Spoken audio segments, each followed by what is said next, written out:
Hey there, hi there, everybody. Hello, hello. Welcome, welcome to a Baylor show. I've only got two of these left before I disappear on break till the end of the year. Such precious little time together. I did want to spend, despite the tragic loss of our most recent ladder streak challenge, I did want to spend some precious time together here with you all. And I figured what better way to do that than to make some permanent content in the form of a tutorial video here. A thought that's been kind of worming around in my head, actually, ever since we completed our 400 challenge, which is the events of Act 1. One moment while I finish my start of stream setup.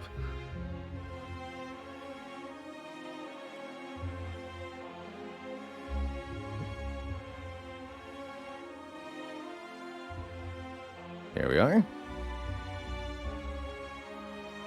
Lord Snow, thanks for 13 months. You keep paying, I'll keep slaying. You got it. Very much looking forward to my break. I think this will make, 5 weeks total that we've taken off during 2022, which I felt pretty good about overall. I think we'll have a pretty similar pattern of 6 or so weeks of time taken off from the stream each year. There's some nice jobs out there that offer 8 or even 12 weeks of paid vacation. Unfortunately, any vacation time I take is inevitably unpaid, although actually, thanks to the powers of YouTube, I can now go on vacation without going on vacation. So, although the live stream won't be here, the YouTube will continue its regularly scheduled uploads the whole heckin' time. And that part's cool. That part's really cool. The power of editing.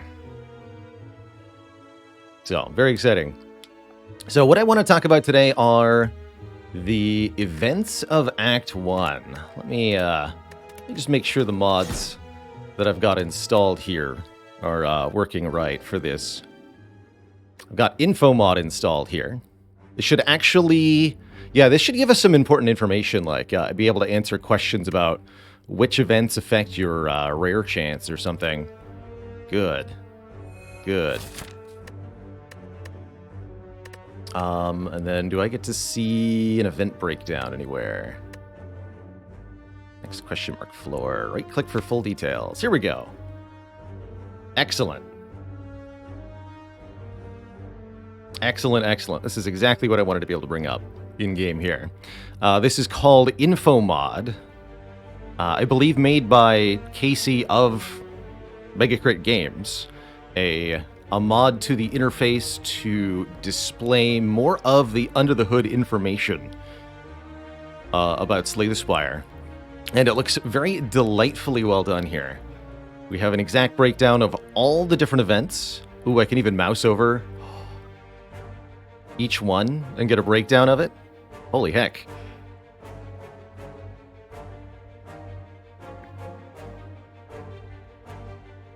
It's available on GitHub. It's not on the Steam Workshop. I found it by Googling Infomod.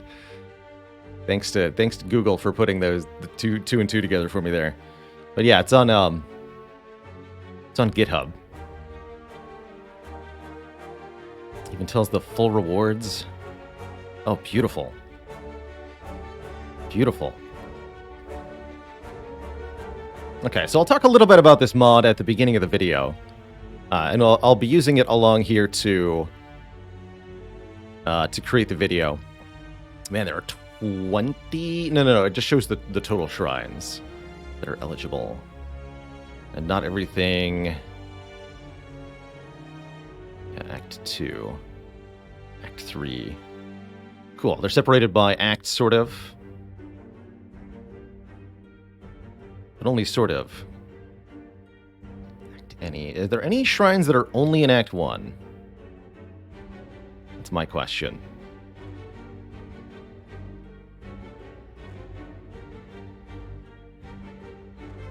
No. So I'll talk about those too.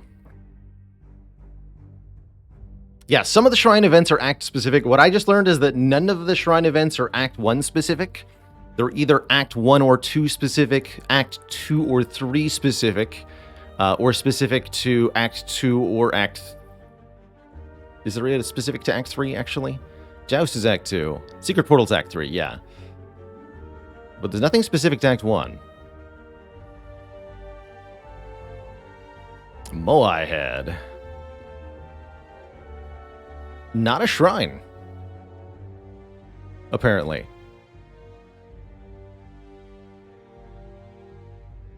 Also, when I make the video for Act 3, I'm going to get to talk about this. Why you can kind of plan around Mind Bloom in Act 3 more than you can plan around, say, bites or apparitions in Act 2. Look at this. Act 2, 13 common events. Act 3, 7 common events. The chance of any one event in Act 2 is so much lower than in Act 3.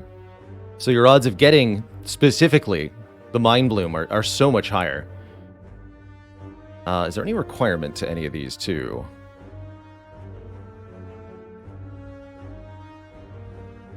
Such that you can...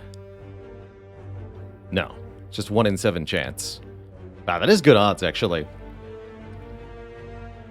The portal is considered a shrine, but the Moai heads are not. While they're called shrines, it really... I think an easier way to mentalize these are common events and rare events. Common events on the left here, rare events on the right. Shrines, although they contain the original shrine events, the Purifier, the Transmogrifier, the Upgrade Shrine. Not all of them are shrine or shrine-like, like the Woman in Blue is a shrine event, for example, and that's not how shrine works. The Joust is a shrine event. Just means they're less likely to show up.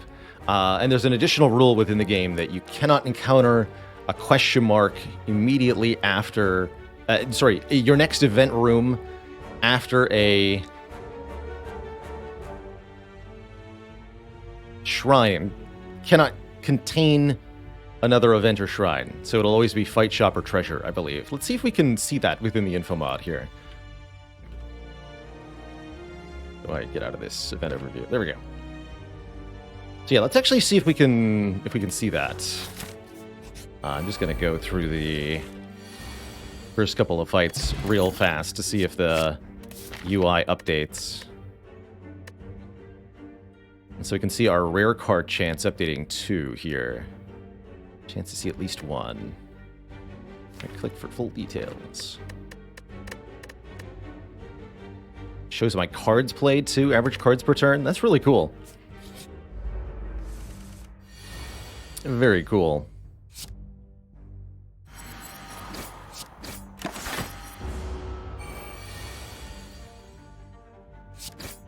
I don't know why I'm not using the kill all here. Why not?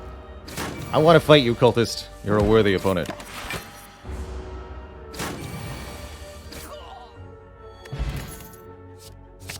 Alright, give me a card, whatever. So, says our question mark chance is 63.75 to be an event, 21.25 to be a shrine, 10% chance to be a shop. 10% to be a fight, 3% for shop, 2% for treasure. Overall, that means the first question mark is 85% to give you some form of an event, 10% to be a combat, and 3% to be a shop or treasure. Let's see how that changes after our first event. The Wheel of Change, which is... let's see. Is that a shrine? Matching Keep is... Wheel of Change. Yes, this is a shrine event. It's time to spin the wheel.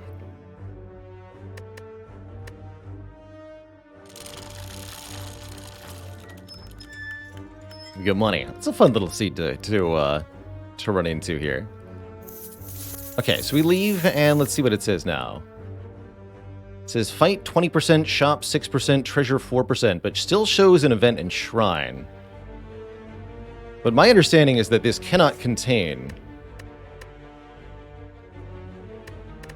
Oh, is it because the roll for the shrine ends up being below the fight threshold now? Or something like that? But we should always get either fight, shop, or treasure, is my understanding, when we go here. Yeah, we get a fight. Interesting. Not even Infomod displays that.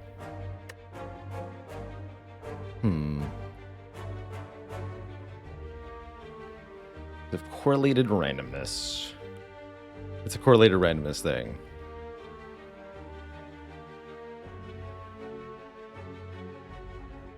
Even if the likelihood is technically lower. Oh. I didn't realize that was one of the correlated randomness rules. I haven't looked as deep as I could into the Spire's correlated randomness mysteriousnesses, because I don't want the decision-making to become literal magic to the uninitiated, for one. Nor do I want to get an unfair advantage from essentially observing things that shouldn't give me knowledge, but do. Well. Guess I might have to talk about that when we talk about events and their likelihood in general.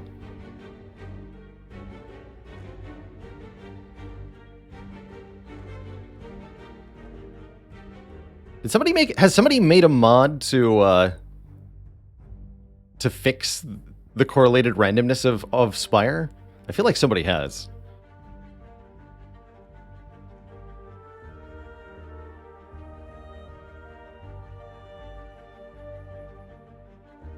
Interesting.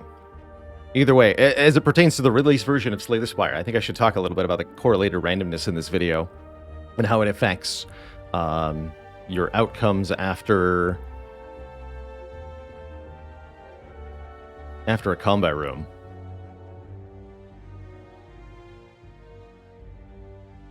Or rather, your event likelihood after leaving a shrine.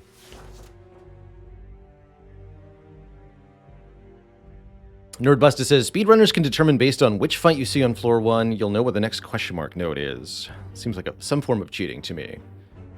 Yes, you can gain, to my knowledge, some information about what the first question mark node will contain.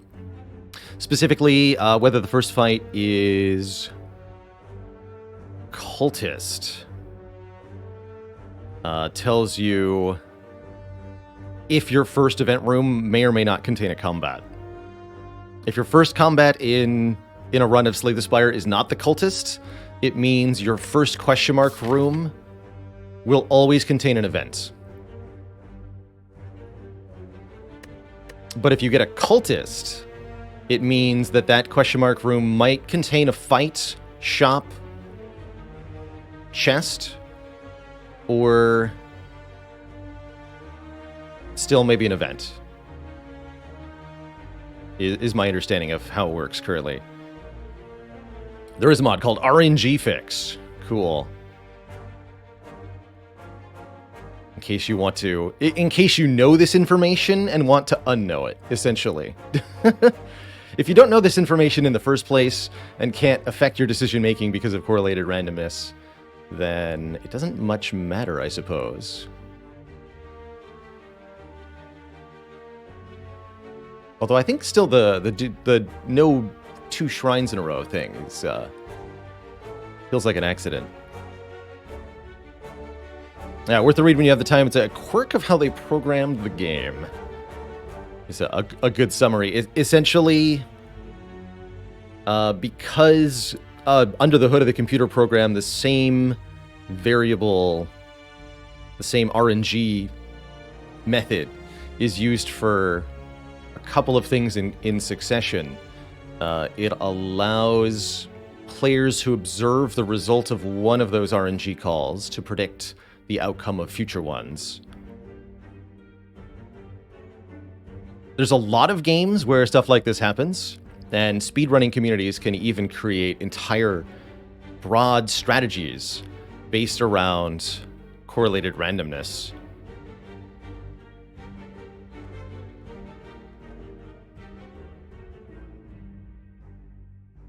or being able to figure out in advance what random outcomes are going to occur while you play. With one of the best examples, I think, being Sploosh Kaboom in The Legend of Zelda Wind Waker.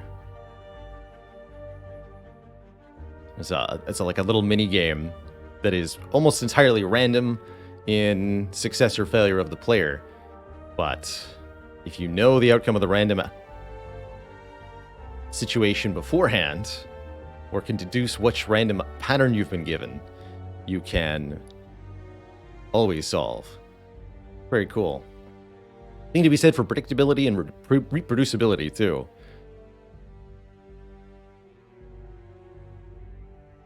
Anyway, I certainly won't have time to talk about all of that in our events video, so I'm trying to figure out a way to summarize that sort of concisely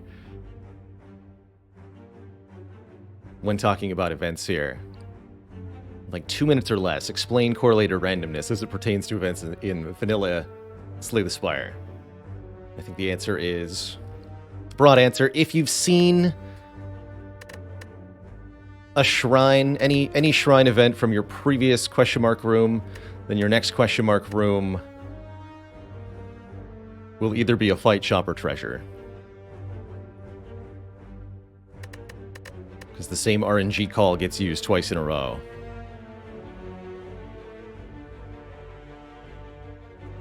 It's not quite accurate to say the same RNG call gets used twice in a row. I don't know how to boil it down simple, though.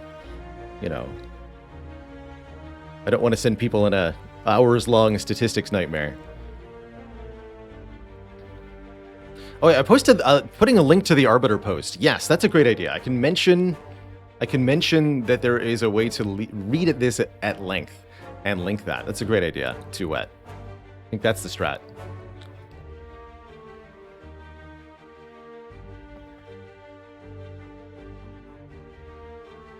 All right, I'll have to make sure that link gets included then. Cool.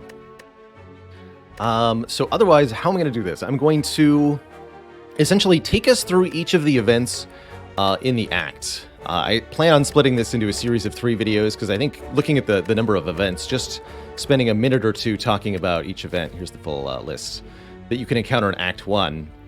There are 11 Act 1 specific events and a whole bunch of shrines that we can also encounter. I should be able to summon a note for yourself, right? Let me double check that. Even if it's invalid. Using the console here. Just type event note for yourself. Oh dear. This is definitely not a game state we should be in.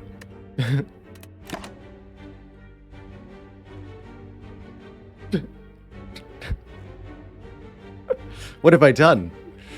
What have I done? You spot a loose brick with a pillar that catches your eye. The heart awaits. What is going on? I agree. Wholeheartedly. Alright, please remove one of these strikes. I don't have any cards in my hand, right? If I start event Purifier or something. Are these actually going to get taken out of the event list as well? Let's see.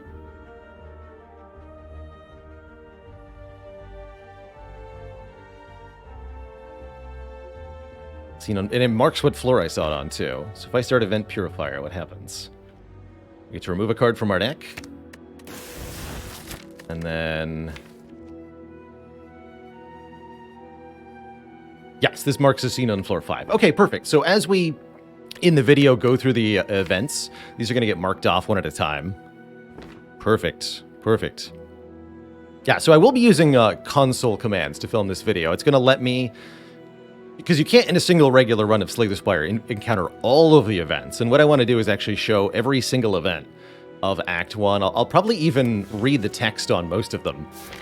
So if you've ever wanted to hear me fully voice act the events of Slay the Spire, this is going to be a good video for that, too.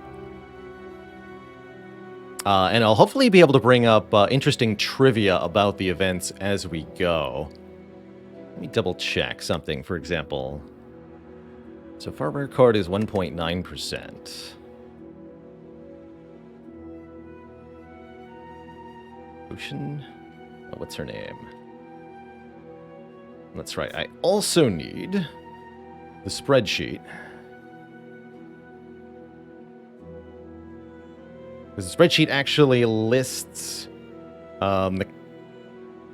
the internal name for each of the events in the event that I can't find them. For example, the Pleading Vagrant in Act 2 is listed internally as Addict. Lady in Blue. No? Lab? Oh, that's the Potion Lab. Does this one affect rare chance? Let's find out.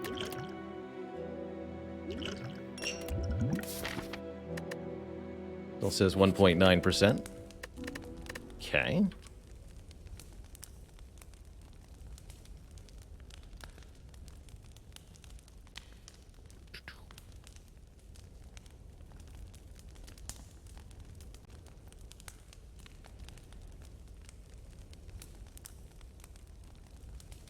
The Woman in Blue. That's the name. Might also be the Woman in Blue, yes. Aha.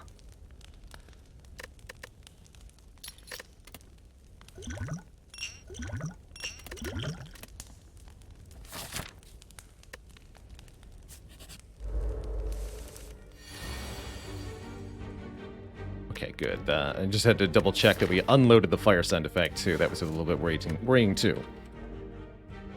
Anyway, okay, I think I have everything that I need for this. We still might encounter some glitch states as we proceed here. Wow, those shut up a lot. I wonder if that was, like, secretly not updated immediately? If it doesn't update immediately, I'm not going to be able to show it properly. Oh well. We can worry about that later.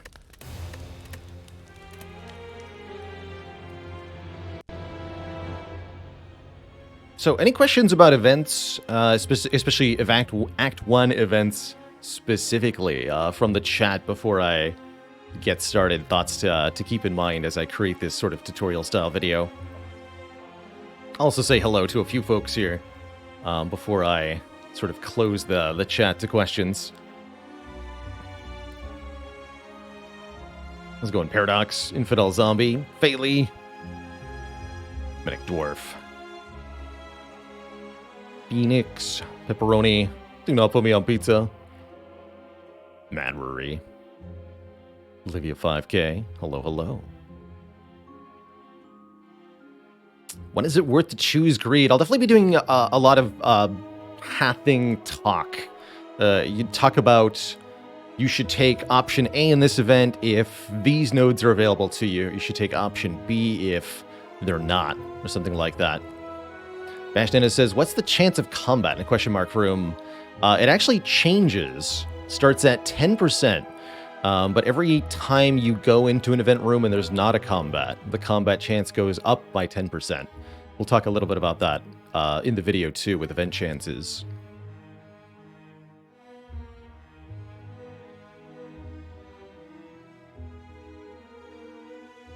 Katutsa. Dad joke for the chat. What do you call it when your instructor parts during class? A tutorial.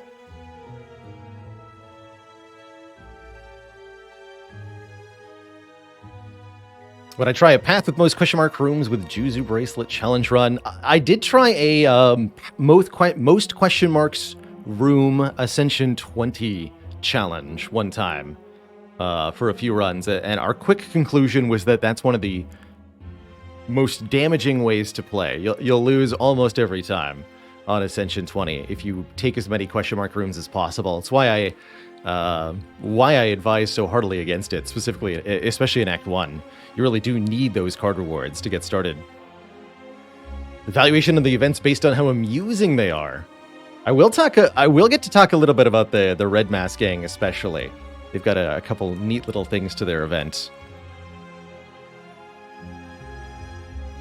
Scribe Jones says, what are the odds of a successful elite snipe when you have to get through 1, 2, 3 events without any of them being a combat? You can do the theoretical percent calculation by So it starts at 10%, then goes to 20%, then 30%, as we talked about. Each one is more likely than the last. So you can multiply the probability 90% times 80% times 70%, so on and so forth, for however many question mark rooms you're going through to find the cumulative probability of not encountering a combat. However, that also runs into the trouble of the correlated randomness of the shrine events, and that throws a real wrench in the plan, because if you encounter a shrine event at any point, then your next question mark room is very likely to contain a combat. It won't contain either an event or a shrine event. It will only contain either a chest, a merchant, or a fight. And that is a bit harder to calculate for, but it does lower the overall probability quite a bit of success with in-loss. With Niao's Lament, rather. That's part of why Niao's Lament isn't particularly reliable for multiple question marks. There's actually a quite high odds. There's like a 20% chance if your first event is actually a shrine event, then you're gonna fail the snipe. Do I ever use Note to Myself? We use it during the Ladder Streak Challenge gameplay when that occurs. We recently did a run through it, but never did encounter the event. It's quite unlikely. We'll talk about that one too. It's definitely one to put in the video, because I think a lot of players who are relatively new to the game might actually miss that the Note to Yourself contains the card that you put in at last. I've definitely seen a couple posts on the Slay the Spire Reddit of like, why is there always a curse in here? That's what you did to yourself. It's the answer. So I'll advise what cards you should put into the Note for yourself, actually, is what we'll get to discuss there. What are cool cards to put in? Do I ever take the 100% Writhe for a relic? If I've got Omamori, I do. I can talk about that a little bit more too. There's a couple other conditions for it that I'll be able to talk about. Lesson Learned is a cool one to put in there. Searing Blow. Searing Blow keeps its upgrades, which is very cool. How likely is it to find the Remove All Curses event? Depends apparently on whether you're me or not. I seem to find it a lot, but that's maybe just because I play a lot. The answer is very unlikely. There's also, to my knowledge, another under the hood thing that makes the Remove All Curses event less likely in practice than it should be in theory. I think because it's an all-act event, and you can only encounter it if you have removable curses. But you can roll the shrine at any time during your run, the Remove All Curses fountain. You can roll it as the event that you got, and the game will discard it and roll again. And I think if that happens, then you cannot see it again during that run. That might be why it's so rare. Or maybe not during that act, at least. Something like that. I don't know if that's exactly how it works. I don't have all that much of the specific under the hood. You basically have to like examine each and every individual bit of code and how they interact to figure out some of the weird interactions and bugs going on with Spire's weird coding.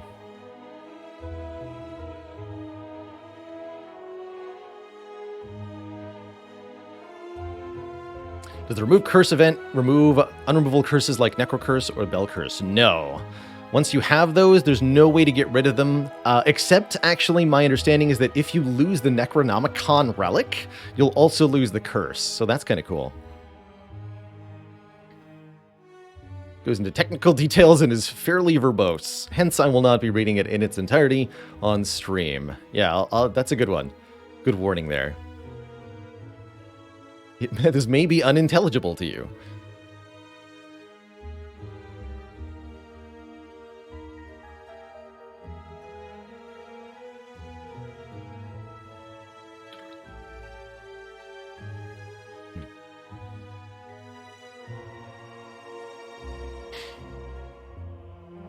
Colonel Comedy says, so I ran into a situation on my play today. Is it ever the right play to skip the relic?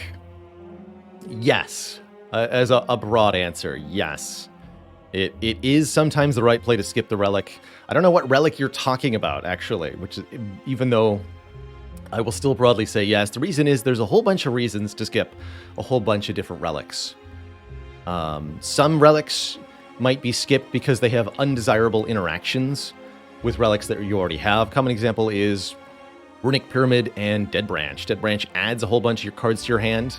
Runic Pyramid causes you to keep those cards in your hand. The combination thereof can prevent you from drawing new cards. And in some cases, this can be disastrous. I will say that Dead Branch is still probably pretty useful for Runic Pyramid, but many times it should at least be considered that you might want to skip it. Other examples are relics that interfere with other relics that you have. For example, the number of cards in your hand on turn 1. It's limited to 10, but there are a whole bunch of different relics that can add additional cards to your hand on turn 1. In particular, for Silent, you've got Ring of the Snake, Bag of Preparation, Ninja Scroll, Enchiridion, Toolbox. And there might even be one or two that I'm missing. And no matter what, the total number of cards in your hand can't exceed 10. So in particular, the Ninja Scroll is often skipped because you already have 8, 9, or 10 cards in your opening hand. And those shivs will cause you to miss cards from your actual real draw. Much maligned, I talk about Juzu Bracelet and Tiny Chest. I think these are relics that are potentially sometimes worth skipping just because they influence the outcome of your question mark room in a negative way. Particularly if your run has, let's say,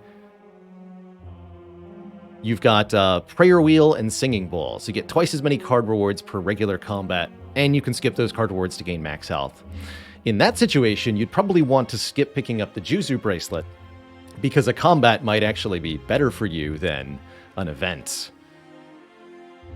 And I think sometimes it's worth skipping the Juzu Bracelet just because. Card rewards are good. Money is good. Potion drops are good.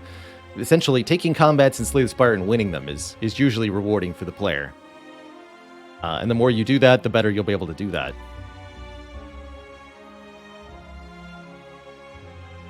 Clockwork Souvenir seems to have weird interactions. Yeah, that's an in-combat thing. That won't apply to any events. Oh yeah, we're talking about skipping relics, though. You might want to skip a relic because it consumes the artifact from your Clockwork Souvenir. Although I'm trying to think of a relic that does that you're allowed to skip. The Mutagenic Strength and the Gremlin Face both would eat your artifact, but neither of those are... I mean, one of those is an event, you just don't take the choice. The other one is not in your control whether you get it or not. Duality. Oh yeah, that's a good example. You might want to skip Duality if you have Clockwork Souvenir, because Duality will cause your first attack played, to eat that artifact and give you 1 dexterity instead. And you might need that artifact for something else, like a fasting or block vulnerable from heart.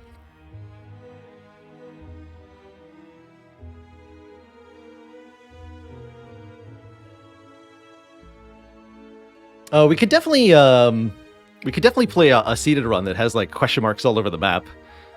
There might even be... Oh, I even better yet, I've got a mod that can just make the whole map question marks if I want to. But we'll still see combats and such. That's Your Blood says, are there any rare cards that I'll take in Act 1 that are basically curses until you get synergies later? Short answer to that, Corruption, for sure. Both good synergies later, and I'll take it Act 1, if I see it. I don't like Nightmare very much. That's very much a synergy card, but I don't like to try to carry a Nightmare around. It's too heavy of a card, if you ask me.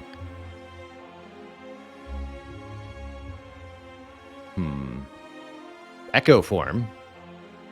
Meteor Strike, too. Yeah, actually, Meteor Strike's very much a curse initially, until you can play it. But I think Meteor Strike is strong enough once it comes online that you can take it in Act 1.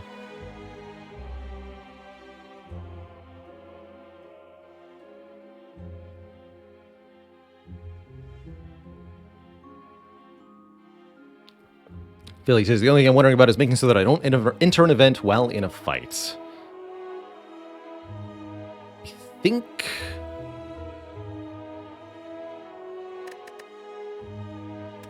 that won't be a problem. Although I do have to leave. Let me just double check something here. What if my event is a fight? Odd mushrooms? Event mushrooms.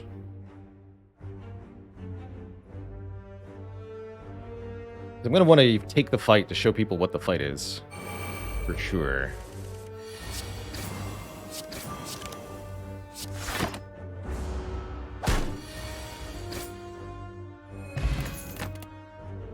So we pick a card, we get our rewards. We click proceed, and now if I do event purifier, we're not in a combat. Okay. And then event dead adventurer.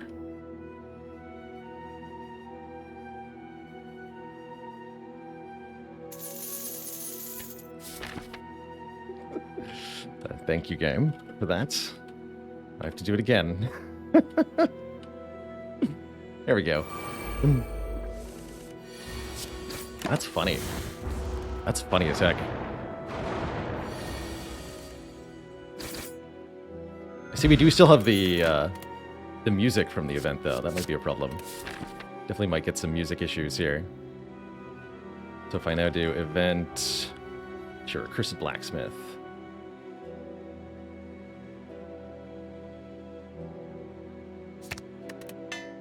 Yeah, we might need to proceed to a new floor just to sort our music out. Okay. Yeah. But as long as I click proceed, we're no longer in a fight now, right?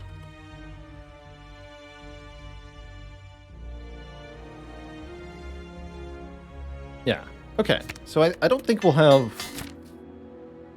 I don't think we'll have too much problems. How's it going? Purple Rabbit Rev. Glad to catch me online. Stumbled onto the YouTube channel and inspired you to play Spire. Any UI mods that I would recommend? Yes. So if you want, depending on what you want exactly.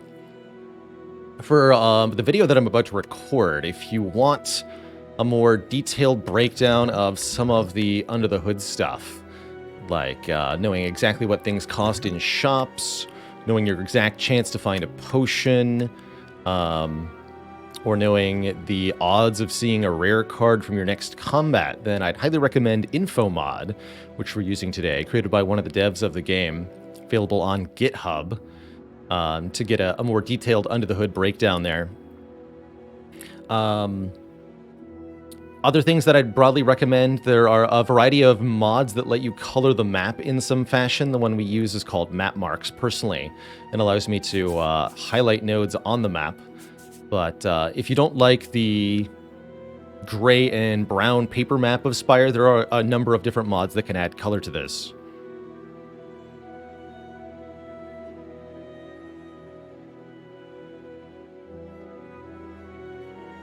Infomod was made by OJB. I'm running Infomod 2, actually, is specifically what it's called. Did OJB also make that one? Apologies if I've miscredited anybody. Is it actually called Infomod 2? No, just called Infomod. Let me look at the credits for that momentarily. What else was I going to say? Another mod that I'd highly recommend, a broad reminder and just overall really helpful quality of life stuff, is Minty Spire. Minty Spire will give you reminders for certain relics, additional UI cues like a purple highlight on a card that's about to get doubled in damage, or an echo form reminder to tell you that a card's about to be duplicated if you play it under the right conditions, that sort of stuff. Minty Spire is quite helpful. Oh, Casey is OJB, not the Casey who made the game. Got it. Okay. Hence the confusion. Different Casey, who releases on GitHub.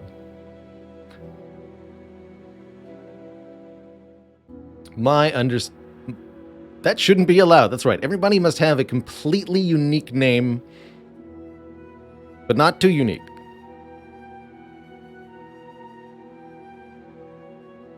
Perhaps thanks so much for the 31 months of support. Glad to have you here. Okay. Let me abandon this run. Refill my water really quick, and then I think I'm ready to actually to break this down here. Also, that's right, Zizzy. Name needs to be more unique than that. There's too many other Zizzifications, after all. Aside from all the map mod, the info mod's also not on Steam Workshop, to my knowledge. That's the other one. But yeah, let me see mods. Info mod. Author OJB. Yes. OJB. Creator of info mod. Got it. Whose name is Casey.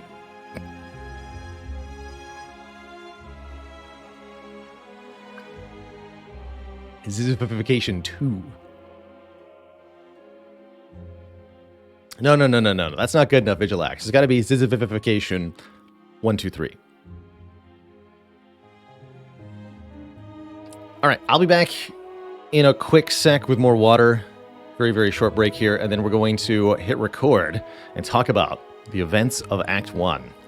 And I'll try not to glitch the audio too hard while I do it. Be right back, everybody. Don't go nowhere.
Alrighty, Twitch chat, we are back. I'm excited. Let's do this. Let's do this. Oof, Faley. Yeah, definitely glad you're out of that place. This definitely sounds like an uncomfortable interaction.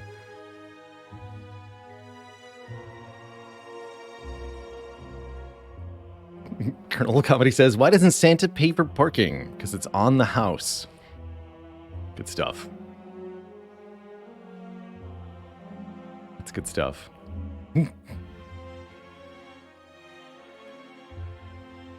Alrighty.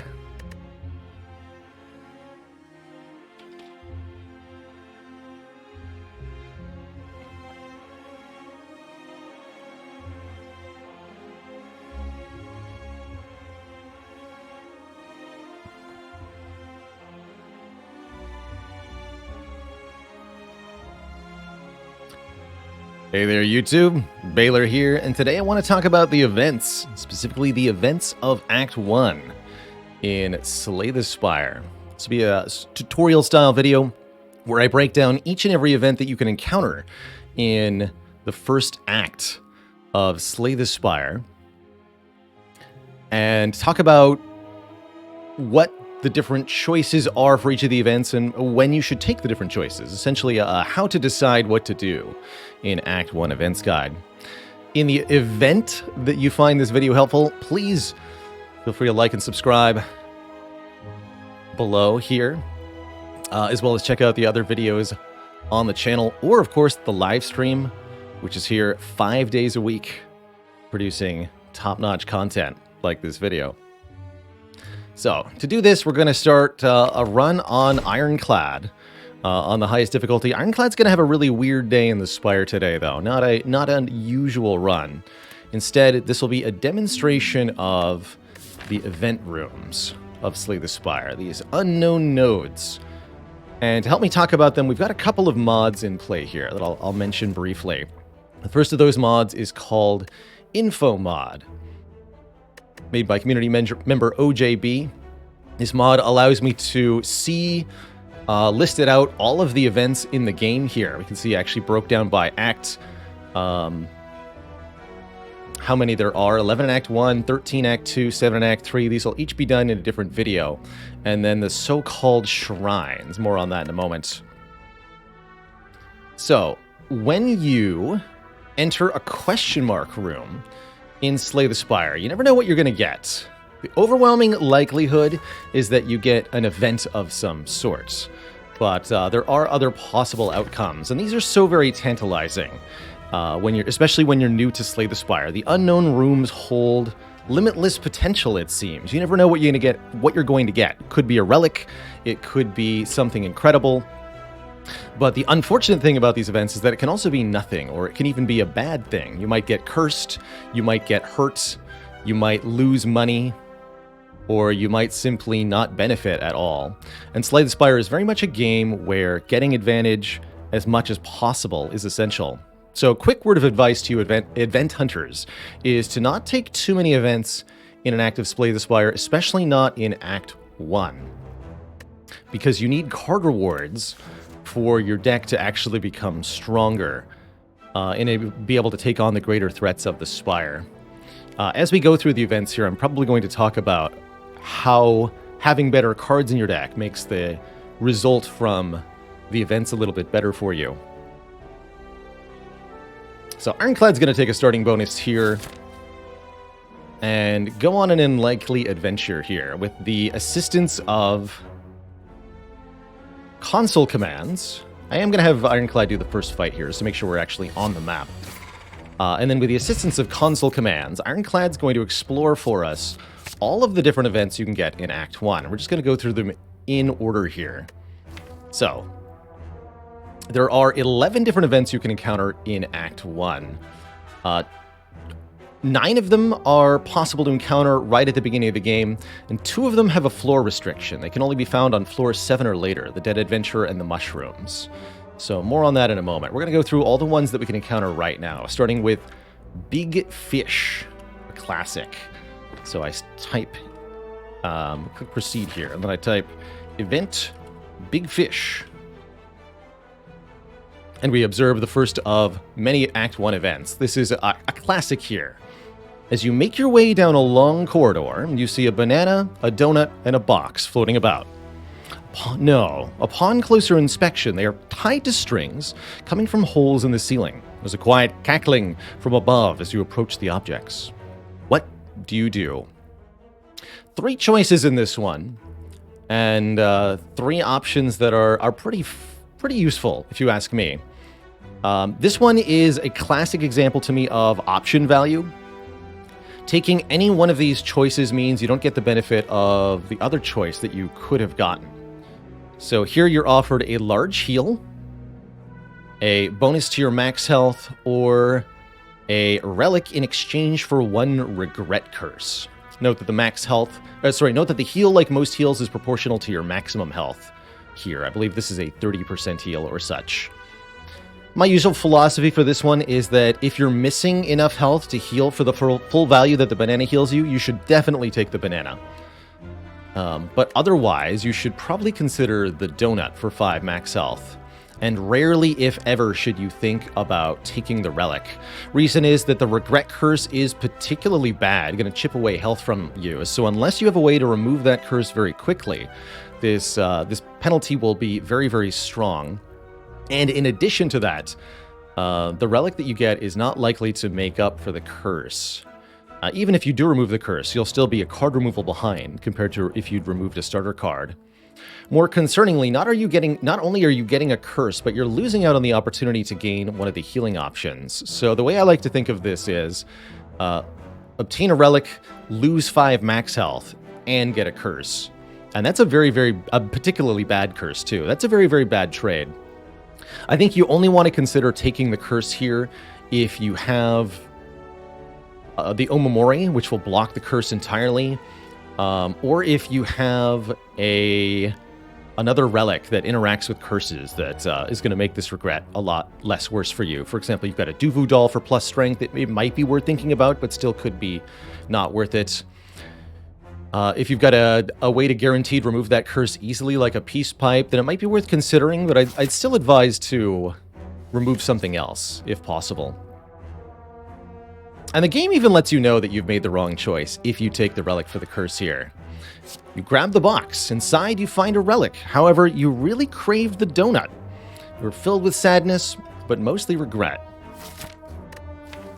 And that's what you feel after taking the curse, is regret, because that curse is going to hurt and adds up a lot. So my advice, take the heal if you need it. Otherwise, take the donut, but don't fall. Don't fall for that stinky trap. So what's next? The Golden Idol, another Act 1 classic here. Come across an inconspicuous petal with a shining gold idol sitting peacefully atop. Looks incredibly valuable.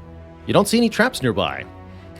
You're offered the Golden Idol. This relic will give you 25% more gold for the rest of the run, and I recommend that you almost always take the Golden Idol.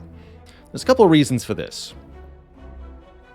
One is that the Golden Idol giving you 25% more gold is actually pretty good. By the end of a run, this will be in the realm of 200 to 250 additional gold, depending on how early you got it and what ascension level you're playing on. And that's enough to buy another common relic and a half, or a couple of card removals, or many cards added to your deck. You can get quite a bit of purchasing power out of this money.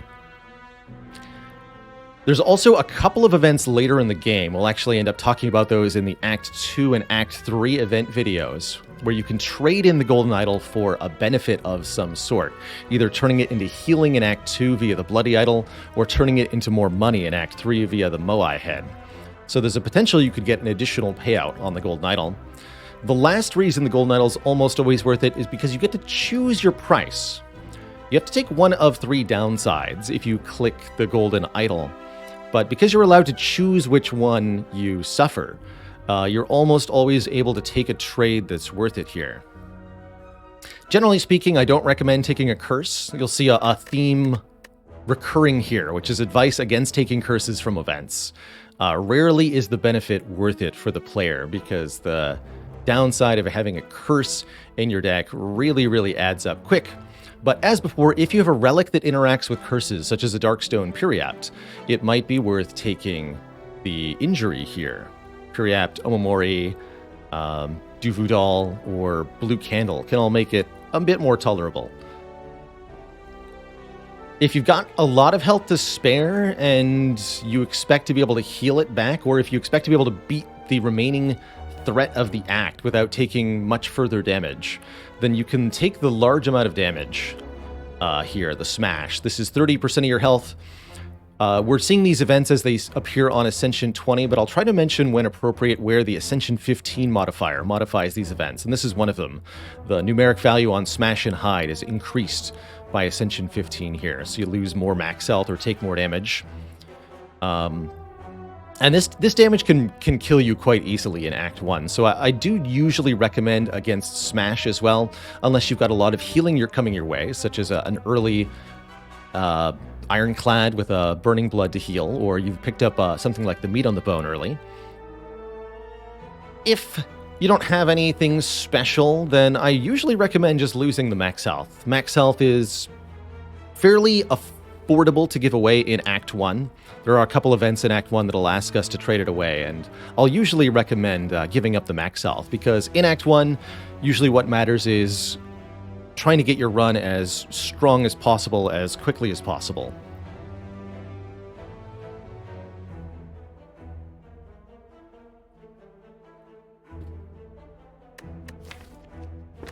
And giving up max health really interferes with you less. If you smash, you're going to have to rest, lose out on an upgrade. If you have a curse, you're going to take more damage in combats. Losing the max health doesn't really cost you.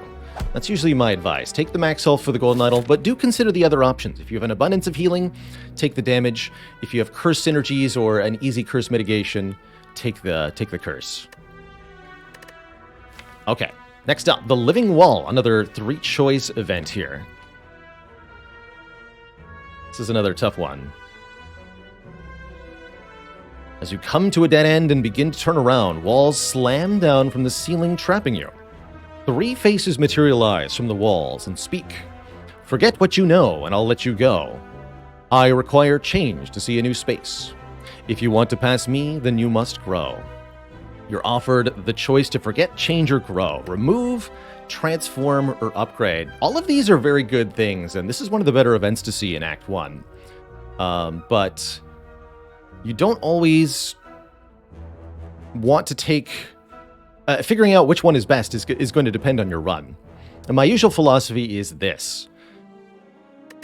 Removing a card simply slims down the deck. It gets rid of the worst card in your deck. If you've got a curse, that can be particularly worth it. But removing a card is only going to really help your run if you already have immediate threats sorted. So your run must be able to defeat the elites of Act 1, or more specifically, the boss of your act. So I'd say if this run can beat Guardian, we can afford to remove. Otherwise, you may wish to transform a card. Transforming is to remove a card and add a new random card.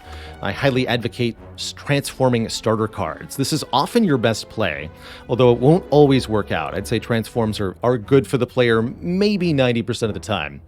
You have equal odds of getting all of the different cards available to your character when you transform, so you really do not know what you're going to get, and you have no way of knowing the odds either. It's all equal chance of every different card. I advocate for transforms in situations where you haven't added many cards to the deck, but you don't have an immediate problem to solve. Upgrade gives you an immediate boost of power in a predictable way. You can improve the damage of one card, or the block of one card, or the energy cost of one card in a way that you know is going to help you. And this, to me, is most useful when you have an immediate elite threat. There's an elite node that's coming up. You don't feel like you're strong enough to handle it, and you need a boost of power in a way that is predictable. That's when upgrade is best for me in Act 1. So my advice here, if you can beat the boss of the act, remove. If you cannot beat the boss but don't have any immediate threats, transform. If you have an elite that you're going to fight very shortly, upgrade instead. But sometimes it's worth it just to remove a curse, and that's what our little ironclad will do here, is remove that regret curse. All right, what's next in the event list here? Scrap Ooze. Another early one. Event Scrap Ooze. As you walk into the room, you hear a gurgling and the grinding of metals. Before you is a slime-like creature that ate too much scrap for its own good. From the center of the creature, you see glints of the strange light, perhaps something magical? It looks like you can get some treasure if you just reach inside its opening. However, the acid and sharp objects may hurt. This is a tough lesson in likelihoods here. Scrap Ooze is a nasty, nasty little event. You're offered a chance at a relic if only you're willing to lose some health. If you fail to get the relic, then the price to reach in again increases. You take more damage, but so does the chance to find the relic. So it's a question of how much health are you willing to sacrifice to gain a relic.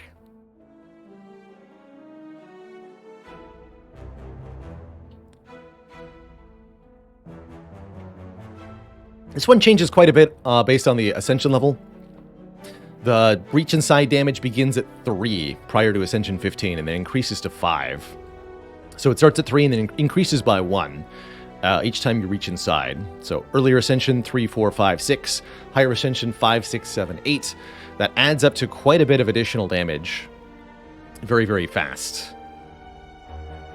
You have, I think, about a 50-50 odds of getting the relic within 3 clicks. Let's see, it's 0.75 times 0.65. 0.55. No, it's about 50% chance to get it in 2 clicks. 75% chance to get it in 3 clicks, looks like. It's the cumulative chance of 25%, 35%, so on. Let's see how many clicks we take this time. Click once. Ouch. So it goes up to 6 and 35%. Second time, ouch. Lose 7 at 45%. We get it on the 3rd click here, and you're pretty likely to get it in 3 clicks, but there's always a chance that the scrap ooze may require 6 or 7 clicks, which would cost you almost all of your health.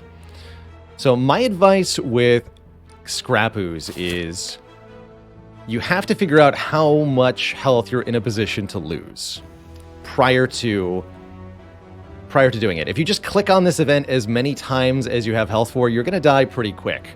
So my usual philosophy is figure out how much health you can afford to lose. How many fights are there to the next rest site? How much health do you expect to lose in those combats? How much health do you need to get through the next few challenges until you know you can heal? And then figure out how many clicks of damage you can afford in this way. This is kind of similar to figuring out how many times you should click on money in the Knowing a Skull event in Act 2. We'll talk about that in our next video. But you have to be able to evaluate how much spare health you have, and that's what makes this event so deadly. So my usual advice is figure out beforehand, can I afford 2 clicks, 3 clicks, 4 clicks? Or can I really not afford to lose health at all? I sometimes have just walked past this event without clicking at all on a winning run, but it can often be worth it to dig, as you're trading, on average, 12 or 19 health for a relic, and that's pretty good. Sorry, at 11 or 18. Anyhow, next up, the Shining Light.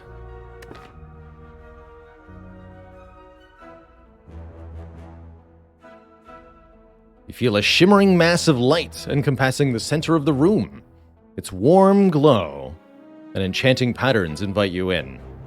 You're offered a random 2 upgrades in exchange for 20 of your health. This one can be really, really nasty. You lose a lot of health.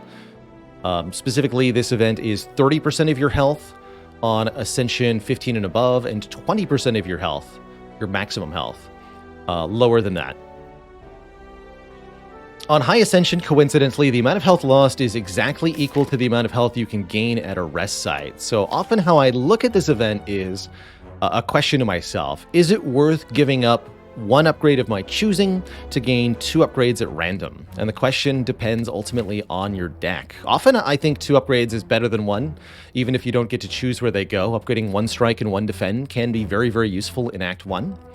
But this event gets more useful to you the more cards you've added to your starting deck and the more starter cards that you've removed from the starting deck, because then you'll have a random chance to hit up better cards like a Shrug It Off or a Cleave or a Whirlwind or whatever we've added to the starting deck. And this is one of the reasons that I advise going combats early in a Slay the Spire run rather than spamming events, because the more non-starter cards you have, the better events like this become. Let's see what this Ironclad gets. That health is going down. Ironclad upgrades 2 defends. Okay. So, of course, you just generally want to skip that event if you don't have health to spare. So if you're low on health or if you've got an elite fight that's coming up, then you don't want to take the 2 random upgrades for Shining Light. As you walk through the light, you notice that the light is absorbed into you. It's scorching hot, but the pain quickly recedes.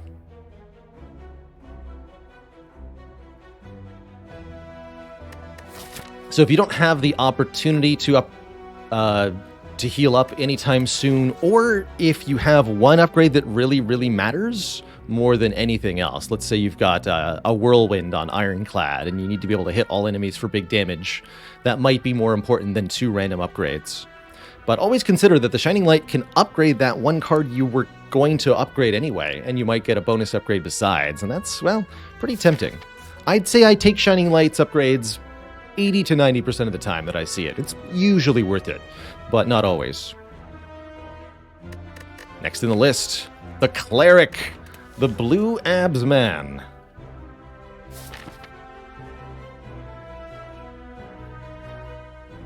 The Cleric. Strange blue humanoid with a golden helm approaches you with a huge smile. Hello, friend. I am Cleric. Are you interested in my services? The creature shouts loudly. Cleric gives you 2 paid options. A heal. It's 20% of your maximum health for 35 gold. This does not, I believe, change with the Ascension modifier. And then this one does. On low Ascension, Cleric will charge 50 gold. On higher Ascension, 75 gold to remove a card from your deck, which is essentially what the shop costs. Worth noting, though, that removals you get from events, like all other event removals, do not count against the removal price at the shop. So paying Cleric 75 gold here for a card remove is a discount in my eyes, because it's as cheap as a remove will ever be, and you're always offered a limited number of removes in a Slay the Spire run. If you don't need the heal, that's my recommended advice here. Pay out the 75 gold for the card remove. You might want to consider not paying Cleric at all if you have the membership card relic, causing shop prices to be half off, because Cleric won't give you a discount. You're not a member of Cleric's Club, just the shop. So Cleric will be charging full price. That said, if you're missing health, the 35 gold for the heal is quite a deal. Note that the heal may not necessarily be better for you than the remove, but it is 40 gold cheaper or 15 gold cheaper on the lower Ascensions, and having a bit more money moving forward can help a lot too. So my broad advice, if you're missing the amount of health that Cleric heals you in Act 1, it's almost always worth it to get some more health. So pay for the heal if you need it, but otherwise pay out for that remove because it's super worth it. Only leave if you have an extreme reason to keep your money. And note that Cleric here will not appear if you do not have enough money to at least afford his healing service. So if you have less than 35 gold, Cleric will not show up as an eligible event for you. A warm golden light envelops your body and dissipates. Cleric Best Healer, have a good day. Thank you, Cleric. Please pay your Cleric. The Serpent. Get 100 and... that's the next event here. Event Serpent. The Serpent. I have to look up what this one's called.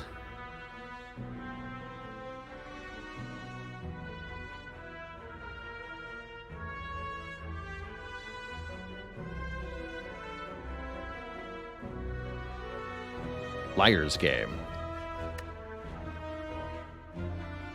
It's a fun internal name. The Serpent. You walk into a room to find a large hole in the ground. As you approach the hole, an enormous serpent creature appears from within. Ho ho! Hello, hello! What have we got here? Hello, adventurer. I ask a simple question. The most fulfilling of lives is that in which you can buy anything. Do you agree? You can either agree with the snake or disagree with the snake. If you agree, you get 150 gold and a doubt curse. This curse is pretty bad. Not the worst of all curses in Act 1, certainly, but it's definitely a big detriment to you. And if you have to take this through any number of floors, especially an elite fight or a boss fight, this curse will really hurt you. The gold you get from the Serpent really isn't that much either. 150 is not a great deal here compared to some of the other options we'll see later in this video. So generally speaking, I'd say your default option, a default response to the Serpent should be to refuse, to disagree with the Serpent. It's just not a good enough deal. You'll get 25 more gold from this Serpent on low Ascension. It'll be 175 gold for agreeing, and that makes it a little bit more worth it, but still usually not. So when should you agree to the Serpent's deal? I'd say you should agree if there's a shop coming up immediately, and you might be able to use that extra money better. Often the math I do is it's 75 gold to remove a card at the first shop. So if you take the curse and remove it at the first store, you still have 75 gold of additional purchasing power to make work in that shop. And that can bring you over some key thresholds. Notably, 150-ish for a relic at the shop can be really nice. Early in a run, this can put you over the threshold to afford an actual relic in the first shop, and that can really shape your run. So it might be worth considering if there's a shop coming up immediately. As with the other curse options, this can also be worth considering, not necessarily guaranteed worth taking, but at least worth considering if you have a relic that interacts with curses, such as Omomore to block it, in which case it's a free 150 gold, or Darkstone Periapt, which would give you 6 max health and 150 gold, and that can be worth it. But not always. If you agree, money will rain down on you. Serpent rears its head and blasts a stream of gold upwards. It is amazing and terrifying simultaneously. You gather all the gold, thank the snake, and get going. Don't forget to thank the snake if you do take their deal. But like I said, usually not worth. You should not take the Serpent's deal here. All right, what's our 2 more regular events to talk about without a floor restriction. More on those in a moment. The wing statue is next.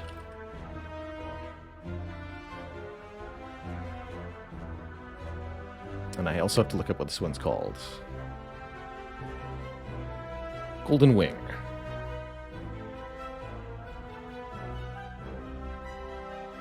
Among the stone and boulders, you notice an intricate blue statue resembling a wing.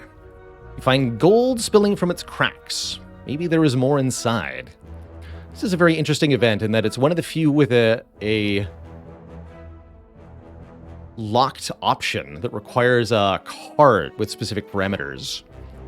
Here you can pray to lose health for a removal, or if you have an attack card that has a base damage of 10 or more, you can break the statue open and get money. Something like 75 to... Actually, how much is it exactly? 50 to 80 gold is the exact amount of money that this will give you.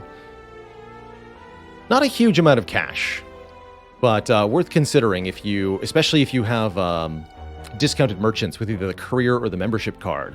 Money can be worth it, but broadly speaking, the card removal is worth far more than the money that you would get from this locked event. So my usual advocation here is remove a card, a starter card if you've got one, a strike or defend, always worth getting rid of in Act 1, or a curse if you've got one, that you shouldn't have one in the first place. And only if you cannot afford the 7 health loss should you even consider one of the other options, really. So if you need that 7 health immediately because you're below 7 health or you're about to go into a fight and every hit point is critical, then maybe you can't afford the health loss to get that card removed, but usually card removes are worth it. So my strong advice is remove card if possible, gain money if you're really, really low on health, and leave is only to be used in the most desperate of situations here. Let's pray. Someone once told you of a cult that worshipped a giant bird. As you kneel in prayer, you begin to feel lightheaded. You wake up some time later feeling strangely fleet of foot.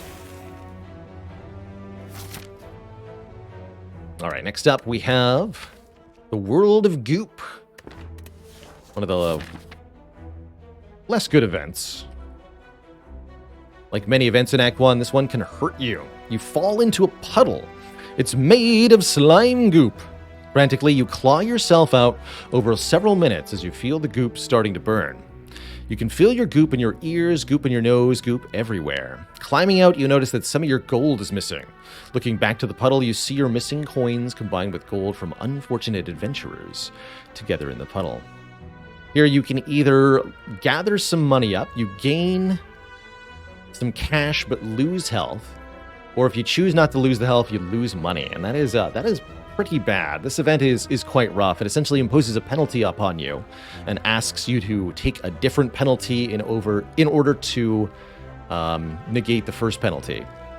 Penalty of gold, and if you opt to lose health, you can get that gold back and then some. And that's pretty bad. You should consider the total amount that you're gaining to be the difference between the gather gold and the leave it options. So we either gain 75 or lose 57. That's a combined difference of 75 plus 57 is equal to 132 gold difference between option A or option B. So the way you should look at this is, are 11 hit points worth 132 gold? Because that's the total swing that you'll be experiencing between the two options. I'd say usually it's worth it to gather gold here, unless, again, you actually need that health.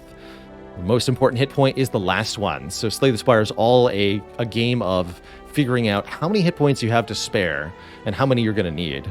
The better you are in combats, the more likely you are to be able to afford giving up some health for money. I'll gather some gold here.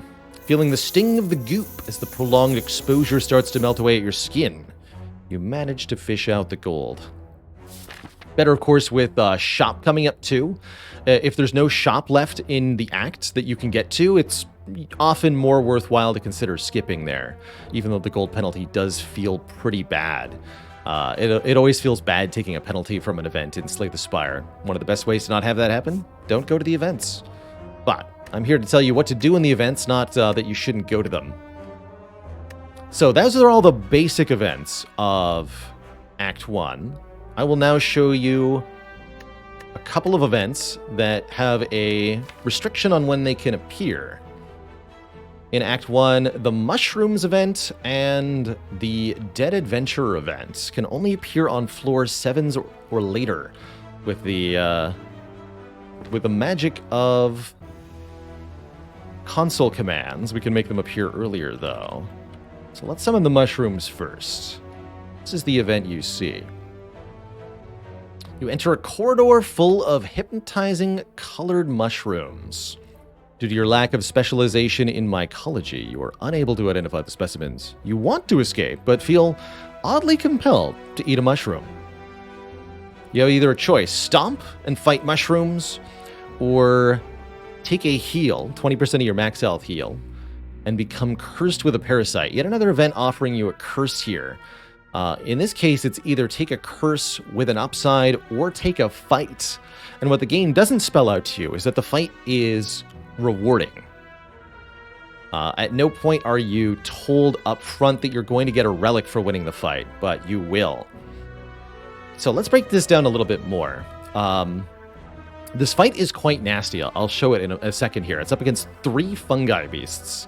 There's a fight you can fight normally against 2 of them in Act 1, but this one puts you up against 3 at a time. That can be really, really nasty.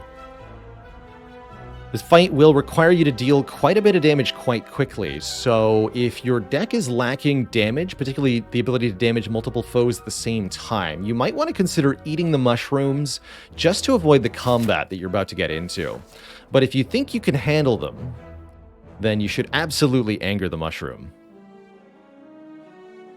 Rodents infested by the mushrooms appear out of nowhere. You'll be put into a fight with 3 fungi beasts. Thankfully, our Niau's Lament here takes care of them. But in this fight, each of these fungi beasts will either attack you or buff their strength. And if you kill any one of them, you'll become vulnerable. So the real problem here is that you're up against 3 opponents. If you kill one, the other 2 do 50% more damage to you. And so the combined damage is still probably the same from the remaining 2. You have to be able to kill 2 of them quickly for this fight to go well. And the best way to do that is with any kind of area damage card. Cleave on Ironclad, Dagger Spray on Silent, an Explosive Potion, what have you. Anything that can kill these things quickly will help a lot. So be warned, this is a pretty scary fight. But if you win it, you'll be well rewarded. The fight drops, very intriguingly, between 20 and 30 gold, a little bit more than a regular fight, but a little bit less than an elite fight. There's actually no other fights, to my knowledge, that drop exactly this much money. As well as a unique event relic, the Odd Mushroom, which reduces the damage you take when you're vulnerable. This is very, very useful later in the run. If you get it early enough, it could be useful against Gremlinob in Act 1. And there's a lot of things in Act 2, 3, and 4 that apply vulnerable, and it helps in all of those situations. You might also get a potion, and of course you'll get another card reward. Let's take a Combust for this clad. So that's the easier of the combat events. in Act 1. Again, that event can only spawn on floor 7 or later. So starting here, these question marks could roll the Dead Adventurer or the Mushroom Fight, but early question marks won't be able to spawn this event or the next one here, which is Event Dead Adventurer. This one's also quite unique in Act 1. You come across a dead adventurer on the floor. His pants have been stolen. Also, he looks to have been eviscerated and chopped by giant claws. Though his possessions are still intact, you're in no mind to find out what happened here. You have two options: either search the remains and get loot, or leave. There's a chance when you search that the monster returns, and this chance is higher on high ascensions. I believe it starts at 25% for lower than Ascension 15. If the monster returns, you'll be fighting one of the Act 1 elites. The Gremlin Knob, Lagavulin, or Sentries, the same enemies that you can fight in the elite nodes here. And the event text actually tells you which of the three you'll be encountering. This line here: he looks to have been eviscerated and chopped by giant claws, will be replaced by other text for the other elites. Eviscerated and chopped by giant claws refers to Lagavulin, the sort of conch shell elite in Act 1, but it'll say if gouged and trampled by a horned beast if you're facing the Gremlin Knob, and scorched and burned if you're fighting the 3 sentries, something like that. Scoured by flames is what it'll say. Scoured by flames for the 3 sentries. So you actually know exactly which fight you're about to get into. And this tests your ability to know your matchups. If you can win the fight against the elite, then this is a very, very rewarding event, potentially. And if you're a little lucky, it can still be very rewarding. But if this elite is dangerous to you, then this event can be a very quick way to die. So firstly, you should know how well you're going to fare in an elite fight, whether you can beat Lagavulin, Gremlin Knob, or the other. And then there's one more important thing to know, and I'm actually glad we get to show it here, which is that specifically the Lagavulin in this event isn't a normal Lagavulin. Normally when you encounter Lagavulin in Act 1, they're sleeping, and you have a couple of turns to do stuff before they wake up and start attacking you. But you can't be ambushed by a sleeping creature.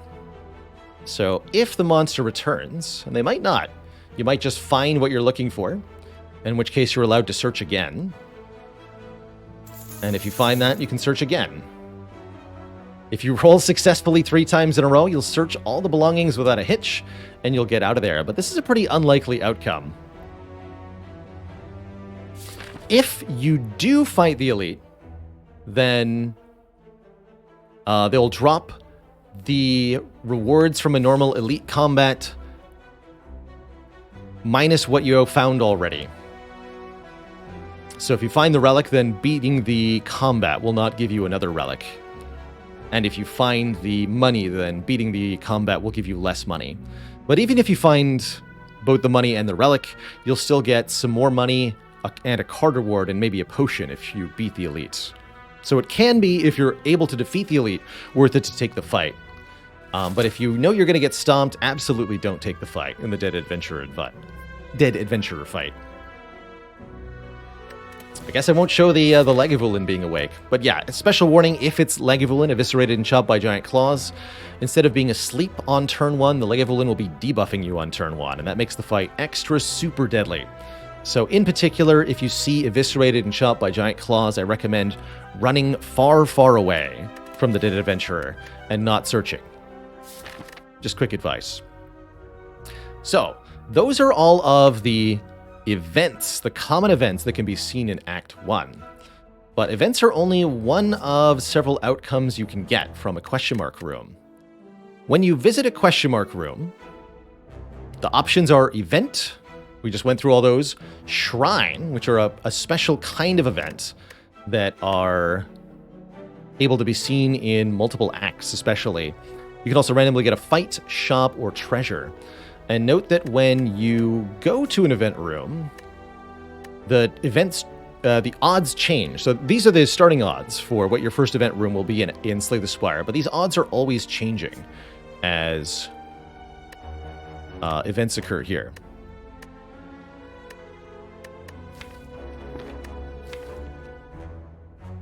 Shrines are about 1/4 as likely as events. They're a rarer subclass of events, and there are quite a few different shrines. We'll be going through all the ones you can find in Act 1 here in the second half of this video now, and talking about what you should do at each of these, as well as talking a little bit about the spawn conditions for each of them.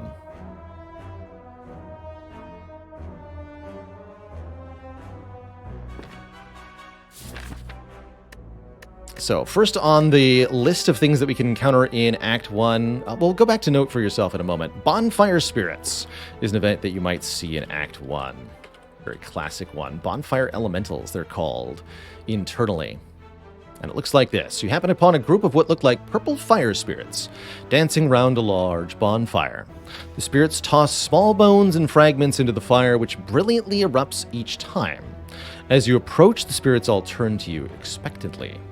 You have to offer a card from your deck here, one of the cards to remove. You're actually, interestingly enough, not allowed to choose not to remove a card. You must remove something in your deck. And what you give them will affect what you get in return. Specifically, they offer healing for higher rarity cards. Your starter cards, your strikes, defends, and bash, will give you nothing.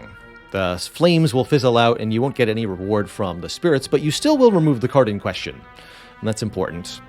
If you give up a common card, not one of your starters, but still a card that has a gray border on top, then you'll gain a 5 hit point heal. If you give up an uncommon card with a blue border, you'll be healed to full health. And if you give up a rare card with a yellow border, you'll be healed to full health and gain 10 max health permanently, making your run last a little bit longer. Lastly, if you give up a curse card, you happen to have a curse to get rid of, then you can give it up to the Bonfire Spirits and gain a special relic called the Spirit Poop. In this case, I'm going to give up a Shrug. Just show off that 5 hit point heal for a common here. My usual advice on this one, if you're low on health, it can definitely be worth considering giving up one of your more useful cards. In particular, if you've got a rare card, especially an unupgraded rare card, to give up. Gaining 10 max health is very, very valuable, but your rare cards might form part of your key strategy, in which case you might be better off simply removing one of your starter cards. It's never wrong to simply remove a strike or a defend at this event. But if you need a heal, giving up a more valuable card, something you can afford to lose, something that's not useful right now, something that's weighing you down, is a good advice. So if we lose the Shrug It Off, the flames grow slightly brighter. Spirits continue dancing. We feel slightly warmer from their presence and heal 5 health. There's the Bonfire Spirits. The Duplicator. This can really appear in Act 1. We'll talk about it very briefly. I feel like Duplicator is only Act 2 or 3. The Duplicator allows you to duplicate any card in your deck. My usual advice is to duplicate your best card. 2 copies of your best card is better than 1. Notably, if you duplicate an upgraded card in this event, you'll get a second upgraded card.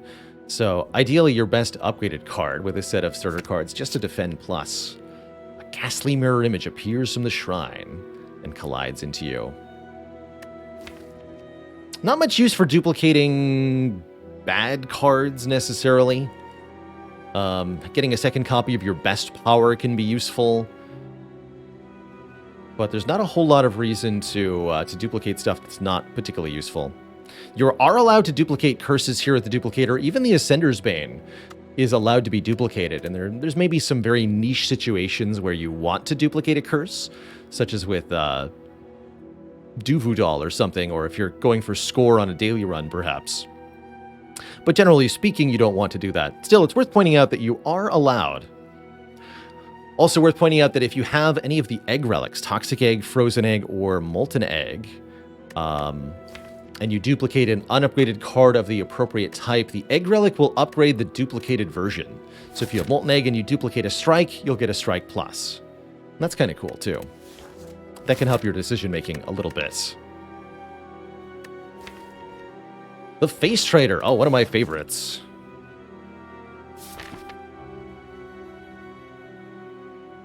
Oops. You walk by an eerie statue holding several masks. Something behind you softly whispers, "Stop." Swerve around to face the statue, which is now facing you. On closer inspection, it's not a statue, but a statuesque gaunt man. Is he even breathing? You're offered the ability to touch, trade, or leave. If you touch, you lose health and gain some gold. A little bit more gold on lower ascension levels. If you trade, you get a relic, which is the game says 50% chance good face, 50% bad face. That's not quite true. There are specifically 5 relics you can get, and let's just add them. Let's just add them all so that you can see them each. They are the Gremlin Mask? Yeah. Win-loss, Hungry Face.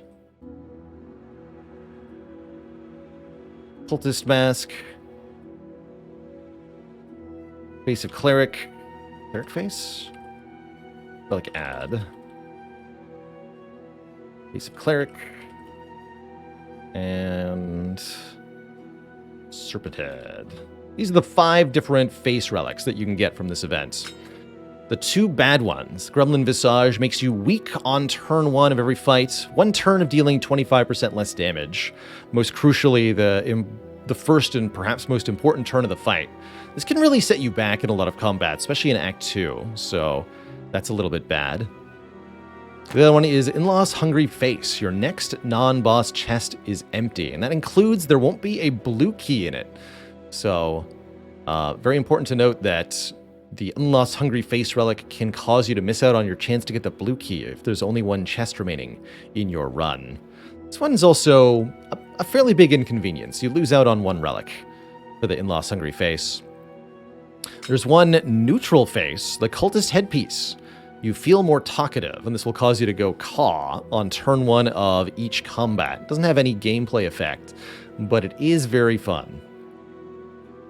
Then lastly, the 2 good faces are super good. Face of Cleric gives you 1 max health at the end of each combat. A usual run of Slay the Spire from beginning to end has around 30 combats in it, so a Face of Cleric gotten at the very beginning of the game is more than twice as strong as a Mango by the end of the run. Very, very, very powerful. Likewise, the Serpent Head says whenever you enter a question mark room, gain 50 gold in addition to the outcome of the question mark room. This is another incredibly powerful relic that gives you a ton of free resource. Easily 500 gold during a run if you get it early again, which is better than an old coin by almost twice as much. All told, you have 2 relics that have, as I see it, moderate to light downsides, and 2 relics that, as I see it, have incredibly powerful upsides, which to me means that this is a, on average, good trade to take the face. So I do usually recommend making the trade because the good faces are better than the bad faces are worse, essentially. So even with even odds, you're benefiting on average.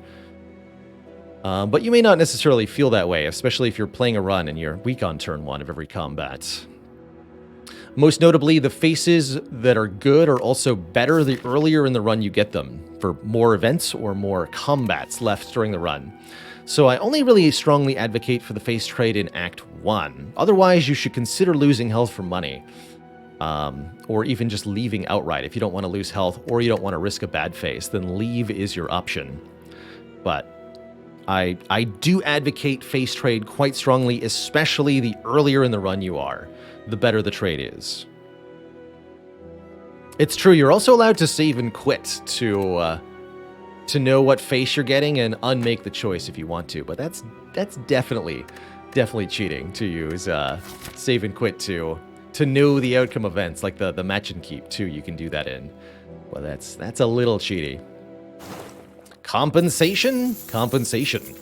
Mechanically, he cranes out a neat stack of gold and places it into your pouch. What a nice face. Nice face. While he touches your face, you begin to feel your life drain out of it. During this, his mask falls off and shatters. Screaming, he quickly covers his face with all 6 arms, dropping even more masks. Amidst all the screaming and shattering, you escape. His face was completely blank. This is a very creepy event. Is also what I'll say about Face Trader. You are a weird person, Face Trader.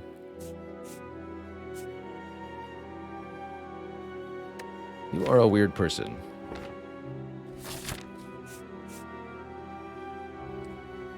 All right, to change our music here, I'm going to visit this event node. I'm not 100% sure if this will work properly. Oh, good. All right, now I get to talk about the Match and Keep as our next event. This is also a shrine event. The Match and Keep. A gremlin is madly shuffling cards on a table. Gremlin seems to be a harmless one. You approach him out of curiosity. 12 cards. Match them to keep them. 5 tries, no do-overs. Like some of the other shrine events in Slay the Spire, you can actually encounter this up to 3 times in the same run. You can't encounter an event twice in the same act, but you can encounter an event twice in different acts. And this is one of those events that can appear in multiple acts. You're given this array of 12 cards, 5 chances to click on 2 of them. Ultimately, there's no strategy to where you click first. I usually go top left just for convenience, but there's no really way to know at all what your first card is going to be. This event does change quite a bit with ascension levels. Normally, there's always 6 paired cards here. Normally, 1 pair of curses, 1 pair of colorless cards, uncommon colorless cards, I think specifically, 1 pair of a starter card from your character. For Ironclad, that's going to be Bash. 1 common iron card from your character, 1 uncommon card from your character, 2 commons rather, 2 uncommons, and then 2 rares, a pair of rares. For 12 cards total. If you're above Ascension 15, then the uncommon colorless pair is replaced with a second curse pair. And that second curse pair can be identical to the first curse pair. So, for example, there can be 4 normality curses in the Match and Keep event, and revealing any 2 of those will add them to your deck. Makes this particularly nasty on High Ascension. Regardless of where you click on the first card, again, there's no strategy for the second card. You have to pick a new card. And there's no way to know whether the one you click on is going to be what matches the first one. Let's click in the other middle here. We see an injury and a pommel strike. Once you've revealed 2 cards that you know, the strategy that I follow is to reveal a new card with your pick. If you're willing to add the new card to your deck, then click on another new card. If you are not willing to add the new card to your deck, then you should click on one of the cards you have already revealed. In this case, we reveal a curse. If I click on a new card, there are 1, 2, 3, 4, 5, 6, 7, 8, 9 cards I don't know the identity of here. So you have a 1 in 9 chance that I click on the Clumsy if I click on an unknown card, and an 8 in a 9 chance that I'll reveal a new card and get some more information. Usually I advocate that the new information is not worth the chance of the added curse. So in this case, I'll click on the Pommel Strike that I know is there. Now I can click on another new card, which is a rare card, Juggernaut. That I would be willing to add to my deck. So I get to click on another new card. It is the Juggernaut, and they get matched. Let's see, what's here? Evolve? I would also be willing to add Evolve, so let's click on another new card. It's the other Clumsy. And lastly, we can click on one more card. It's the other Pommel Strike. We can either click on a card other than Pommel Strike and don't add the Pommel Strike, or at this point we could choose to add the Pommel Strike. And sure, why not? So we end up with 2 cards added there. But that's my usual strategy. If you're willing to add the card that you see, click on a new card. If you're not willing to add it, click on a card you already know. And unfortunately, there's nothing you can do to help your odds on the first 2 clicks. It's cruel fate. If you get a curse, know that there was nothing you could do other than save and quit, which will work here. All right, who's next on the shrine list here? Golden Shrine.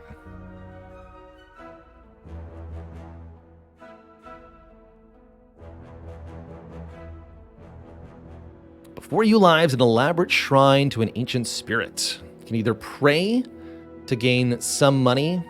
Interestingly, only the pray option is changed on lower ascension here. Prior to ascension 15, pray gives you 100 gold, but I think desecrate is still 275 and a regret curse. This is a much better deal than the serpent offers you. The serpent offers you either 150 gold or 175, depending on your ascension level, or a doubt curse. But this shrine offers you 275, or if you want to look at it, you can, since you can pray without getting the curse, you can look at this as 225 gold for the curse. The difference between praying and desecrating. And that's a much better deal. 225 gold minus the 75 gold for card removal, or better yet, I mean, it is actually 275 gold, so you probably should wait at the full 275. Minus the 75 from a removal leaves you with a full 200 surplus gold to enter the next shop with. And if you have the 99 gold from the start of the run, that should be enough to push you into the ability to afford a rare relic at a shop, which is very, very useful indeed. So unlike the serpent, I would say it's usually worth it to desecrate the shrine for the curse, so long as you can path into a shop in the near future and spend some of that money. The amount of money you get is super duper worth it from this curse. Each time you strike the shrine, gold pours forth again and again. But as you pocket the riches, something weighs heavily on you. And that curse is bad. It's a regret curse, which causes you to lose health. So this is only going to be worth it if you can get to a store reliably. If you have to path through elites or multiple combats, or worse yet, a boss before your next shop arrives, then it's not going to be worth it to take the curse, because the downside from the curse will hurt you too much. So take the money if you can get to a shop, otherwise don't, is my advice for the Golden Shrine. The lab. This one's pretty straightforward. Capital L. In the lab, you find yourself in a room filled with stacks of test tubes, beakers, flasks, forceps, pinch clamps, stirring rods, tongs, goggles, funnels, pipettes, cylinders, condensers, and even a rare spiral tube of glass. Why do you know the name of all these tools? It doesn't matter. You take a look around. Here you'll find some potions.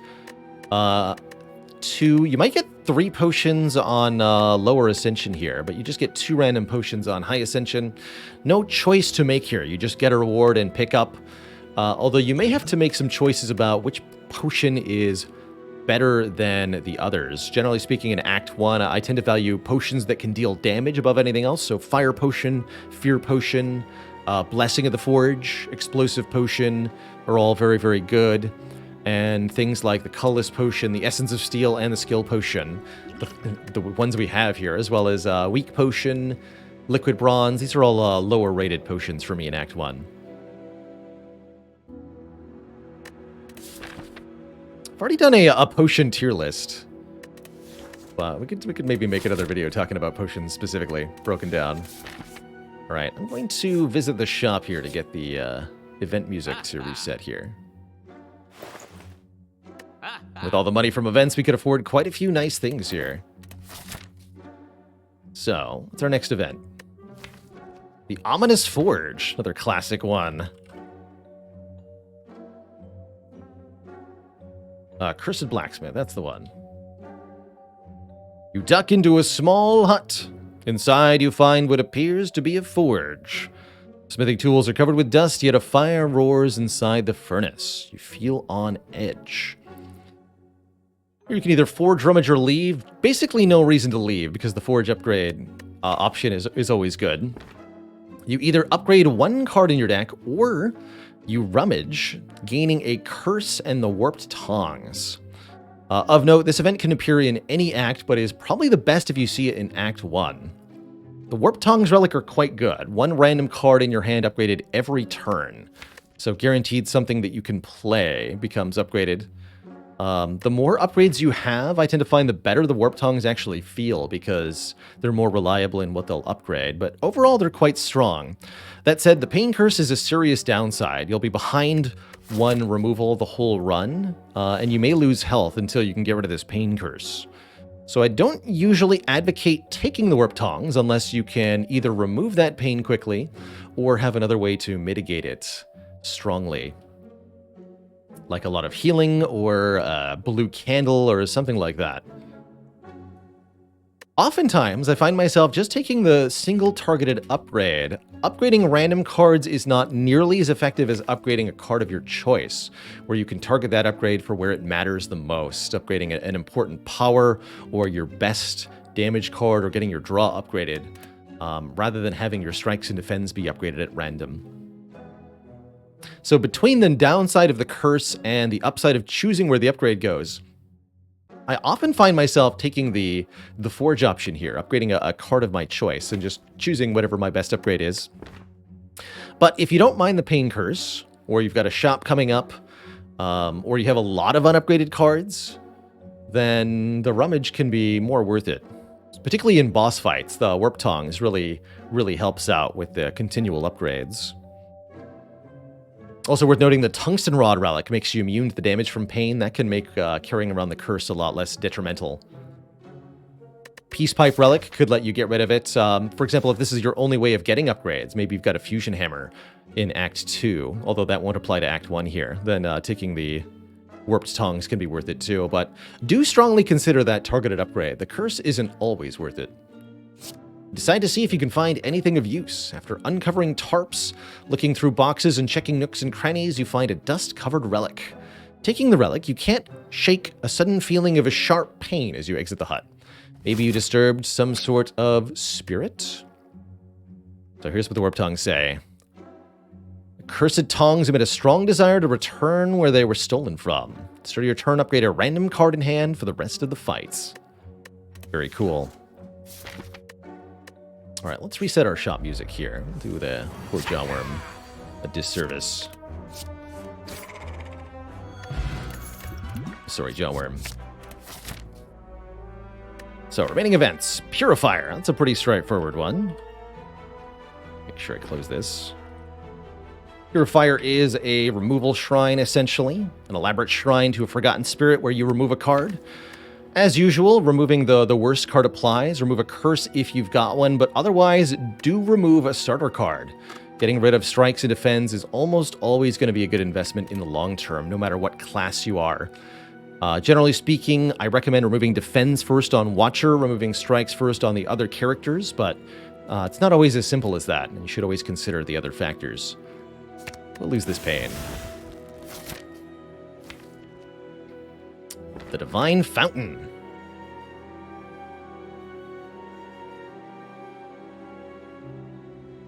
Fountain of Cleansing. So here's a very rare shrine event. This one, the Divine Fountain. Very unlikely to see this one in Act 1 in particular. Many players have expressed to me that they've played hundreds or even thousands of hours and never seen this event. You come across shimmering water flowing endlessly from a fountain on a nearby wall, which allows you to remove all curses from your deck. You'll only see this event if you have removable curses in the first place. And it's a shrine event, as aforementioned, so it's a much lower chance to appear than a regular event. As you drink the water, you feel a dark grasp loosen. Let's sort out our music one more time here. Didn't I just fight you? Poor jawworm. Hey, nice card. So a few shrines we haven't talked about yet. The Woman in Blue.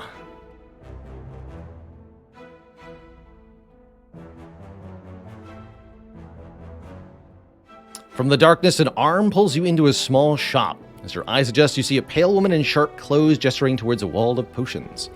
Buy a potion, now, she states. You either buy 1, 2, or 3 potions for 20, 30, or 40 gold, respectively, or you refuse and she'll slap you, which only does damage on high ascension. If you're at below ascension 15, You may leave without penalty. She'll still slap you, but it won't actually hurt you. But on the higher ascensions, you will take damage for refusing to do business with the woman in blue.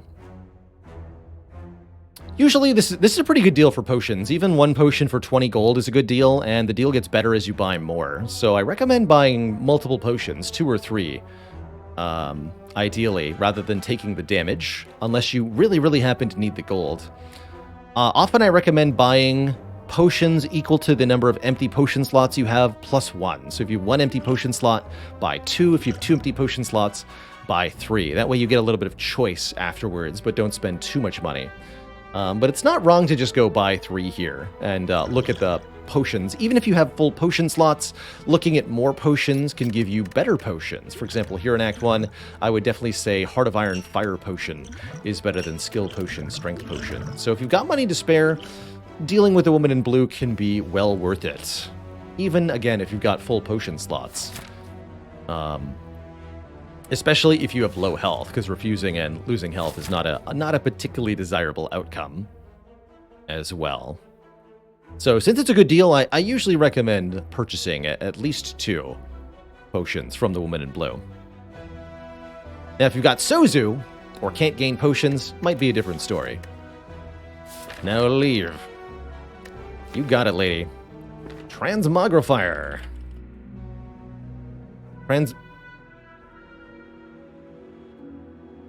Transmogrifier? Do you see that? The devs misspelled it? Oh my god. That's funny. Transmogrifier, you got it.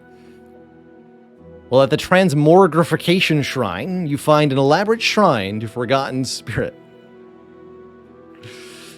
Here you can transform a card, which I almost always recommend taking advantage of. As aforementioned, transforming your worst card, either a strike or defend, is usually favorable for the player.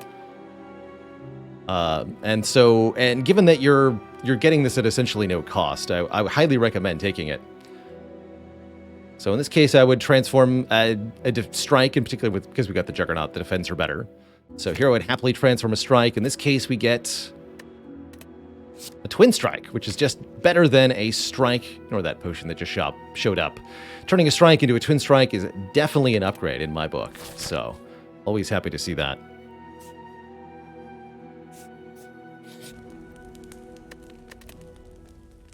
I'll upgrade Reaper. Alright, a couple more events to show off to round out this video here. What's left? Upgrade Shrine. That's also pretty straightforward. I will show it off.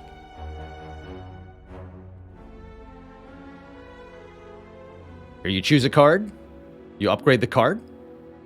Standard upgrade logic applies. The same logic you would use at a rest site. Choose the best upgrade. And I strongly recommend valuing the absolute numeric increase to the card. So for example, Twin Strike deals 4 more damage, 2 damage twice here, whereas a Strike upgrade is +3, Bash upgrade is +2 and 1 more turn of vulnerable.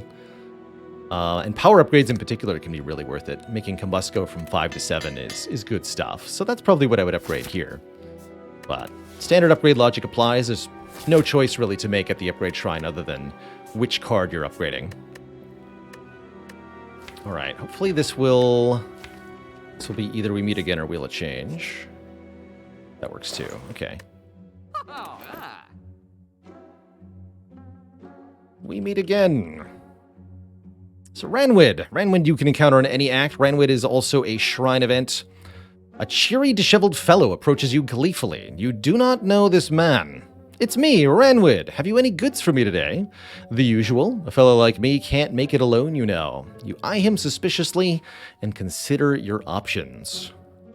Here for Ranwid, you can gain a relic, and you get to choose your price. And just like the other choose your price Golden Shrine, the Golden Idol rather, an event in Act 1, just like the Golden Idol event in Act 1, being able to choose your price means it's almost always worth it to take it. Because surely one of these things is worth a relic. A potion, chosen at random, a certain amount of money, chosen at random, or a card chosen at random from your deck. Options will be grayed out if you don't have the required thing, either a non-starter card or a potion or the money. You have to be able to afford at least one of Ranwood's prices for him to appear in the first place, so there is a spawn restriction on this. If you don't want to give up what Ranwood is asking for, then attack is your choice. If you attack Ranwood, then that ends the event without gaining the relic or losing anything. What a jerk you are sometimes. He runs away. But my advice in that one is the relic's almost always worth it. Just try to figure out what is the least costly thing you can give up. Money's usually pretty valuable, so I'm either trading away one of my potions or losing a card, but it ultimately depends on what card he asks for. He can ask for a common card late in the game, and it can even be a good thing to get rid of it, but if he asks for an important rare card early, then not so. Not so. All right. Event Wheel of Change. This is the penultimate event here. This is the second Gremlin event, like the Match and Keep. Just like the Match and Keep, this is a totally random and kind of cruelly unfair event because of it. You come across a dapper-looking, cheery gremlin. It's time to spin the wheel. Are you ready? Of course you are. There's 6 options on the wheel. 4 are good, 2 are bad. And it's completely at random what you get. 2/3 chance you get something good, 1/3 chance you get something bad. There's nothing you can do to change or affect this. You just spin the wheel and see what happens.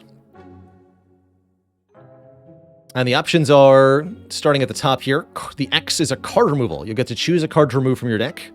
The blood splatter means the gremlin stabs you and you lose 10% of your max health. The pile of money gives you cash, specifically 100 gold times the act you're in. So 100 gold act 1, 200 gold act 2, 300 gold act 3.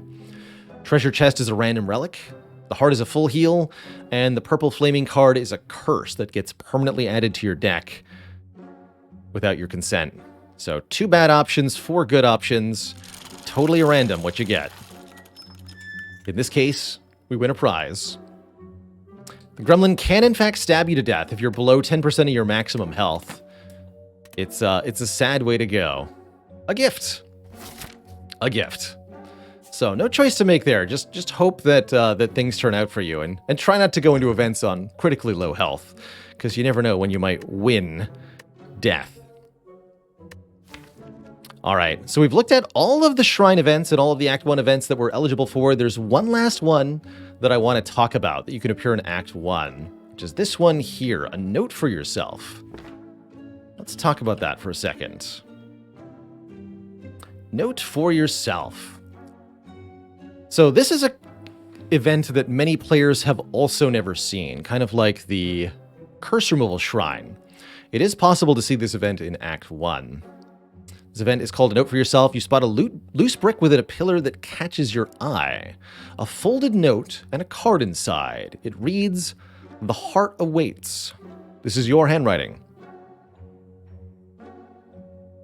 Many players have not seen this event because there's another weird spawn restriction on this one, specifically an Ascension level based spawn restriction. This event cannot appear under 2 conditions. Condition 1, you're playing on the highest unlocked Ascension level you have. So if you're trying to unlock a new Ascension level, you cannot find this event. Secondly, if the overall Ascension level is 15 or higher, this event can also not appear. So if you play on high Ascension levels, you'll not see it either.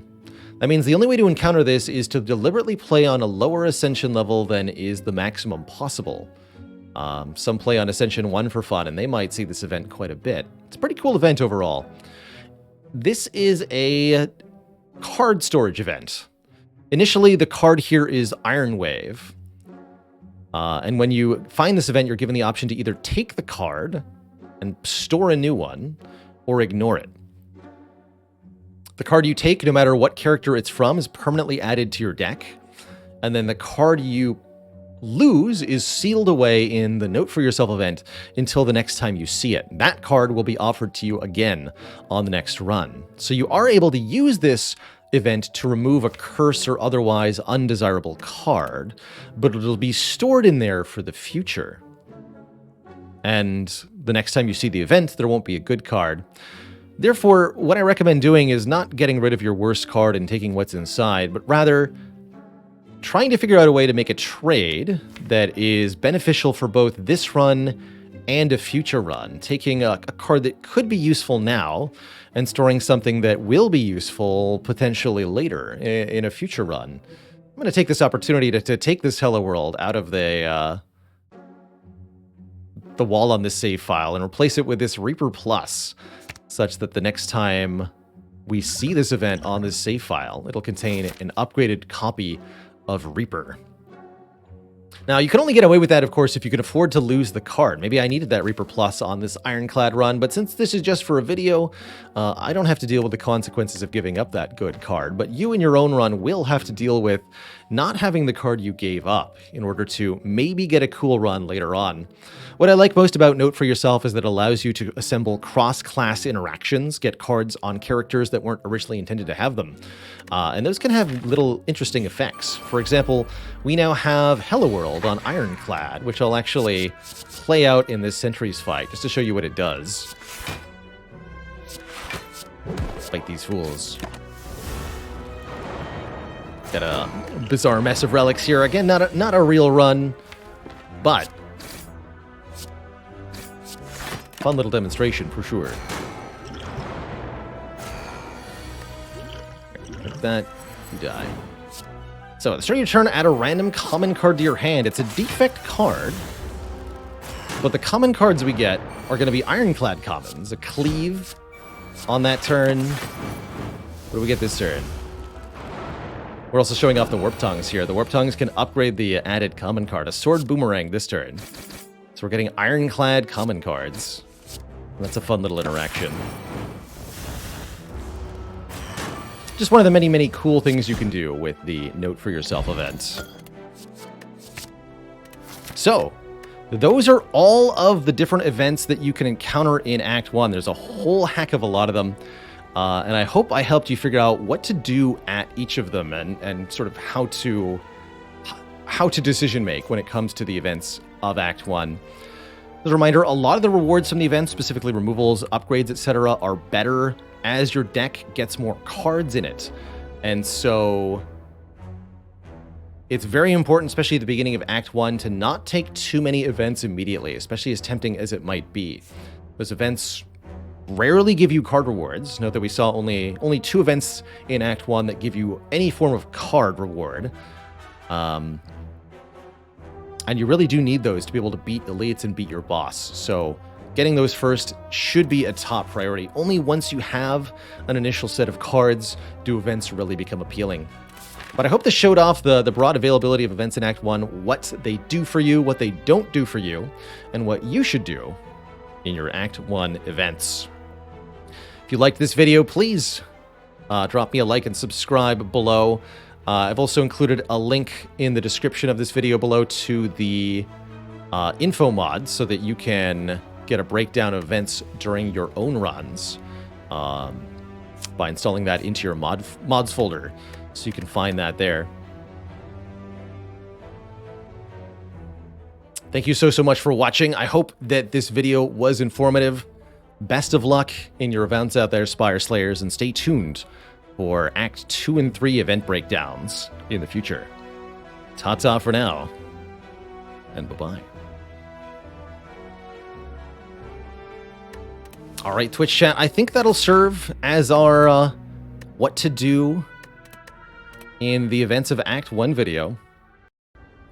Didn't quite talk about everything that I wanted to. I ultimately ended up not really mentioning the correlated randomness, as it didn't feel like there was an opportune time to do it, but I hope that served as a pretty good intro to the events and how to decision make on them. Act 4 events when? That'll be a short video at least. Be a short video at least. Be in the description still. Thank you. Thank you, thank you.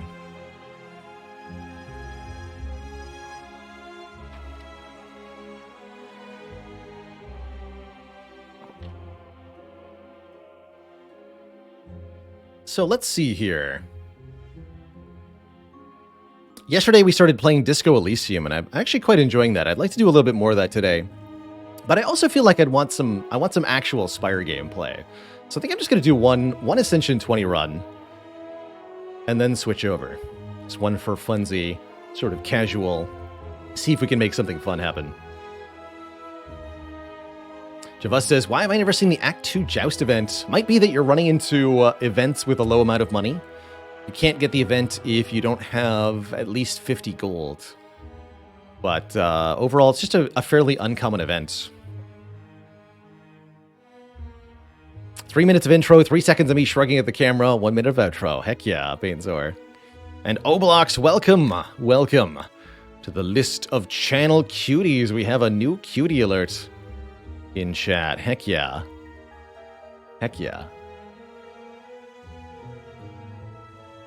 Welcome. Let me get you added to that list right away. Thank you so much for spending enough time in the channel to accumulate the required 500,000 channel points. Truly legendary. Legendary.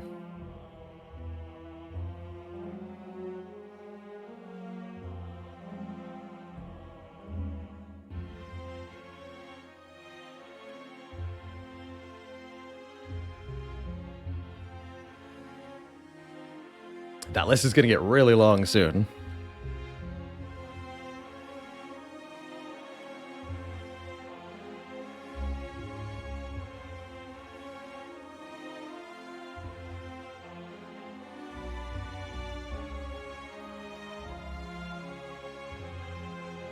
Which is the event that has you betting on successful revenge. Yes, that's the Joust one. Bet on owner or bet on noodle. Or bet on the noodles or bet on the murderer. With the murderer being the more likely payout. I'll talk about that one a little bit too. Like the odds. And Skyfish also joining the list of channel cuties. Skyfish, welcome.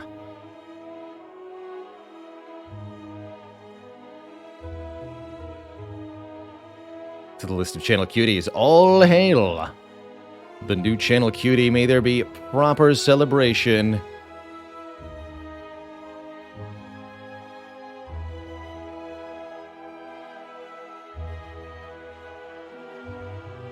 Who asked for the dead joke? Where'd that go? There it was. Lodestar81, what do you call it when two people become a cutie at the same time? A Q-tie.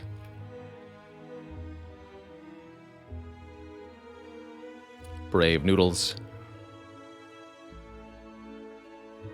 Brave Noodles. And Hex Dragon, thanks for 20 months of support. 2 metric years. Heck yeah. Alright, let's swap to the A20 save file. I think our last run was with Watcher, right? Perfect. I wanted to play Ironclad anyway. Cool. So what I'm going to do is an A20 Ironclad one run upon my return, now that we've concluded our video. And then after that, we'll play a bit more Disco Elysium. See if we can't uncover some more mysteries for our drunk cop. Time for Pain Rupture? One can only hope. One can only hope. But before we jump into a run, I am going to take a quick couple minutes. What do you call it when two people become cuties at the same time? Cutie patootie. Yes, love it, Darluck. Love it. Love it. Okay, back in a couple minutes. I'm going to get some tea, refill the water, all that jazz. Upon my return, Ironclad A20. Be right back, everybody.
All right, Twitch chat, we are back. Thank you for the patience. Well, I got myself some tea. Spine Sheath says, I just had a Pyramid Branch run, but it wasn't my hand that was clogged, it was my potion belt. Exactly. Gotta give Dead Branch Pyramid a try if you've never tried it. Sometimes it could be really, really good. Greetings choose. Do you have an early shop to make that curse potentially worth it? Or a late shop after we clean the elites. Clobber their faces in. Take 1, 2, 3 elites, easy peasy. Ironclad can do that pretty well. 100 gold start's also pretty nice. Rather than take 250 gold curse, why not just take 100 gold? That's like the Serpent at the start of the run, right? Rarely is that worth it, but it could be. Could be. Also think random rare card could be quite good here, although there's a few Ironclad rares you don't want to start with. I'm entirely willing to risk it all on a random rare here, though. Let's do it. Give me a random rare card. Reaper. Actually not that good on floor 1, but I think it'll be grand overall. Let's mark my intended path here. For all y'all watching at home. Epona, thanks for 45 months. Merry early Christmas to you too. If you could get any starter relic on a different character, which one would be the most broken? Silent with Burning Blood would be very good. She would love the additional health, especially with her low max health. But I think most busted would probably have to be Watcher with Ring of the Snake. Watcher with 2 more card draw on turn 1 means you can just go Glass Cannon all day, every day. I think that'd be the most broken by far.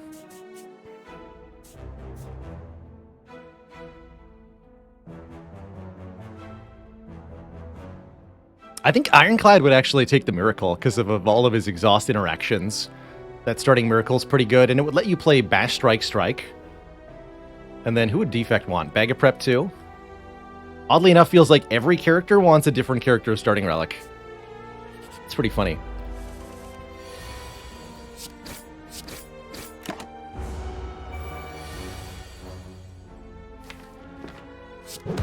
Extra damage, Reaper next turn, but do we actually play it?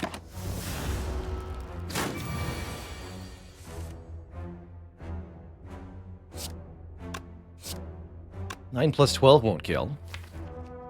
Ooh, next turn we're only guaranteed 2 strikes. This heals for 6. So I can do 6 plus 9. 15, leave it on 10, get a guaranteed kill next turn. Playing Reaper Strike is better than playing Defend Strike Strike. That alone is for sure here. It would only take 1 next turn, actually. Is the ladder over? Yes, unfortunately. It is. What about Reaper Defend? Is that ever viable here? Brings it to 19? That seems unviable. So let's do Reaper Strike, then.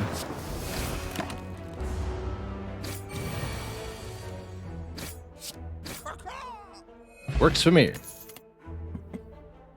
Sword, Boomerang, Cleave, or Perfected Strike. Do you think we want another good damage card? Perfected Strike early is interesting. Not very advisable against the Guardian boss.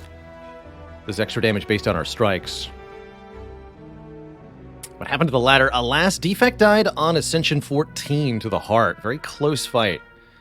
But we just barely couldn't make it. So the ladder came to a close. So we're doing just one sort of regular for fun run here. No special stakes, just some extra Spire content before we switch over to Disco Elysium.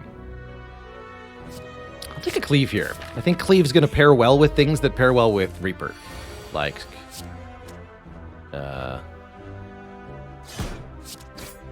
Thunderclap, for example.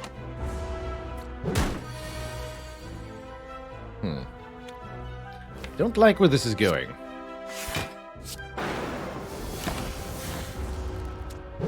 One very aggro slime here. Holy heck. Please stop.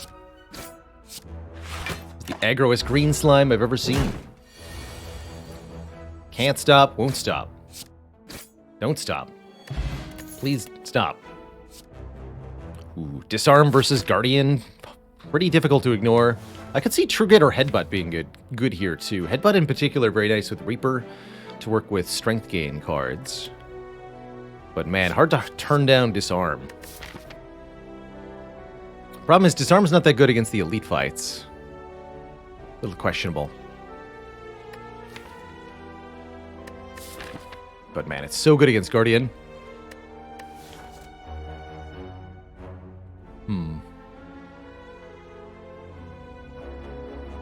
Oh, I know what I did to the bot. Hold on. Let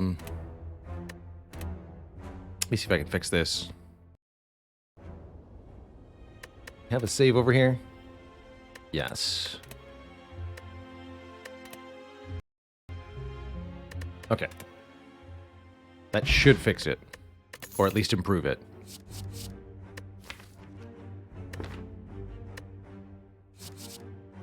With this lifetime delay.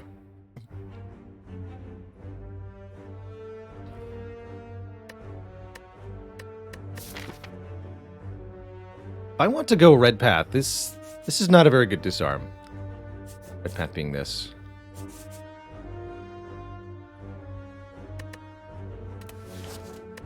The headbutt's better. Don't like that I'm doing that. I do not like it. But we're here. Easy max health up with Reaper, by the way. Definitely. Definitely want the max health up. Okay. I see we're gonna be like that, huh? Very well. If you insist.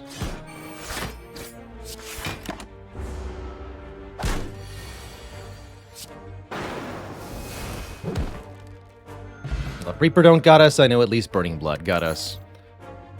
Ooh, block 10. That's going to be very helpful. Especially with Headbutt. I really like Ghostly Armor here. Just for being a very efficient card. We could even take a Rage for block alongside Reaper Cleave Headbutt. That's pretty good too. Although a bit more awkward against the Guardian, for sure.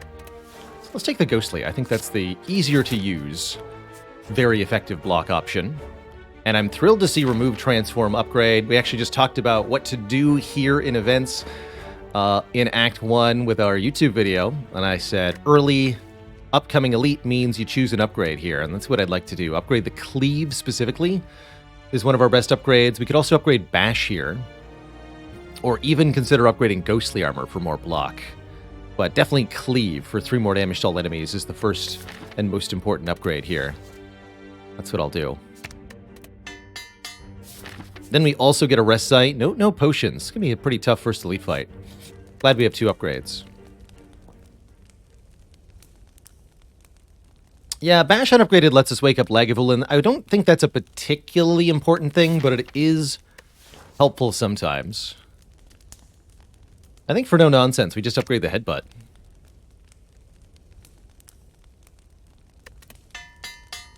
Keep upping the damage here.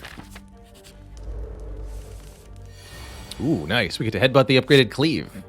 The power of Headbutt, letting us take double dipping on that Cleave bonus damage. Here, Ghostly Armor will conveniently get out of the way. Unfortunately, there's no way for us to prevent next turn's hit. You just have to trade damage here. Without drawing an early Bash, we were never really going to kill Gremlin in 3 turns. But we might get to play Reaper to get some of this health back. If we draw Cleave next turn. We do. So we can do 6 plus 16, which is exactly 22. Not too bad. Took 24, but we healed 12. Wow, we took 32. We healed 12. Now we get more damage every turn with the Mercury Hourglass. A Strength Potion, very good with the Reaper. And we're offered another Headbutt. Or a Dark Embrace. Hey, I like Dark Embrace a lot. How do you know when to block Knob and when not to? On A20, only when you can guarantee a kill next turn, really. Very hard to otherwise. In this case, it was more about not wanting to redraw Ghostly Armor, and crucially, drawing the Reaper Cleave combo might have happened because I allowed Ghostly Armor to exhaust. Rage wouldn't have been able to do that. That's why I took Ghostly over Rage. Don't blind pick Dark Embrace challenge? Impossible.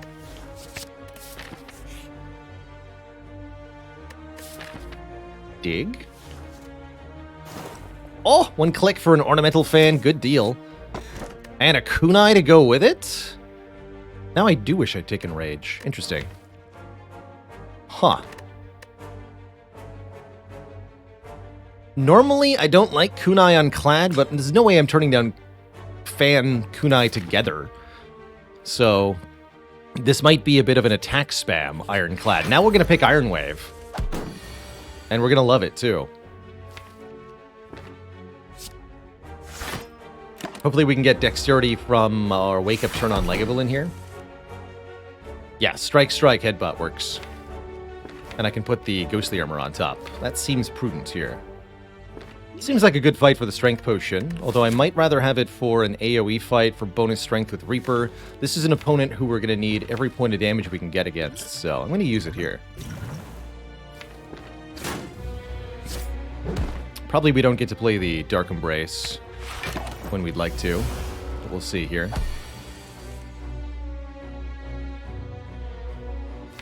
Could bash.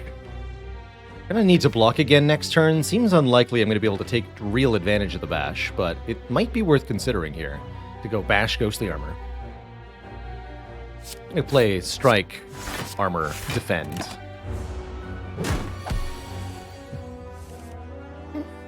Bash would have been pretty good. After all, it's only 2 less block to play 3 attacks here, so I do think I play 3 attacks. Let the fan block. And it does look like we will at least be able to play the Reaper, although we'll lose the strength before we get to do that. So it's only going to be 6 health from Reaper. But it still is consistently healing us some of this damage that we're taking. That's pretty good. Dual-wield Reaper can be a thing. I don't think it's very good here, though. Drop kick. No Thunderclap yet, though. Hemokinesis pretty hard to want to use with these. I think we skip them all. Although Dropkick does kind of fit. We just don't have Vulnerable yet, is the problem. And it's very bad without Vulnerable. Is Lagavulin music exclusive to it? Yes. Yes, it is.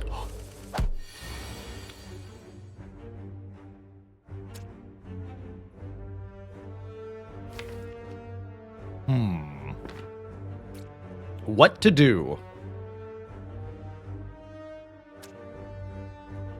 What to do?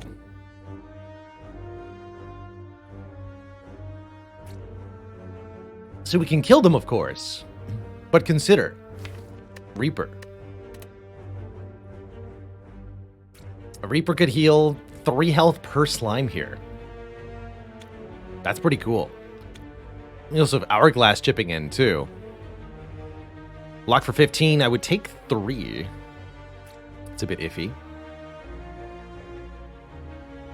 Yeah, are you a betting man? They'll all be attacking next turn.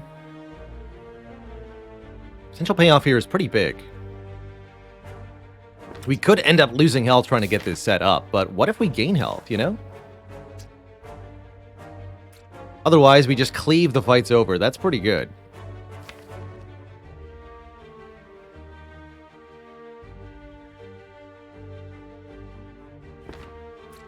Ah, heck it. Because there's 11 cards in the draw file? I don't trust it. I don't trust it. Alright, Dark Embrace in the deck. That means I take a True Grit over a Shrug It Off here. And we go for the Knob rematch, where I get to play the Dark Embrace. Interesting. Done deal.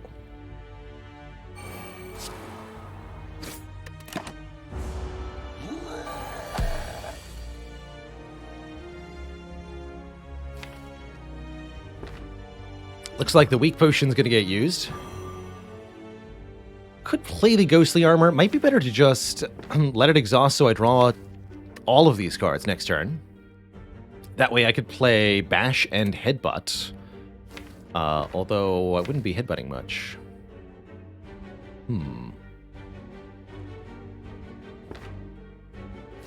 Seems like lining up Reaper is not going to work too well. We didn't draw much of our damage early on. Definitely putting us in an awkward situation here.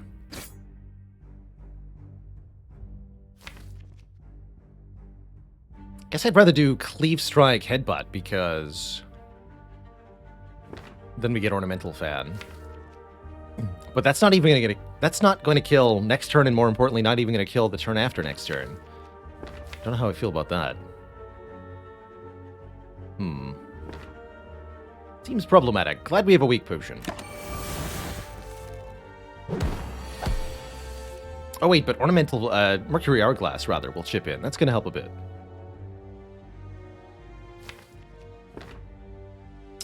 Be nice if we could have headbutted the Cleave Plus with the bash damage, but has not worked out here.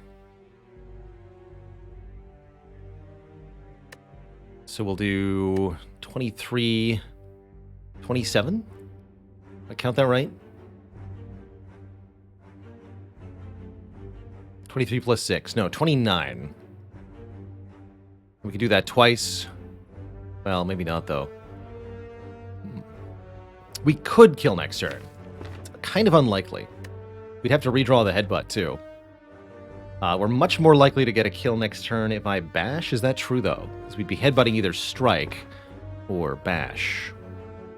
We also take 4 more damage. No, I think we do this. Hourglass, take us home, please. Oh, we get there. Nice. The damage. Okay, that wasn't too bad. Get a meal ticket, which will heal us 15 at a shop. Well, guess what? We're headed to the store. And another headbutt, a Havoc, or a Sword Boomerang. Havoc's kind of cute with Dark Embrace here. I'd have to upgrade this Havoc, but I think it could do very fun things this run with an upgrade. Although I think we'll need to upgrade the True Grit first, going into Guardian here. Guardian's going to be a weird fight. Especially if I take Havoc. Let's do it. Buy potions. Yes, please. Seem to have a crucial shortage of them. What's our potion chance? I've still got... What am I doing? I've got Info Mod installed still. Obviously, it's 70%, according to the screen. So, yeah. We haven't seen many potions, is the point. Give me potions. I'll take 3. Following my own rule, so that I can pick the best 2. Fire Pot, Strength Pot sounds pretty good, although Essence of Steel in Guardian does seem kind of decent.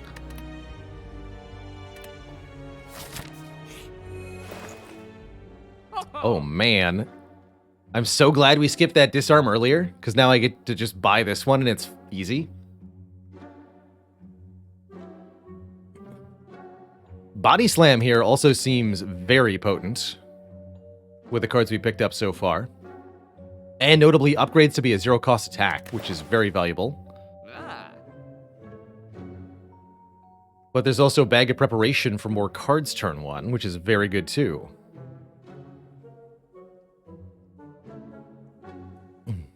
My, there's a lot we want to get done this run, huh? Especially with Ancient Tea Set, very hard to turn down the Bag of Prep. There's no way I'm doing that. Which leaves me enough for Disarm, not for Body Slam. Alright, easy shop. And I think I do upgrade the True Grit, not the Disarm here.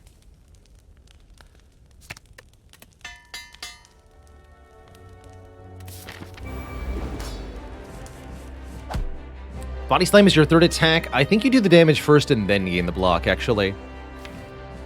Oof, this turn 1. I could Bash Strike. That's not too bad. I've got 5 energy. I can Dark Embrace, Bash, Havoc. That sounds fun as heck.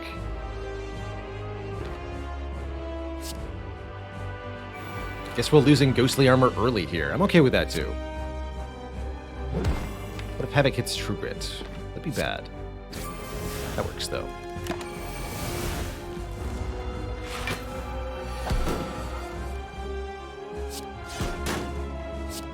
Good. An excellent opportunity to get pointed dexterity by playing 3 strikes. We'll have to play the Disarm later. But overall, this fight's going very well here. Should be completely fine.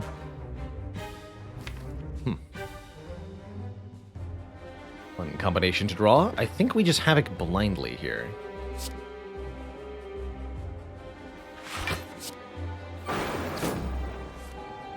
Works for me. Leaves one of the better attacks in the deck, so I probably don't want to lose it. But I do want to play the True Grit. Lose one of these.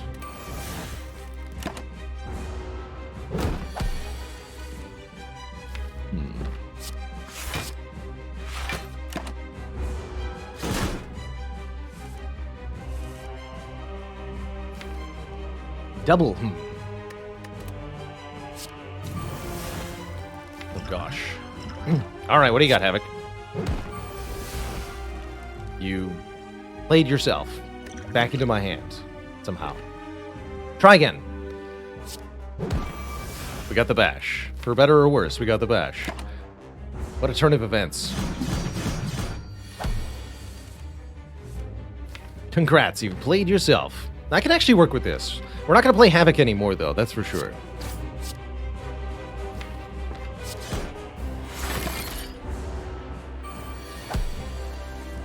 Can win this just with True Grit in the cleave here.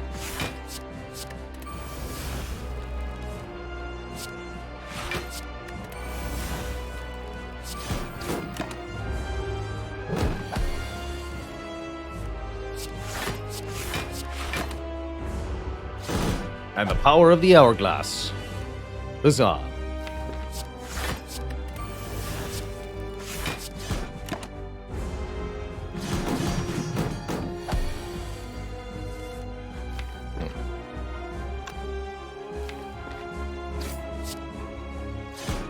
Still like to be able to draw 3 attacks in one turn.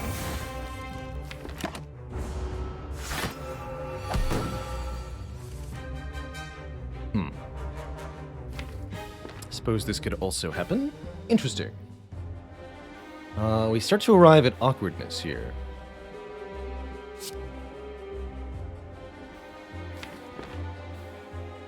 Looks like I might have to use the fire potion. Suppose I'm okay with that.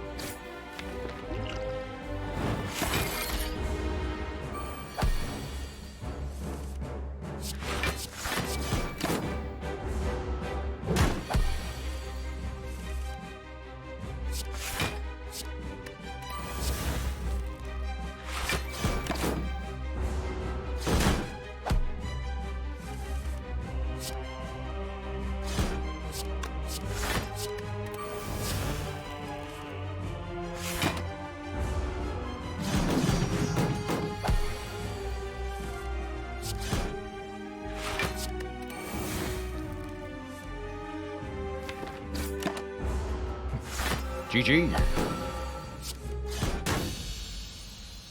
Okay, kind of a hectic fight there. Not feeling bad, though. All this deck needs is one decent strength gain card, and we're able to get quite a lot done. But it would only be really useful if either we could get that card in play on turn 1 pretty well, or we could get that card in play without paying its 3 energy costs somehow. And if we had ways to do that, I think this demon form would be pretty cool. So I'll take that. Notably, Fiendfire also very good with Dark Embrace. Funny. Black Blood, Astrolabe, Tiny House. Interesting.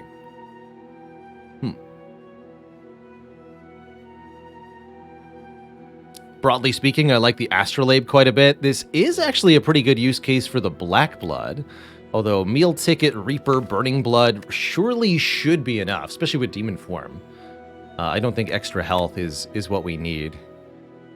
But Astrolabe, get rid of 3 strikes. Maybe 2 strikes, 1 defend. No, I think 3 strikes, because we're 1 corruption away from Dark Embrace being stupid good. And the defense being really good. So yeah, let's take an Astro. 3 strikes. Rupture, Inflame, Warcry. Ooh, Warcry I like.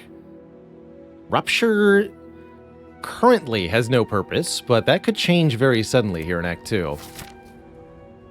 Perhaps now's the time we take the Warp Tongs. How many events can I get? Pretty bereft of money here. Could go for up to 3 elites, but 2 seems more sane. I'm looking something like this.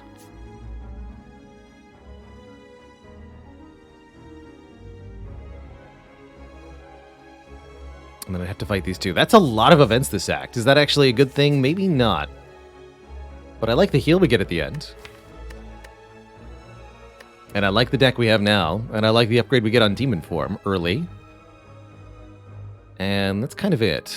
Otherwise, it's actually pretty difficult to pass. We'd have to go for an early elite fight, which is questionable here. And we've only got 3 energy. Although having Ancient T-Set for the elite fight could be crucial here. Unfortunately, we can't get it for this, or this. Yikes. No, I like the path I've chosen. Let's see how well it turns out or doesn't turn out. It's ultimately all up to me. Thanks, Dark Embrace.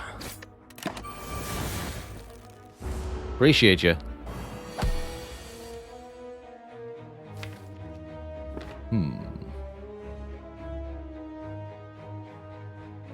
I think I learned my lesson about this. The answer is I should just take 12 damage and play Demon Form.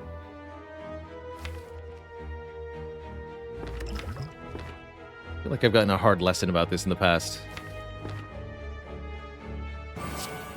Just gonna do that. Do we want to Warcry? Kind of a weird choice here. I don't think we do. Fortunately, only the multi-hit here, so we can do some fast-thinking shenanigans.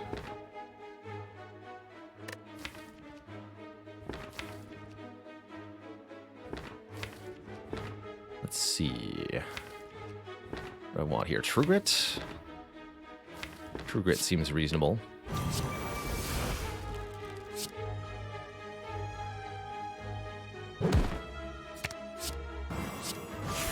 Lose the defend, lose the defend. And then that turns into more draw for next turn. Do you stop?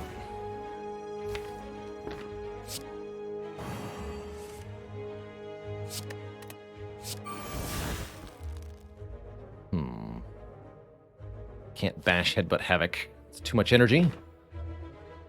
But I can bash. And set us up for a Vulnerable Reaper next turn.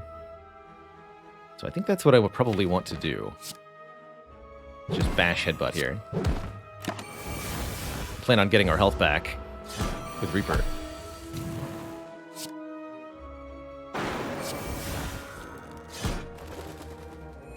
Works for me. Iron Wave plus Twitch chat. It's the ultimate card. Goes extremely well with these attack relics, has a free upgrade. How can you say no? Pro tip. You can't. Right, do I play Demon Form versus Inflame Plus? Maybe not. I don't think I do. Really appreciate that the Hourglass is here to help out in this fight. These birds can be really annoying. Especially if they all choose to attack for way too much damage at the same time. Then they're extra jerks. For example, here. Although we do 7, 7, 5. Not quite enough damage to kill with Cleave Headbutt. Iron Wave, it's 1 short of killing. That makes me want a skill potion here. Skill potion here. Power Through, or Havoc, or Bloodletting. Bloodletting would let me also Reaper. That'll be worth it.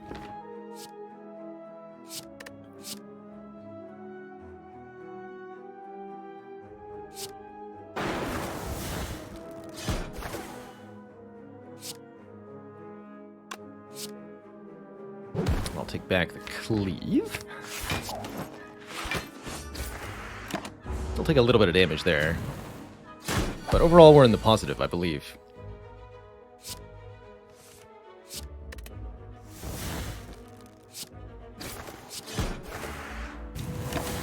Get him, Hourglass. Nice. Okay. Good enough. Another way to gain strength, very tempting. Card that can apply vulnerable, very tempting. Unupgraded, they're both a bit harsh, though. Not sure how much I trust spot weakness. But with Reaper, I do like having more ways to gain strength. Quite a lot. I don't know. I don't think I'm going to take it. One Night Down the Bird hitting for 15. Had a little bit more health, but I guess if I was using the Reaper, it probably didn't matter. So I may have just made a mistake there, quite frankly. Alright, here seems correct to play Demon Form turn 1. That's going to be worth it. Rail next turn. Can always get our health back in this fight. Should be able to leave this fight with full health if I play my cards correctly.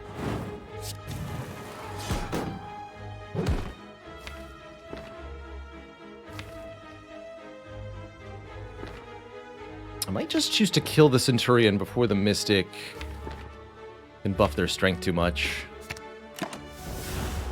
Let's see what this draw looks like.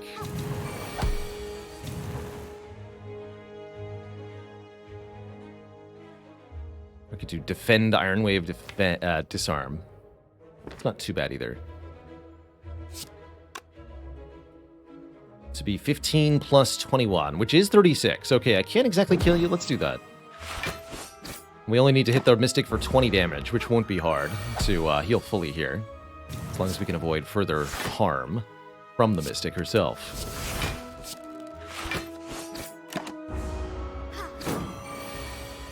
She can be kept busy healing herself, so that's not too difficult.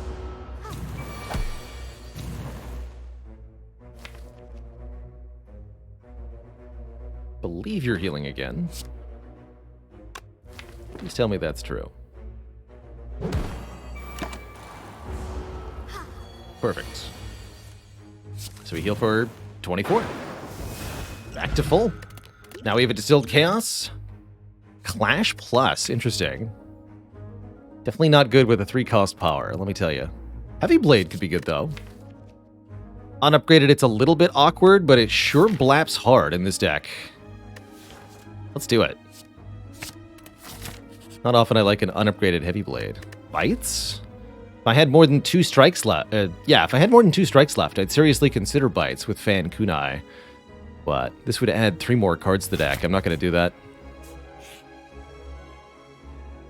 What I will do is transform a strike here into a headbutt. And yeah, we need energy soon. I'd love to upgrade Havoc, but I think Demon Form is the priority for the moment.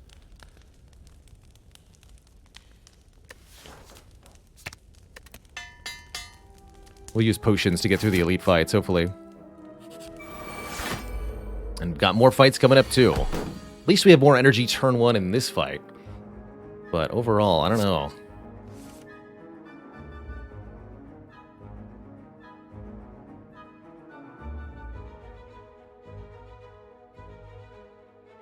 Want a Havoc Bash or Havoc Dark Embrace? I think I want to Havoc the Bash for the extra draw.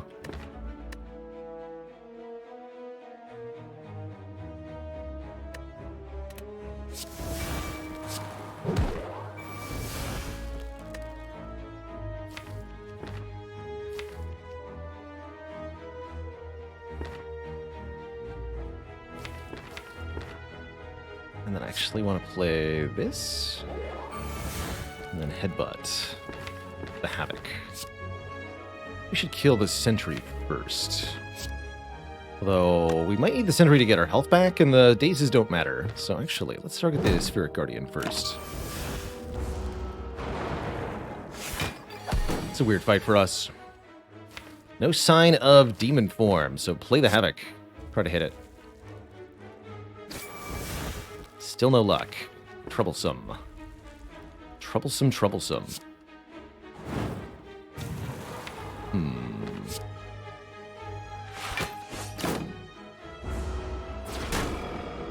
It's a little worrisome, actually. We're about to take a lot of damage here.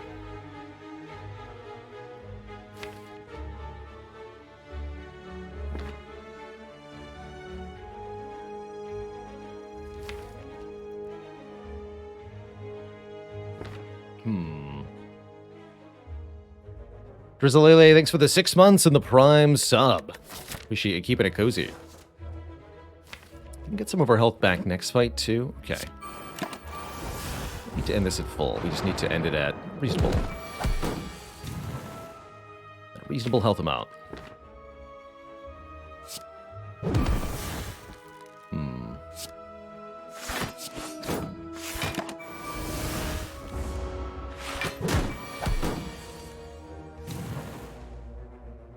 Double trouble. Might have to use the Distilled Chaos, too. Don't like that.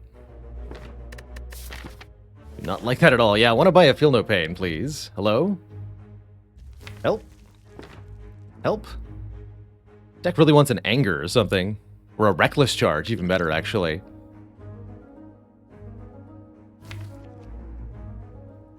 Alright, I'm going to Distill blindly, see what happens.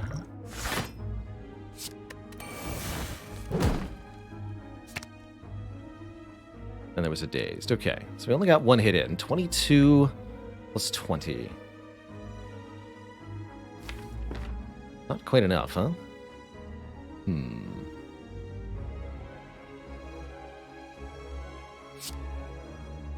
But I can do Cleave Plus and then Reaper. Get some health back. Big time. Take a bit more than finish.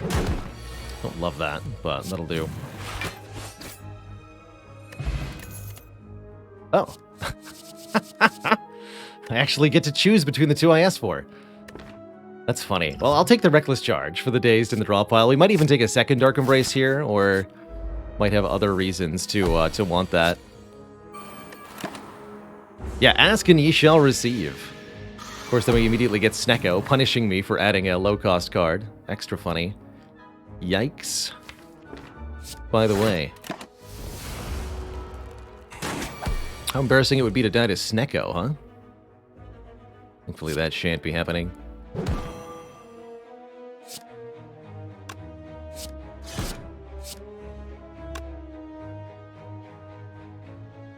Box for more.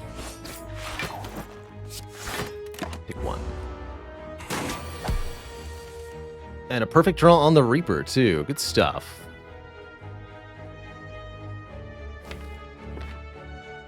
Well, I could put it on top for next turn. I don't see necessarily why I would want to do that. Oh, now I see why. I can reroll the cost.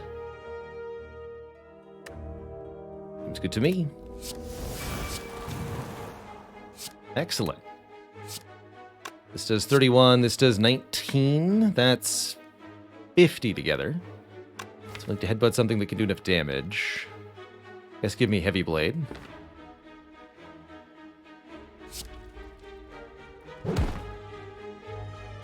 And there's a 50-50 chance we can play that Heavy Blade to win immediately.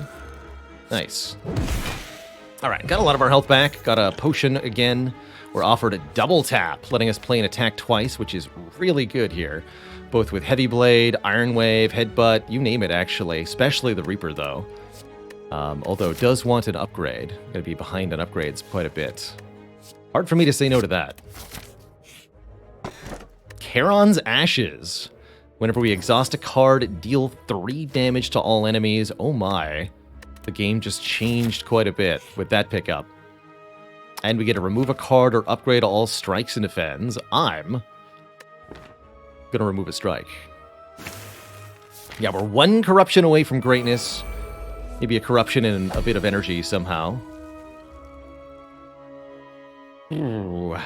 Alright, this looks pretty straightforward, actually. We want to put the demon form on top with the power of Warcry. Because if I play it now, I'm going to get attacked by Gremlin Leader next turn. But if I kill the Gremlins this turn, I should be able to play the demon form next turn with no consequence. Ghostly Armor gets better too here. Sweet, so we get a free turn. Easy. Demon form, please. I'm not going to play this Reckless Charge. Not until we have Dark Embrace down. That's not true of anger. That would have been a good reason not to take anger here. Headbutt Cleave would be pretty cool. Headbutt Cleave and Havoc it. I could also... Not much else I want to headbutt here. Yeah, headbutt the Cleave and Havoc it. Strong Reaper next turn, but that won't be good enough.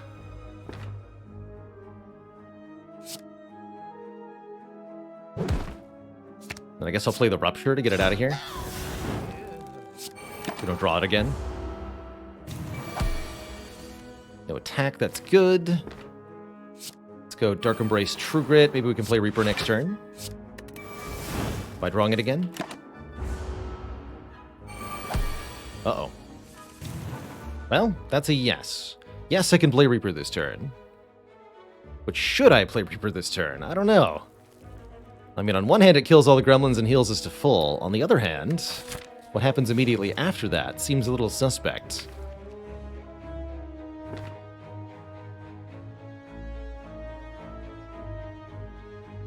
I think we disarm first. Let's see what we're looking at. Double tap, True Grit, defend.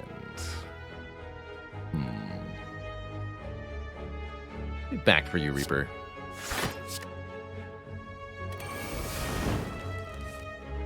Nice. Okay, we'll take that.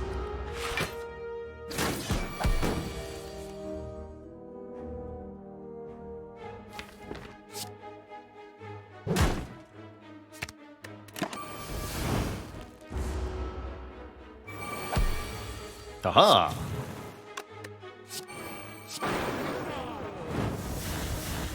The healing. We have 80 health now, Twitch chat. Offered Flame Barrier, Clash, and Flame. Do we want them? I don't know. Probably not. Not without upgrades. Zakoder, thanks for 14 months. There's no time like the present. Because every moment is a gift. I'm skipping all these. Oh, we do get another merchant. With Ori? Deeply intriguing. Card removal also not bad. Thunderclap not bad. But man, Ori. Look at a bunch of stuff to find card draw or energy or exhaust interactions. Seems pretty likely to pay off to me. Do we get corruption from Ori? Yes, we could. Are we likely to? Not really. Could also find a second demon form. An evolve. Another Warcry plus. A flex plus.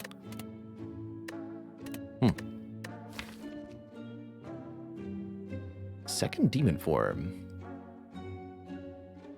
Interesting. Impervious is very good. Guess I'll take it Impervious over second demon form. I'm not unhappy with this overall. Got some good options in here. Another Warcry could even be okay. How about Whirlwind? I don't feel like I need it. Guess Warcry is better than nothing with the ashes here, yeah? Okay, let's take another Warcry. Not gonna take the Evolve. I think that's too many powers to set up. Even though we have one Reckless Charge, it's not enough. Yeah, Whirlwind is just worse ashes, no kidding. I'll show you a worse ashes.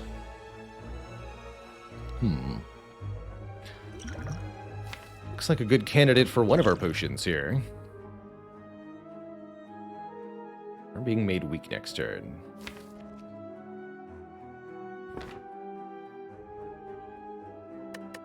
If anything's a good time to use potions, it'd be now. Alright, let's look at more options turn one here. Yeah, there is double tap. Okay, I was wondering. What does Warcry reveal? Inflame. Okay, Inflame, double tap, Cleave then. Or maybe double tap Heavy Blade if it's enough to kill. Strength affects this card 3 times, so plus 9 makes this 23. 23 twice will kill, but I can't play Inflame, double tap Heavy Blade. That's not how it works. So no, never mind. Put the Reaper on top, I guess.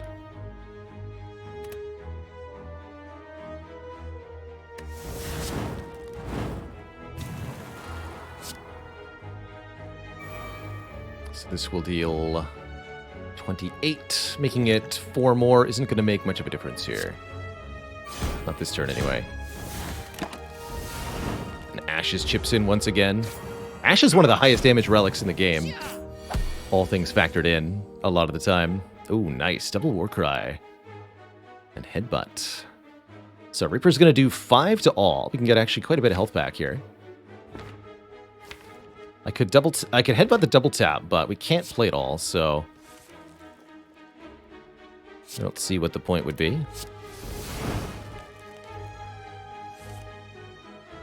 Unless... Oh, no, it's too late, right? Yes. But I can still Havoc this Reaper here.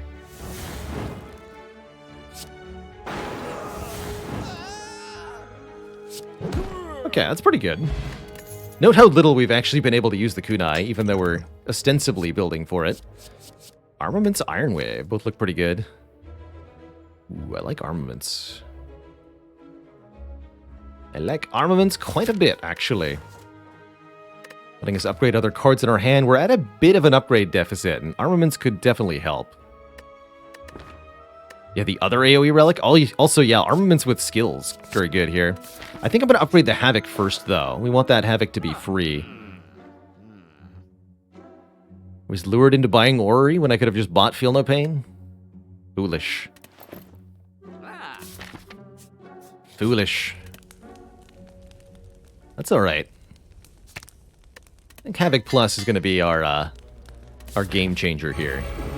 Especially with how many ways we have to put a card on top.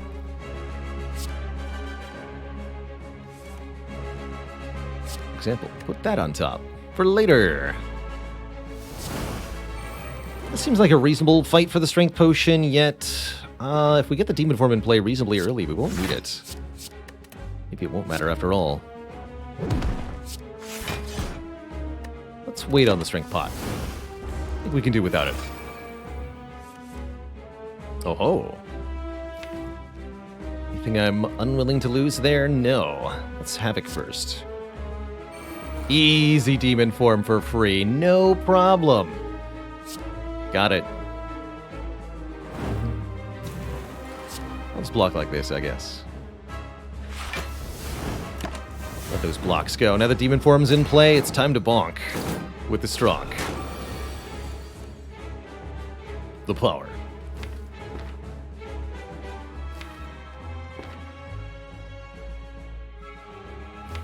Too early to Reaper? Guess I'll do it this way. We will Headbutt the Havoc Plus. Leave on top, play the Havoc. What is that going to get done for me, though? Not much, actually.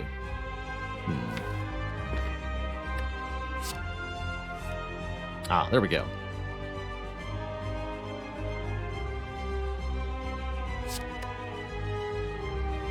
That sorts it out nicely.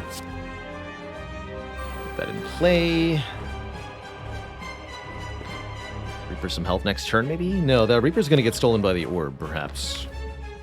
Interesting options here.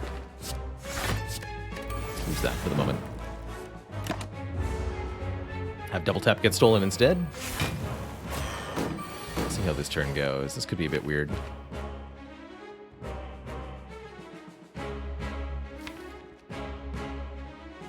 But the Havoc is oddly tempting.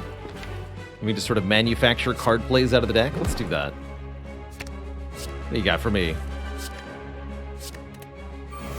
Don't get to know what's on top. You just have to play a little blindly here. Worked out pretty well.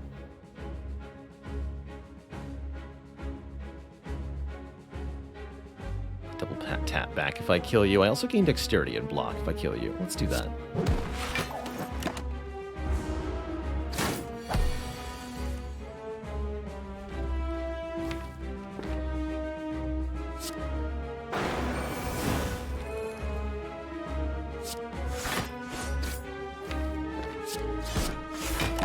Hyper Beam this turn. We have enough health to tank it no matter what, thanks to the prior setup with Reaper.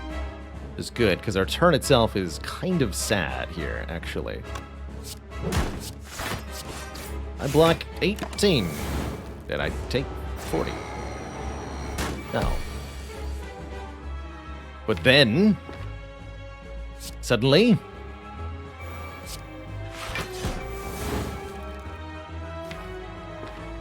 eventually,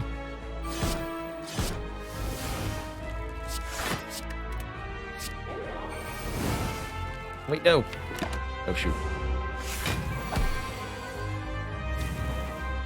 Then there was a bonk. The power. The power. Barricade, looking tempting. Another card we can cheat into play. We had Feel No Pain, this would be a bit more appealing, but we still have many opportunities to get a Feel No Pain. Likewise, if we had a Feel No Pain, Juggernaut would be more appealing. But I like this Barricade, okay. But also consider Brutality. It's cheaper and draws us more cards. Oh, and it works with Rupture. That's right, we have Rupture. So this is like our second demon form. Welcome, Brutality. Welcome. Makes for a pretty easy coffee dripper. The deck would certainly love more energy. Got Healing out the Gazoo, whatever that might be. Could also take Cursed Key or Calling Bell and get curses, but Dripper seems like the freest, easiest pick, since we can always heal with Reaper and Meal Ticket. And Burning Blood. A wild cousin of the Kazoo, now endangered. Understood.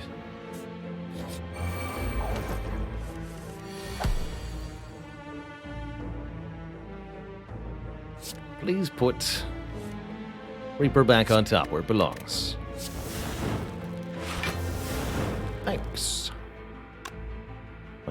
Can't play 3 attacks now, but I could get rid of cards. Let's lose the bash here. Stinky. Stinky dorklings. First of all, how dare you?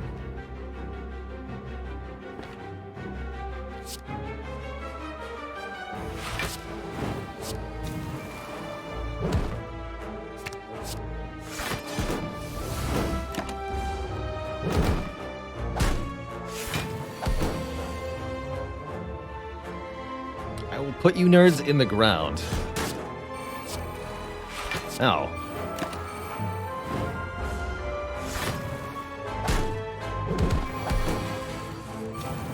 Alright, let's be careful here.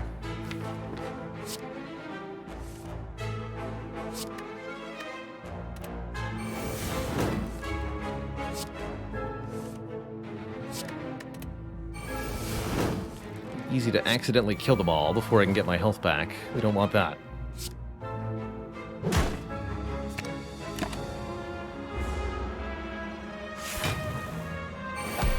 What we want is to next turn have Reaper in our hands.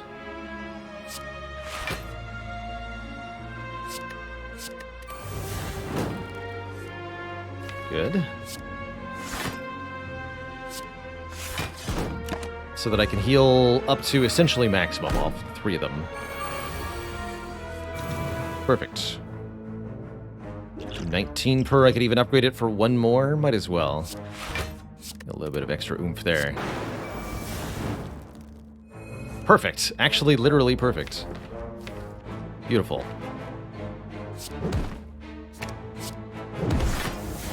Get +6, back to full. Fire breathing plus? Not today. Not today. But nerd breathing plus? I'm on it.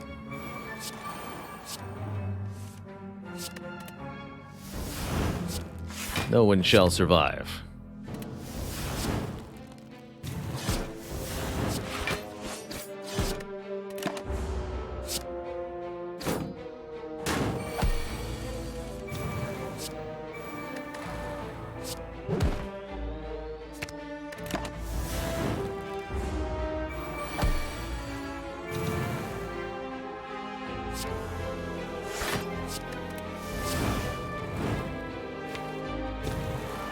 Sure, why not? Easy. Always check your draw pile before you play Havoc and consider, is there a worst case scenario that you maybe want to avoid? Pretty spooky otherwise. Spot weakness is back. It's better than before, but still unnecessary now that we actually have Rupture working for us. Get out of here, Spot weakness. And get out of here, Madness is, although ostensibly an energy generator for us here, and maybe card draw with Dark Embrace. That relies on Dark Embrace being drawn early. I'm not gonna count on that. I am not gonna count on that. Please put True Grit on top, thanks.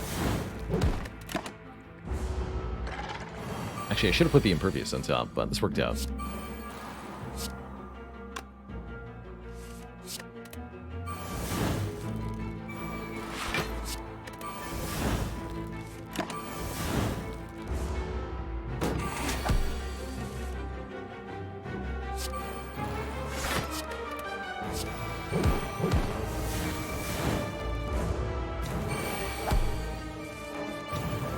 This seems to be working.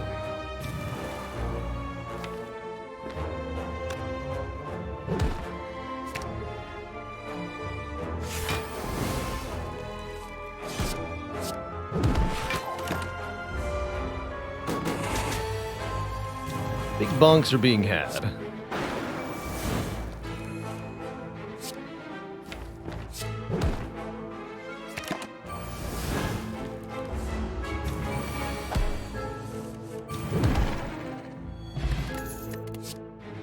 Upgraded Whirlwind. Do I need area damage that much? Don't really feel like I do.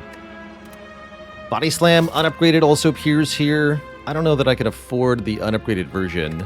Although we do have a few upgrades headed our way soon. I'd like to upgrade Double Tap, Armaments.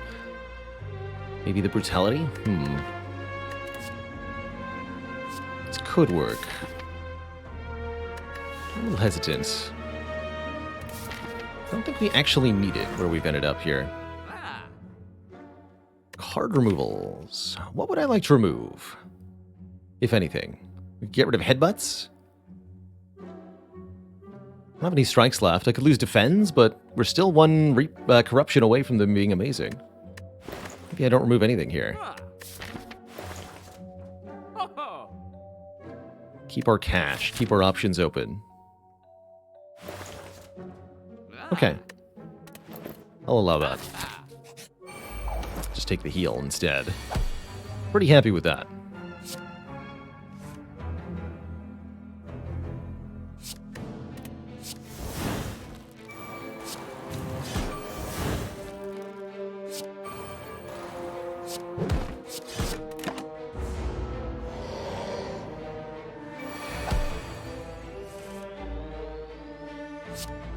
What's on top? Nice.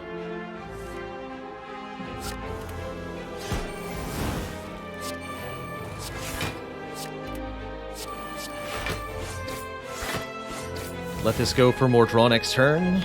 Let's do that.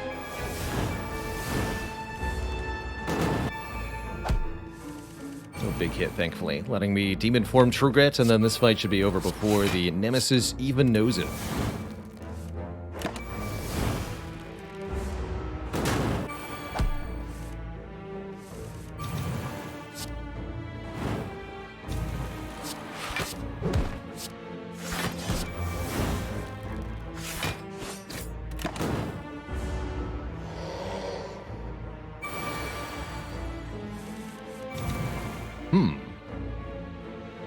Now, that's not the draw I was looking for.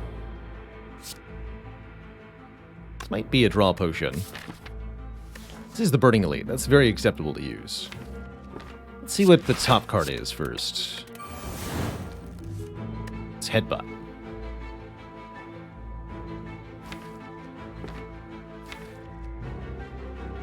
And I would want to what? Headbutt?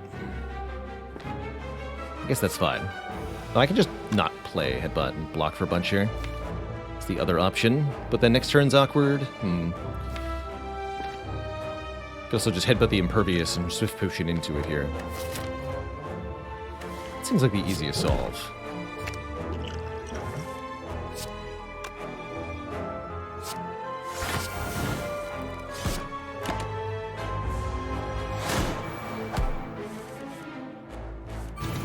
This turn seems a little awkward, but at least we gain strength from the burns. Behold. 2 strength per burn. The power. Where's my Reaper at? You're not my Reaper. Oh no. Well, that'll work. Get me out of here. Spooky fight. Happy to see Lantern with a bag of preparation. Tempting to take Thunderclap, but I'm much more inclined to take a second wind here, which allows me to exhaust non-attack cards, crucially giving us an answer to stuff like burns that can pile up. They're very nasty. Very, very nasty. And am I gonna what? Upgrade armaments? Sure. Let's do that. Let's do that. Why not? Nasty Boneses.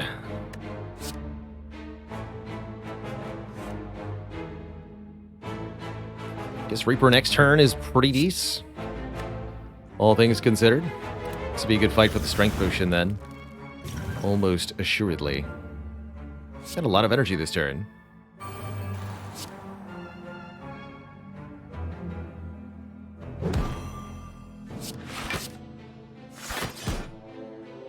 Could let this exhaust for more damage? I don't think I want to, though.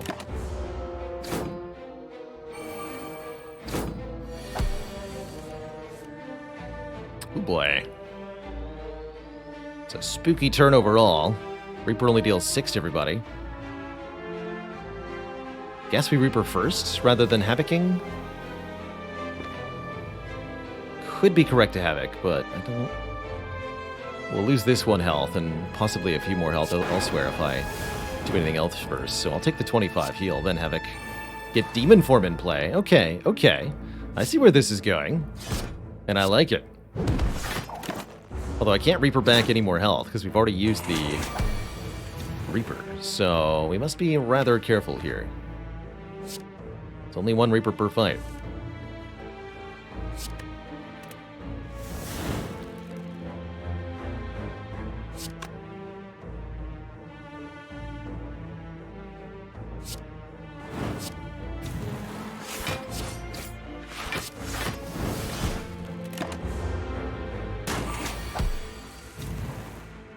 Oh, goodness.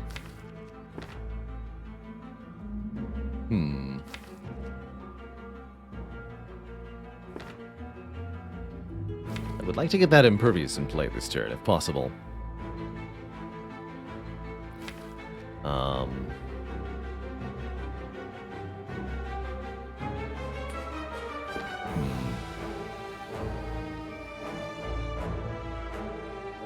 Headbutt Havoc. Then put the Dark Embrace in play with the Havoc? That's less draw, though, overall. Tough call here. Whether we should play the Dark Embrace or not. Hey there, Zuthus.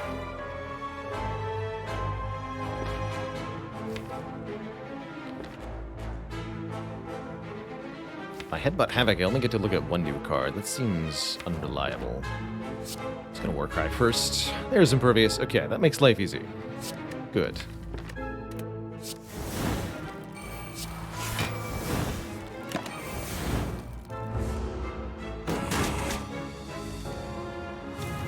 Oh. And then this happens. Great. Good talk. That was not the draw I wanted. Believe it or not. That was not what I was hoping to achieve there.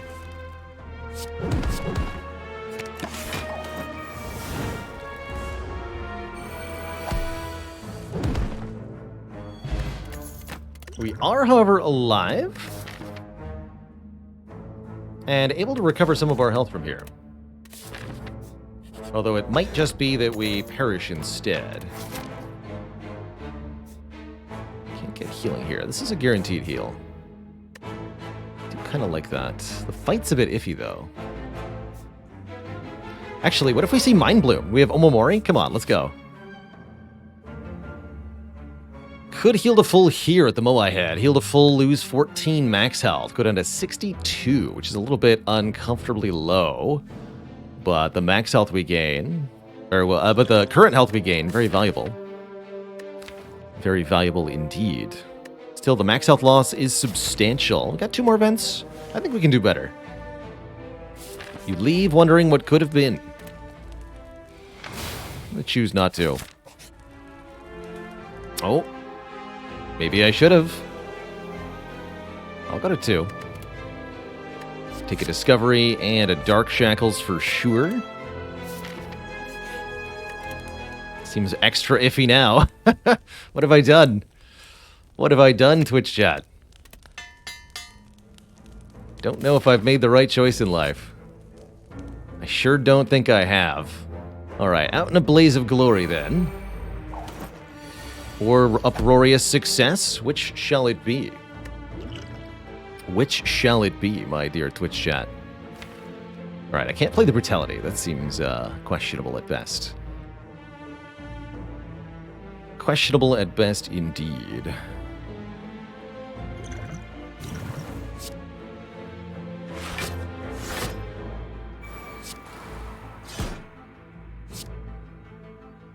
But the one with lower health. Don't play this, because I'm probably not Reapering next turn. Although I might need to, eh? Even the 2 strength I don't think makes it worthwhile. Yeah. Alright, how do I live with this turn? Excellent question, me. Let's start by seeing what this is. Zoom.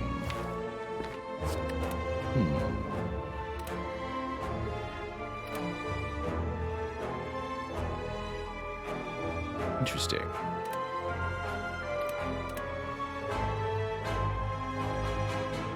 Exhume Reaper? Well, that would require me to get the Reaper in the first place, unfortunately.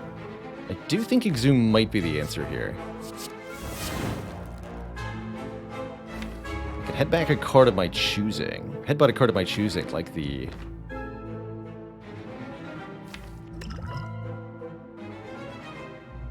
the other thing, but it might be better to... headbutt Havoc here. Tap headbutt. Oh, and then I could set up a Havoc combo, right? So how much damage is that? Real quick here.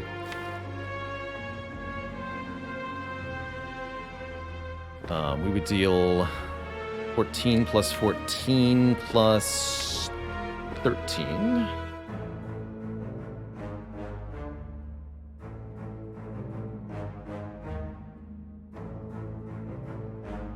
Is 41, plus letter opener is going to be 5, plus several exhausts. The Exhume, the Havoc, the Warcry is 9.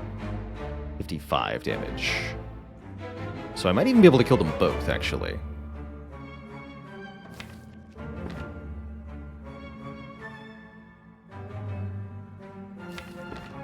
Wait, where's Cleave?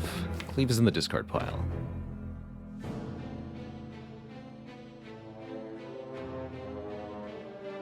Understood. I won't be able to double tap the Cleave, though.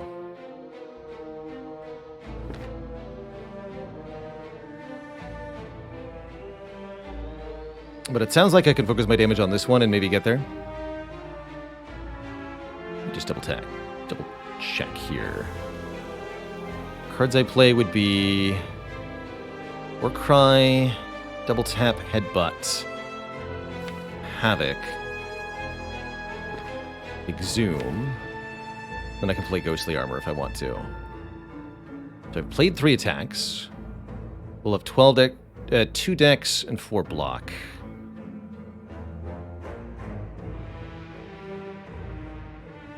Let me double check the damage there. I said 55. Let me double check that. 1 exhaust. 2 exhaust. 3.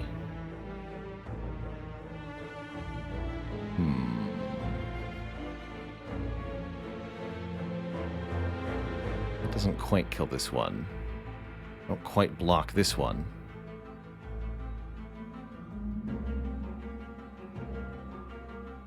Tricky. Very tricky.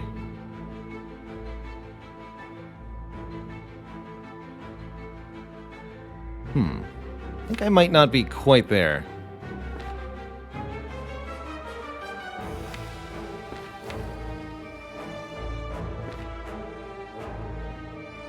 If only I'd played the Brutality last turn. I forget letter opener. I am counting the 5 from letter opener. It only gets played one time, right? Yeah. I could exhume Warcry again.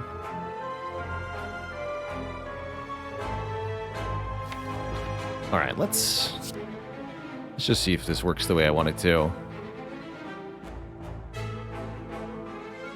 The second card goes on top first, so we need to put Havoc. Oh, but then I put a card on top. Wait, shoot.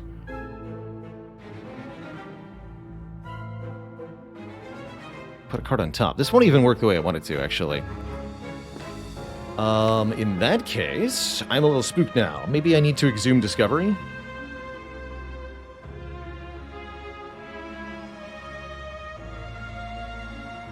Because I forgot about the part where Warcry requires me to put a card on top, and then that card is what's going to get Havocked.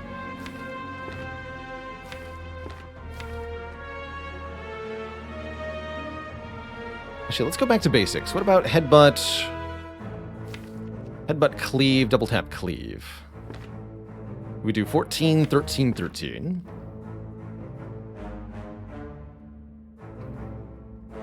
Yeah, this would work if only I'd played the Brutality last turn. That's so funny. But I wouldn't have any extra health, so I don't know if it'd be worth it anyway. Anyway, 14, 13, 13. We exhaust Warcry, we exhaust Exhume.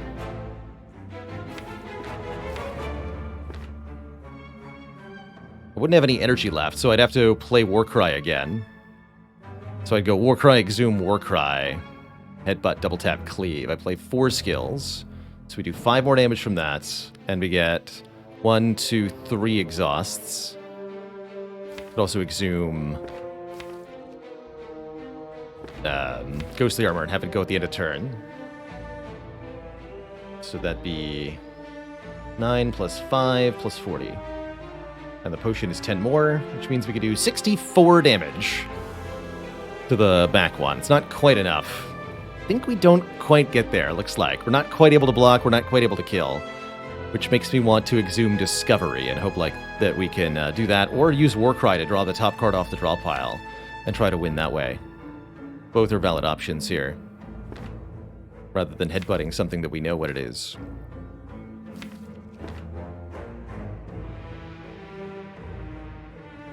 And I think we do the Discovery first.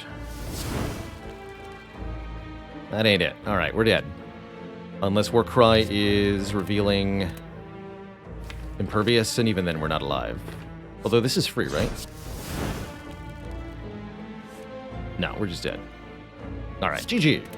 GG. Couldn't do it here.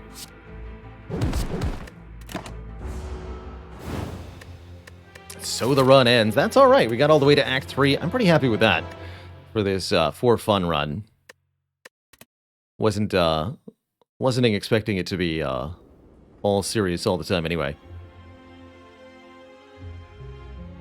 For shame. Ultimate loss for this run. Lack of, believe it or not, consistency. Couldn't get the combos in play quickly enough. We also didn't really have a block plan other than the Reaper, and as the deck grew, that one Reaper is not enough, even with multiple headbutts for control.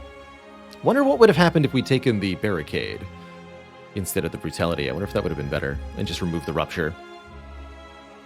I think keeping Rupture was probably a mistake in this run. Is that part of the ladder run? No. No, ladder's already over. Sorry to those who missed it.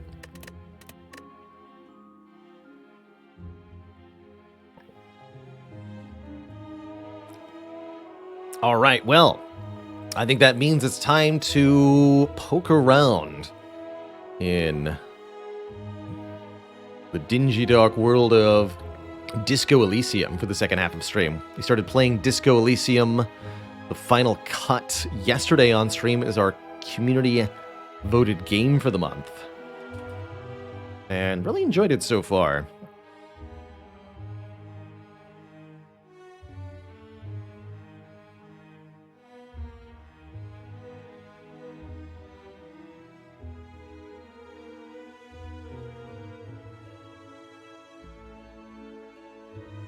I'm going to take a quick break before we switch games here, refill the legs, stretch the water. When I return, it's going to be the continued misadventures of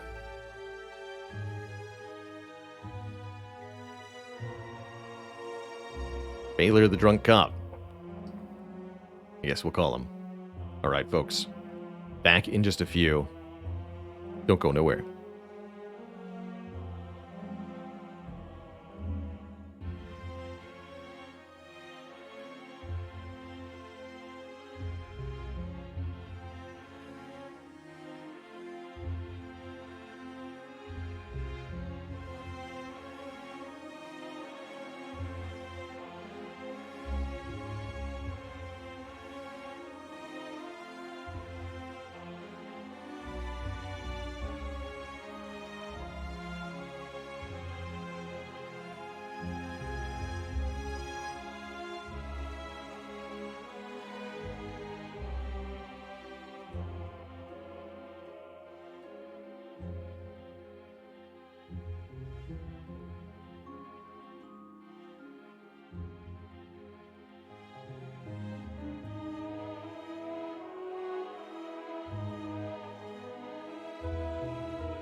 All right, Twitch chat, we are back. We're switching games here. It's time to return to Disco Elysium, where I believe I was hiding up in the top corner here.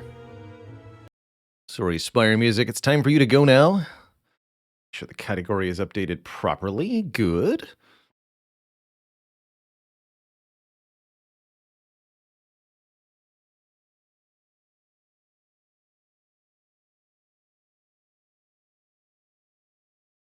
I misread pedestal as pedal. Is that something I'd correct in post? No. I think it's fine to leave in as a mistake. If I mispronounced a word there. I'm actually tickled that we caught a spelling error by the developers during that run. Transmogrifier. Pretty funny. Just in time for this great game. I'm hyped. It's been very exciting to play through Disco Elysium for the first little bit.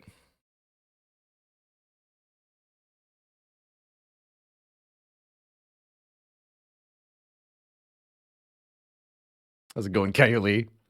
Something isn't right. Oh, I see. One moment.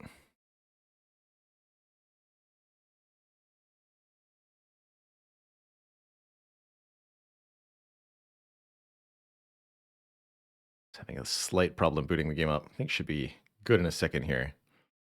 There it goes. So, if you haven't seen Disco Elysium, this is, I guess I would call it a narrative RPG experience. You wake up as a policeman in a city ruled by chaos, having just lost your memory.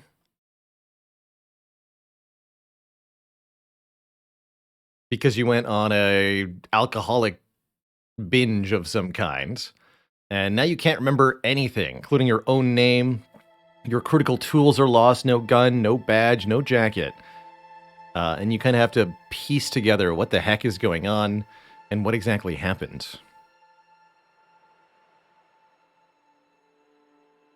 Also, yes, I'll give a broad trigger and content warning for Disco Elysium. This game tackles a lot of mature topics, sometimes in an in-your-face, immature way. There's swearing, there's racists, there's drug use, there's a lot of nasty topics covered and addressed.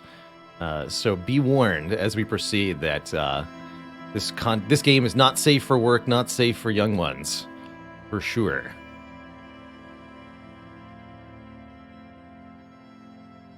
Currently 75% off on GOG, by the way. I picked this up for just $10. It might be on sale on Steam starting tomorrow. That'd be pretty cool.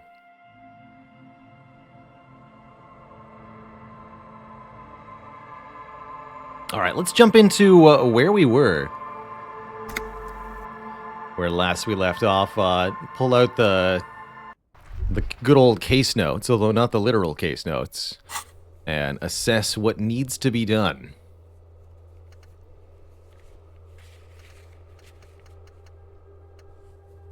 So, when last we played, we spoke to Evrar, the Union leader, an absolute slimy weasel of a man. But nevertheless, seems like somebody who can get stuff done. He's asked us to open a door behind the greenhouse and leave it unlocked. Interesting. Seemingly small task. He's a fool if he doesn't expect me to open that door, though. And yes, I will turn the extension on.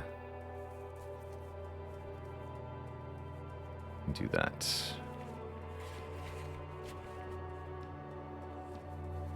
Activate. And I probably have to reconnect that in the options here, right?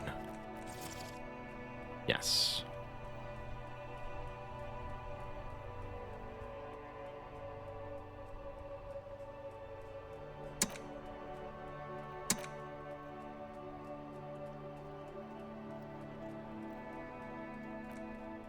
Cool.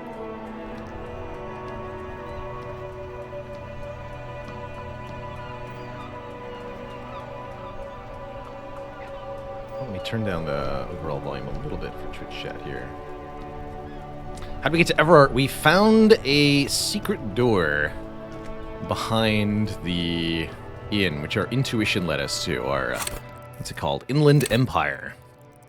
This stat has been very helpful so far. I might invest a little bit more into it. Looks like you're limited in how much you can invest. I think that's just because of our relative stats, right? Interesting. Is there combat in this game at all? Not to my knowledge. I don't think so. This is dialogue choices and stat checks and kind of game world knowledge to form a narrative experience. But there's not anything that would constitute what I'd say is traditional gameplay. So if you're looking for an RPG where you can optimize your stats to defeat enemies better, this ain't the game. What was my signature skill? I think it was logic. Yes, logic is our signature skill. This game will surprise you all, they say. Yes, the other thing I've heard from so many different people is that this is one of their favorite games of all time. Definitely a game to be explored blind.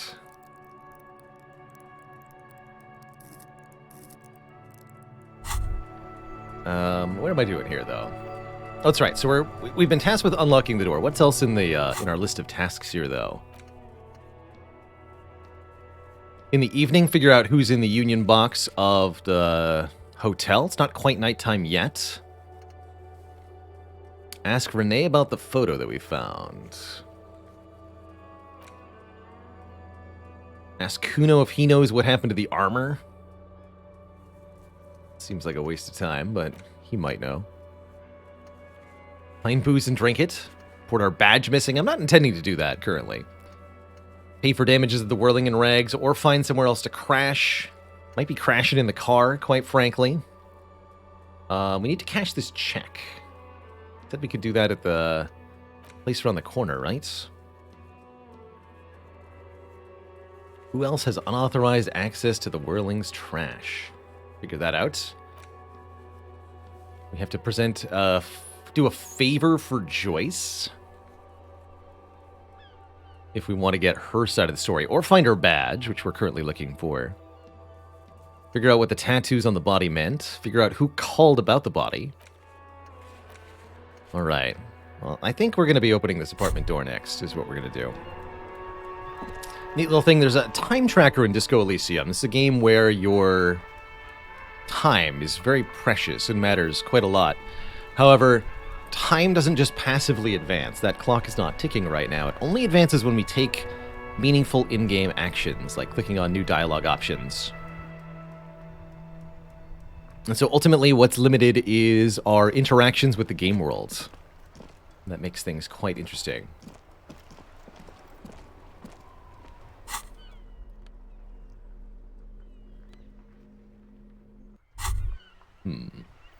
So, actually, let's see if we can figure out where we're cashing this check. I think that's in the store. This one. Ooh. Yoink.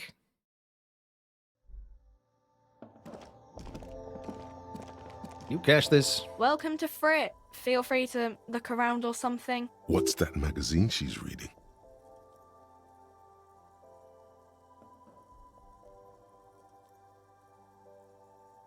Yeah, what magazine are you reading? You mean this?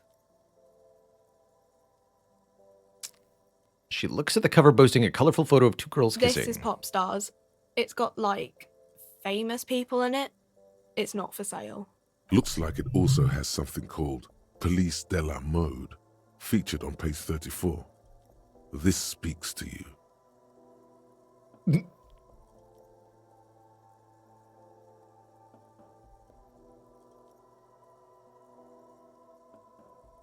What's this fashion police feature? It's where they rate different outfits famous people wear. It's kind of funny. They're kind of mean. It's about who's the most stylish. I bet your hat would take the pizza. Oh, the prize. I read that as pizza. I bet your hat would take the prize. No, I don't like it. I hate it. Good. We are not the fashion police. We're the real police. Are we? Is this the outfit of a real police officer? You tell me that. You tell me that, Kim. I have some... What is this, Frit? I don't know. Frit? Why is it written with 3 T's? That's too many. I think they think that the extra T makes it funkier. It doesn't. The story goes that normal Fritta, with 2 T's, a men's workwear shop in Vredefort, was already taken. So when Fritta Retail Inc. grew into a multinational corporation, they had to add an extra letter to avoid trademark infringement. I actually really like the way this game represents encyclopedia knowledge. I'm really glad that I picked it, because it does remind me of myself in a lot of ways. Like, all right, you said something, now here's this info dump on something vaguely related, but not actually relevant. Thanks, brain.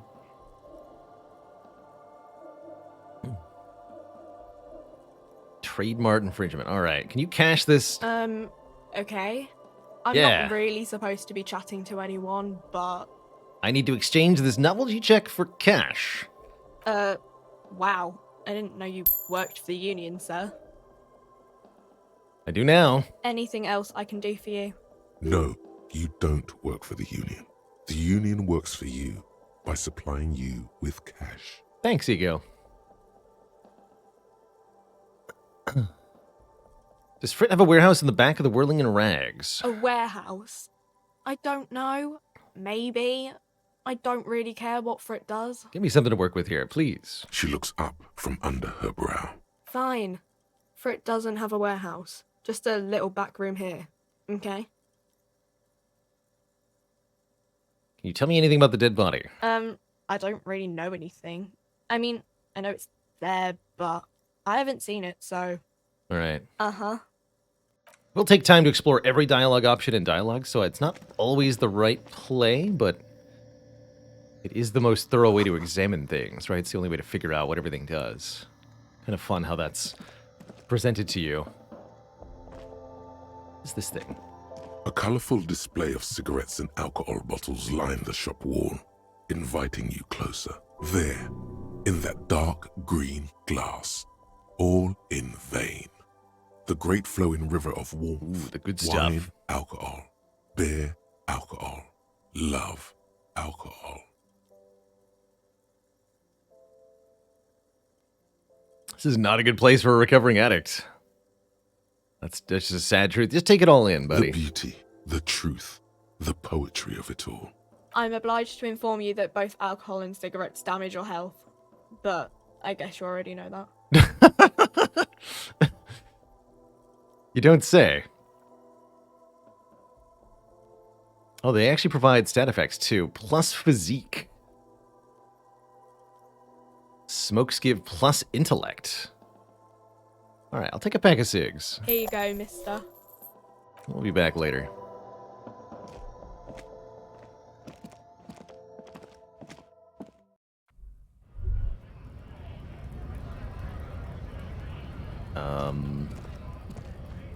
Okay, and now we go to the place.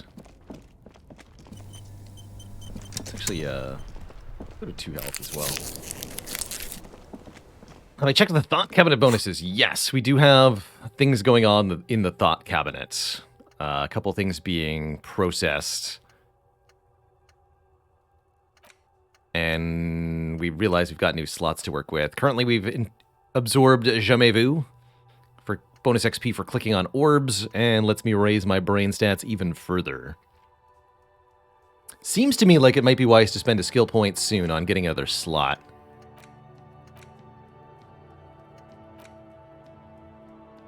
Interesting.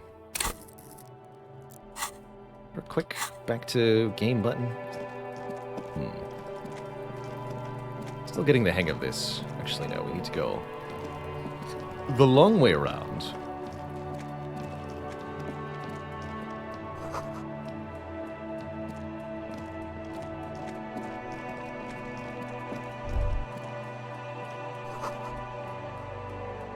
So you're telling me I'm going to gain XP for clicking on all these? Assume these are orbs. Look at that.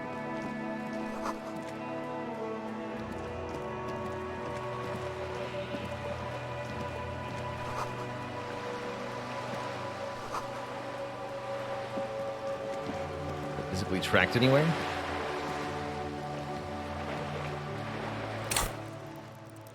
D1. Whoa. What have we here? A bridge? A bridge with loose nails and rot-infested wood that creaks in the wind. A construction code violation if there ever was one. Guess I'll have to take my chances. Guess so. Just be careful out there. One false step could cost you dearly. Duly noted. Make sure your steps are true. Or else. Basement this door. This seems like an apt time to save.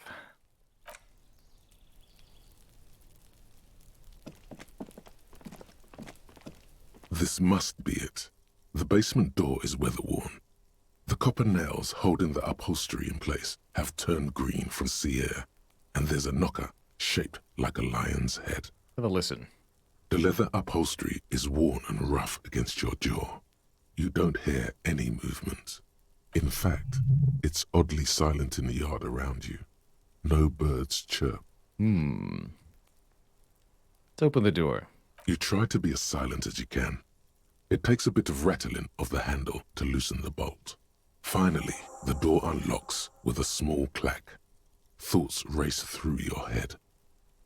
Only curiosity could account for stepping over that threshold. Yeah. Maybe there's treasure. I've got in some. there. A white alligator. A fountain of quicksilver. There might be important information in the apartment. I mean, there might. Find out.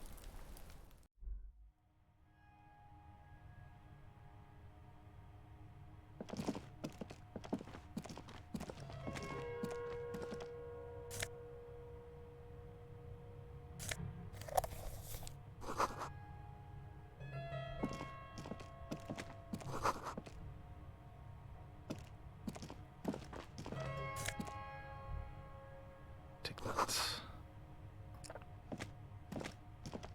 A row of mugs sits on the shelf. Each one depicts a human figure.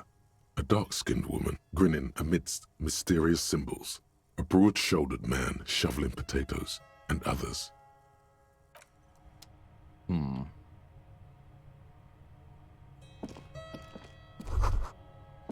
This is the flag of Revachol, the suzerainty. What's with the sun? This isn't just one sun, but there are little suns dancing around the big sun. This is the sevenfold sun miracle. What's that? It's an optical atmospheric anomaly the first settlers saw. Happens in cold weather. 6 small suns around the big one. This complex halo phenomena is how old Revachol got its flag. Look, Lieutenant. The tenant is an old-fashioned guy. This wouldn't happen to be that soldier's apartment, would it? By old-fashioned, Seems he likely, means actually. very right-wing.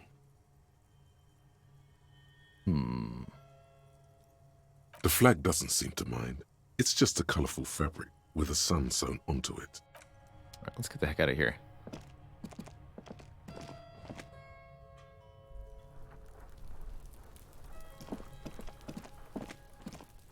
We've done our job.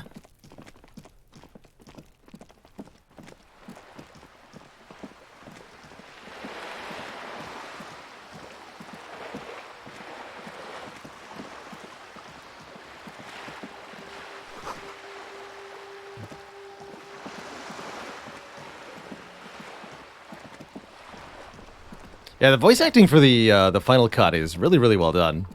Been very impressed by the quality of the narration overall.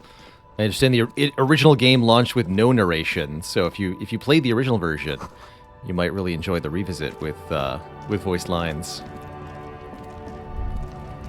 impressive to be able to do all that after the fact.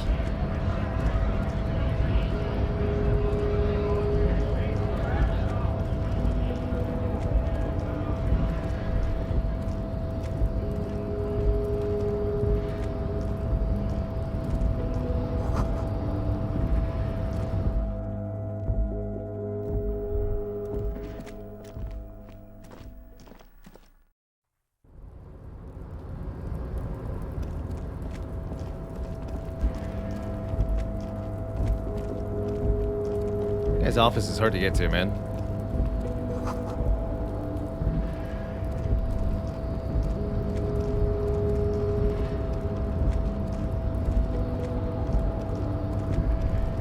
You're back before the cargo container. Its drawer has not... More rhetoric.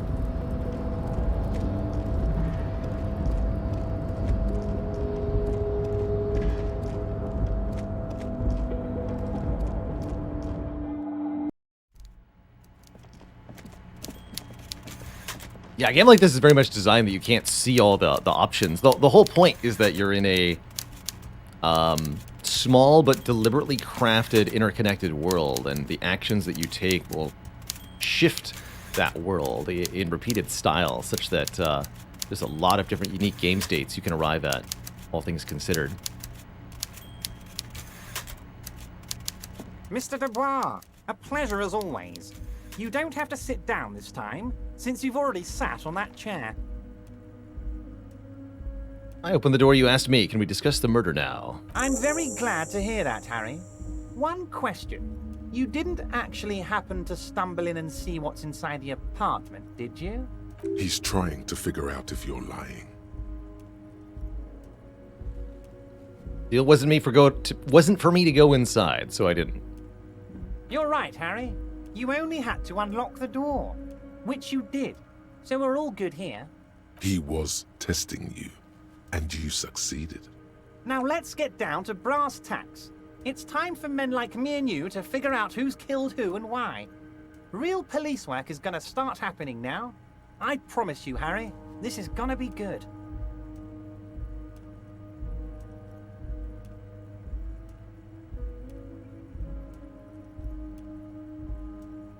You said the lynching and the strike are related. How? I don't want to say this, as it would reveal that I was inside.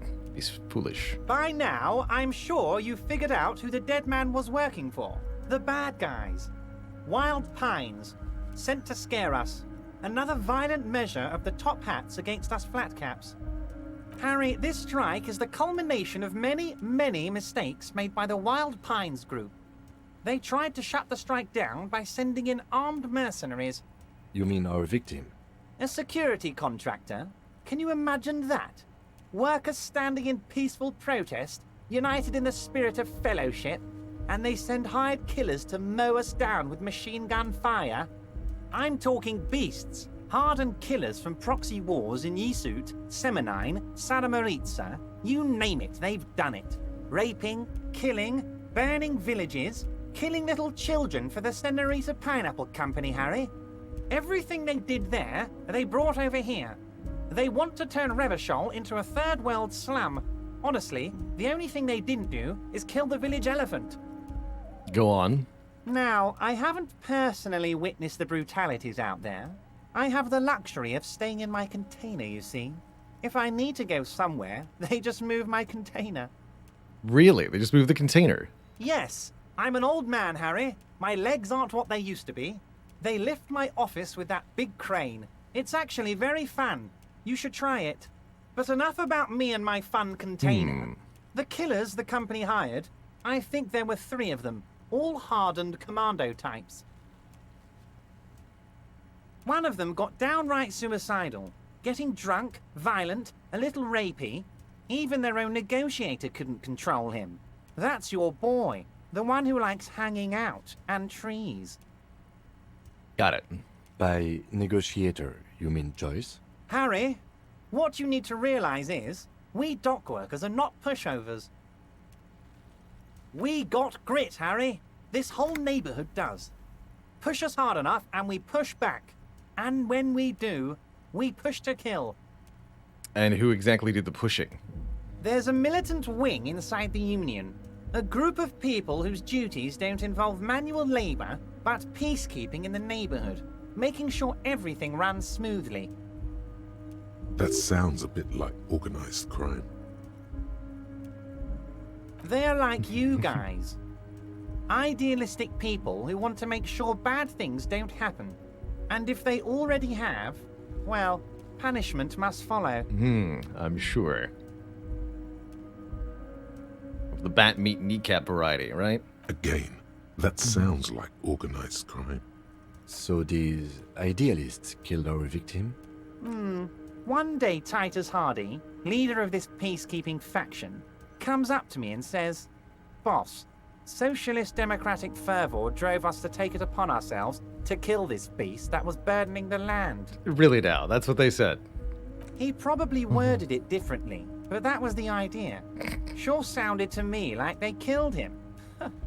I gave them 2 weeks paid leave and told them to lay low to avoid retaliation. Aren't you worried we might arrest them for this? Oh, I'm not at all worried about that. These are not the kind of men who get arrested.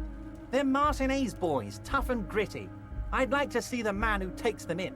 Besides, I sent my lawyer girl to look after them. He places a lot of faith in that lawyer girl. Perhaps this is a tactical error? Anyway.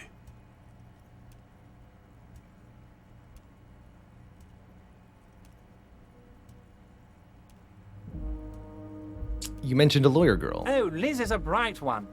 I paid for that law degree myself, thinking it'll probably turn her all fancy. But hell, Harry, she came back a firebrand socialist. Sometimes she scares me with her zeal. How do you know the mercs were hired by the shipping company? How do I know? Let me tell you about these people. That's their MO. It's what they do. Last winter, some poor workers in Terminal E went on a little strike. The company sent in Sediment, a security contractor. The strike was over the workers' right to wear protective footwear, Harry. Yeah, this guy exudes sleaze. They nailed him perfectly. The laid back chair, the mustard and brown color combo, those glasses and his grin, the right amount of whine in his voice, and the way he calls you Harry. It's all like, it's perfect. It's perfect. These guys turn up and start beating people. Tell you what, Harry, I wouldn't be surprised if we got the same mercenary company. Mustard after and brown, a really? little rebranding. And I'm sure as hell not surprised to see an army of scabs under my gates. Leon, thanks for the Prime sub. You'll love to hate him.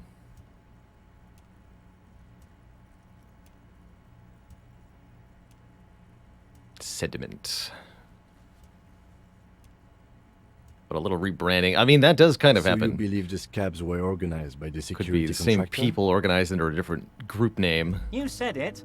Hell, one of those guys looks big enough to take down that proverbial elephant. Boys like that don't just happen to show up during strikes. That does sound quite unlikely, yes.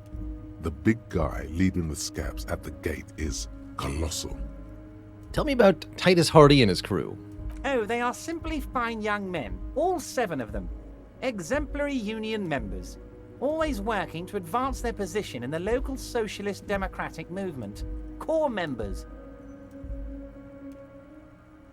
Old Theo used to run them, but things really kicked into gear when Titus took the reins and named the group after himself. Gotta love his initiative. Let me hear you now because I was saying, why do we call him Mr. Dubois? So you're telling me they have alternate voice lines where he calls you Mr. Dubois the whole time if you don't say that line?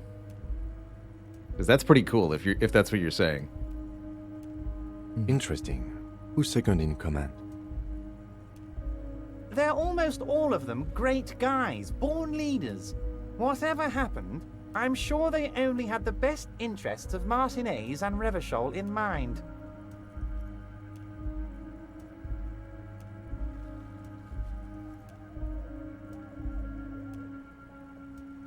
Work with them. Hell, interview them. But don't fight them. They really are just like you. Men who like beer, women, and some order on the streets. Where can I find him? You know what, Harry? I got a feeling they're gonna show up in full force tomorrow. The lieutenant marks something in his notebook. In the future, I could use your backing. Can you ask the Hardy Boys to cooperate? But of course, it's the least I can do for my good friend Harry. I'll do it right after we've concluded this talk. When you meet this Titus, tell him about this. See what he has to say. Also, Harry, here's 5 real.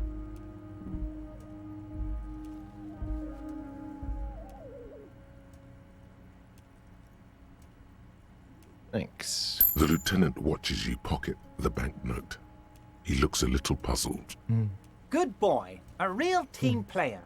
Now, do you have any more questions? I'm gonna need more money than that, though. I still need 130. Man, the damages. Good talk.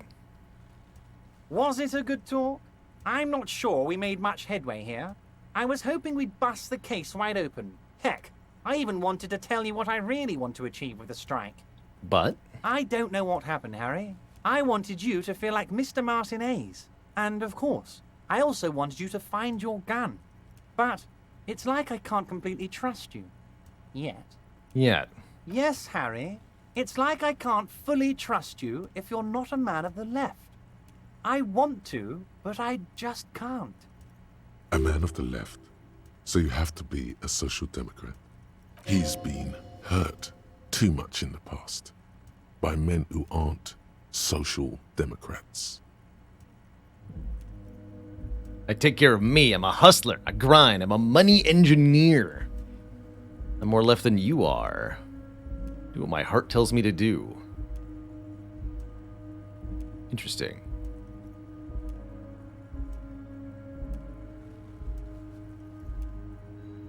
Our 4 polarized options presented again here. I'm leaning number 3.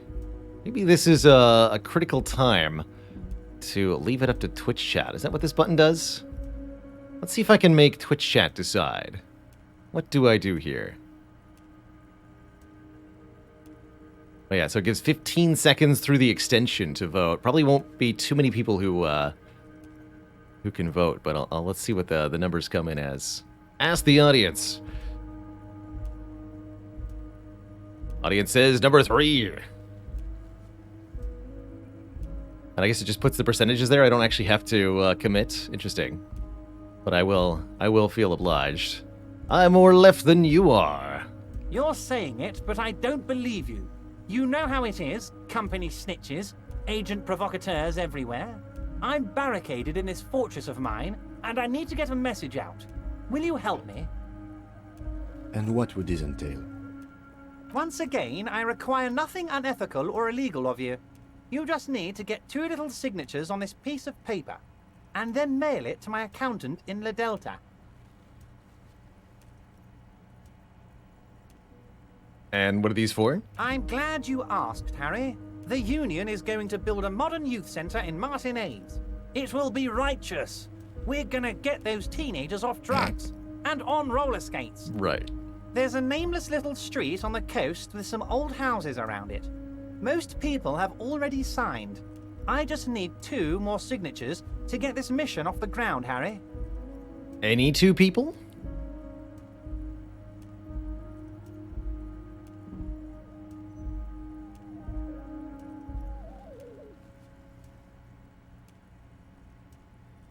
Some old houses around it.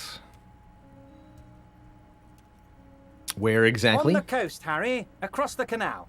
There's a cul-de-sac there, a little village they're calling it. A gloomy place.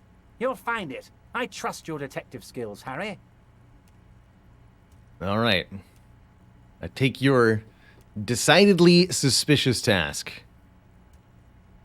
You bring Sounds an joy to awful my lot heart, like Harry. fraud. Such a pleasure to be working with you. Here. You need to get signatures from Isabel Sadie and Lillian Carter. The cul-de-sac is right past the pawn shop and across the canal. I hear there is some trouble with the waterlock, but they should fix it by Wednesday morning.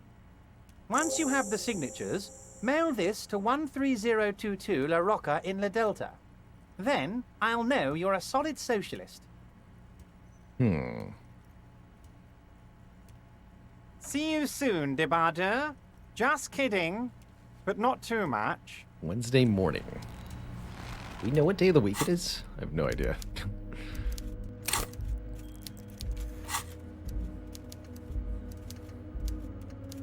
Monday, okay. So we're actually given a task we can't do for a few in-game days. Interesting.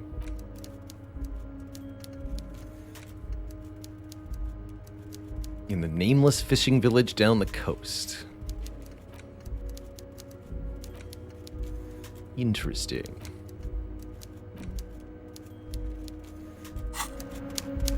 Very well.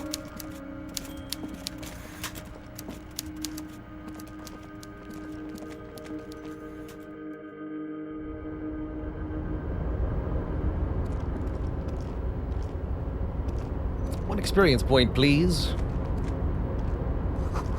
Thanks.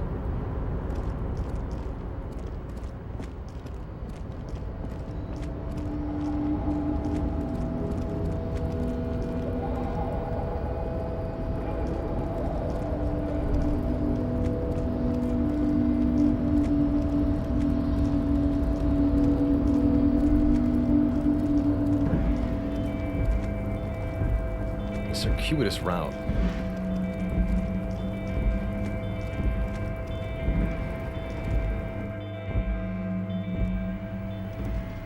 Actually, wait. Can I click on this from here?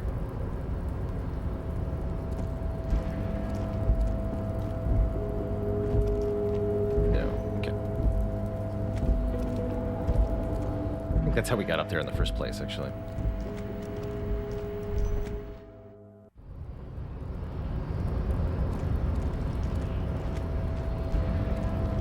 That's right, so he's got the button.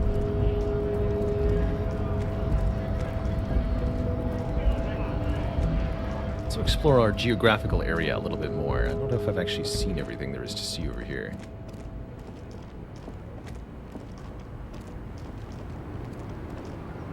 Looks like a dead end. Sure does.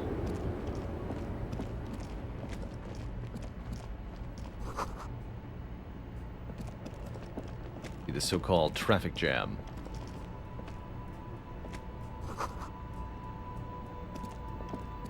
Okay. Spoken to this fellow before.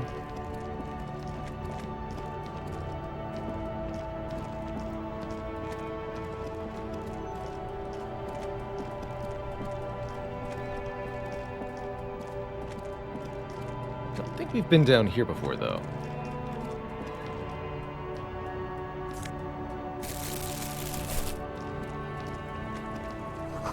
Hot air rises up from the sewer, sour, acidic, and strangely comforting.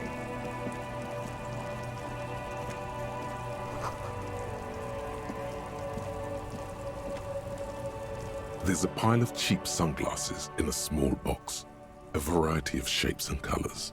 You like sunglasses, officer? I've got the latest styles right here. I like this guy. Let's try him on. Abort. These are hideous. What's more, they don't even fit your face. You can feel them pinching your nose and chafing against your brow. Damn, officer! You look like a mega secret spy. Very secret. They're practically made for you. I'll let you have them for 2 real and 50 cents. No, you are definitely not buying those. Don't tell me what to do, Kim. You're right, I'm too sensible for these. Are you sure? But they look so good on you. You should think this through, officer. What else is in the box? These are all boring. Boring third-rate ho-hum sunglasses made of cheap Syrahese plastic. The kind of plastic that melts in the sun. Those UV stickers are almost certainly just there for the show. If anything, these lenses probably direct more UV light into your pupils. A UV magnifier. These are all first-rate sunglasses. Premium design, superb material, very cool, UV resistant. These will definitely keep your eyes safe and cool while doing your dangerous police work. Maybe there's something interesting in there. Let's roll for it.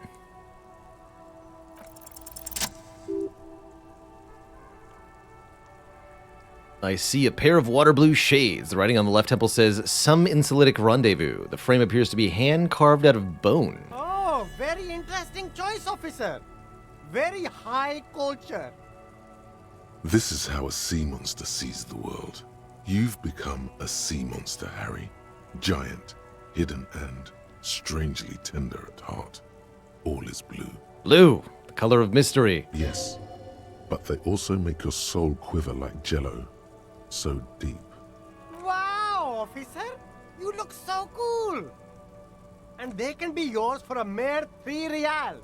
My regular customers have passed them all up because they've got no taste. But you found them. I want these ones, Kim.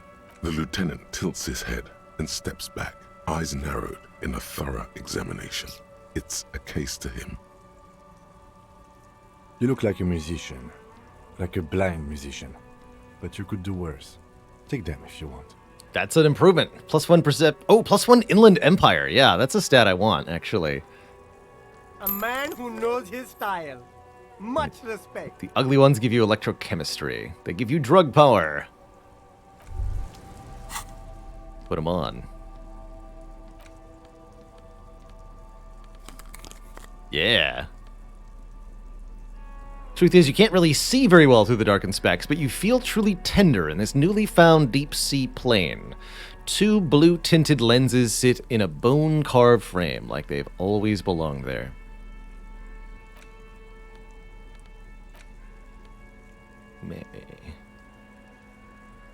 Interesting. White envelope. So I can You interact take with the this. legal documents out of the envelope. A 12 to 40 month construction period and the zoning plan in the addendum. Try to find a loophole in the deal. There is no loophole. The simple truth is the current residents are going to lose their street access, and for the next 12 to 40 months, their lives will be dominated by constant construction noise right next door. Yeah, that's real.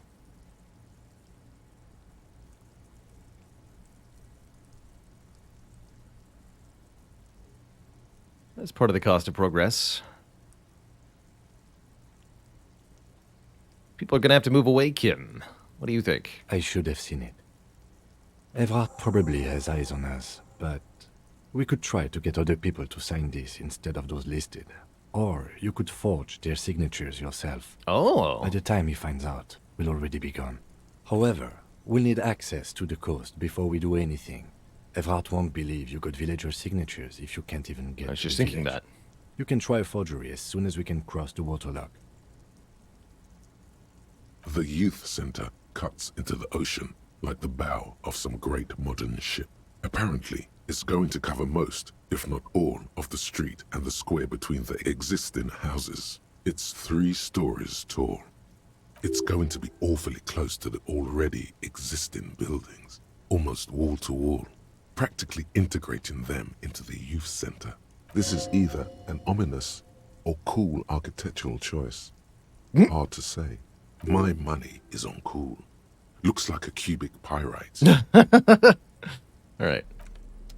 Good talk. So I believe we made a breakthrough here. I see that right? Can't I go to the brain tab? There we go. That's Guillaume why. Le Million. Bad news. Guillaume Le Million did not become a cop. In 38, he went on a tour to the Sinyao province in Safre, where he died of autoerotic asphyxiation. His body was found hanging from a decorative dragon tree in his junior suite amid drug paraphernalia, unwholesome objects, and the Sylvia Trainer single, Wonderland, skipping in the background. And yes, you can take this as a metaphor for Revachol in the 30s, and also as a warning. +1 pain threshold, because blood oxygen is boring. All psyche learning caps have been raised by 1. Cool. How close are we to a skill point here? 40 out of 100? I have 1 skill point. Oh, perfect. Let's... Unlock a slot. Don't know if the location of the slots matters much. So we're trying to remember the way to get home.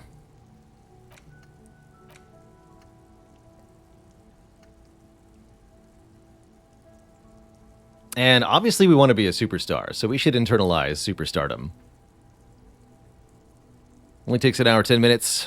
No one is saying you're an actual superstar and the groupies in cocaine riddled with hepatitis C strikes a lane, some pose with a mic kind of way. You're not Guillaume Lemillion or Davy Dewis. You're just a metaphorical superstar. You bring that rock and roll authenticity and passion to a line of work where people don't expect or want to see it. Or some would say it doesn't belong. Law enforcement. That's us. Let the goods do the tucking. There are clothes inside. Cheap second-hand clothes, smelling of strangers' body odors. Don't be shy. These are premium class clothes. Good quality fabrics, best retro design. Save the economy with your style, officer. Save the economy? That sounds off. Don't need any of that. Let's have a chat with you directly. Actually, what's in here? You see two lowly, defeated speakers. No, speakers from the sky, no way. Slaves, basically. Perched atop them like conquerors surveying the land. Oh, or A pair of sneakers. found, durable wear sneakers. Ultra serious. I can see you with taste for luxury, officer. Can't keep your eyes off those sneakers? Inspect the sneakers or inspect the speakers? Sneakers and speakers. I get it. I don't need any of that, thank you. What do you got, though, sir?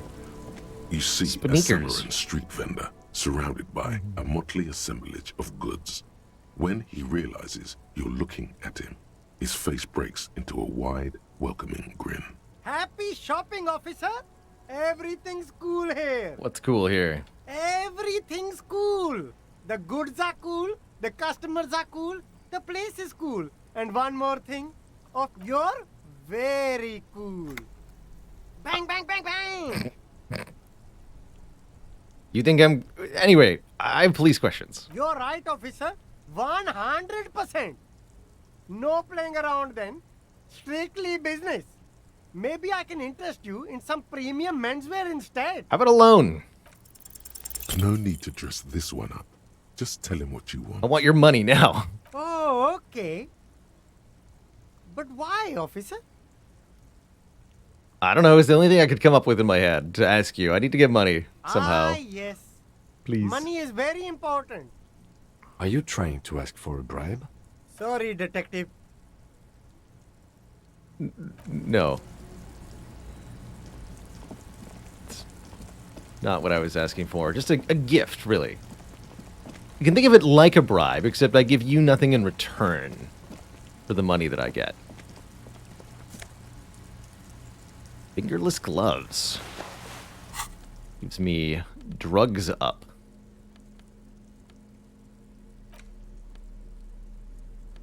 Also got plus half-light. Let's put those on. What is half-light exactly? Let the body take control. Physique stats. Easier to ask for money with the gun equipped. You might be right.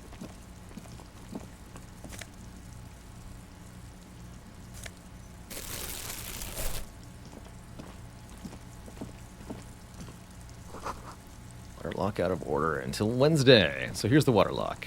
Cool. Barry! Evening, officers. A burly man hangs out by the waterlock, carving up a generous serving of salami with an old hunter's knife. Do you know His what caused... eyes are fixed on a man stranded on the other side of the waterlock and on an enormous billboard that has fallen down into the canal between them. Do you know what happened here? I wasn't here to witness it, but those look like tire tracks on that sign. Weird, huh? Then again, plenty of daredevil drivers in Rivershoal. If these VODs will go somewhere, yes, those will go up on the archives channel, if nowhere else. They might make it to the Variety YouTube as well. But guaranteed the archives, which has a full archives of everything that gets broadcast live on Twitch. That YouTube channel has what you want. The words Daredevil Driver sound ominous to you. Too bad it also takes a year and a day to repair anything round here. Especially a waterlock. The rest of the coast is closed off till then. Can I have some of your salami? You know what's further down the coast? Well, there's the fishing village, an abandoned fish market, a bizarro church. Not much use to the congregation, though. There always seems to be something wrong with it. Yeah, not really much else. Just bombed out ruins. You mind sharing that? Sure thing. Want some too, officer? Why not? Yum. Did that actually go into my inventory? No.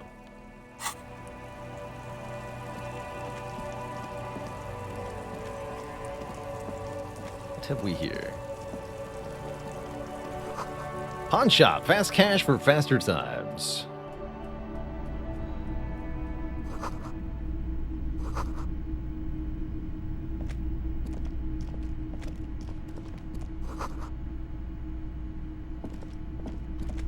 I appreciate you dropping by. It's Flo. A lot of people have expressed cherishment of this game. It's Been not enjoying it quite a often bit. that I see officers from the RCM in my pawn shop. What can I do for you? His courtesy is not insincere, but he prefers being alone with his projector, just watching the movement of light across the walls of the shop. Sorry, I feel like I'm interrupting you. Oh no, not at all. I guess I haven't had many customers lately. RCM or otherwise. Who are your customers usually? All kinds of people come through here.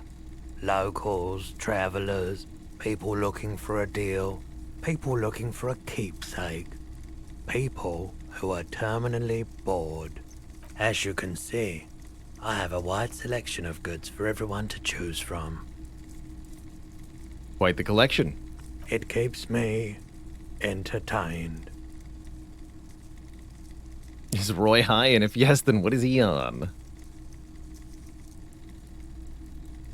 Might be able to invade our I investigation. doubt it, Aid. but I can try and answer any questions you may have.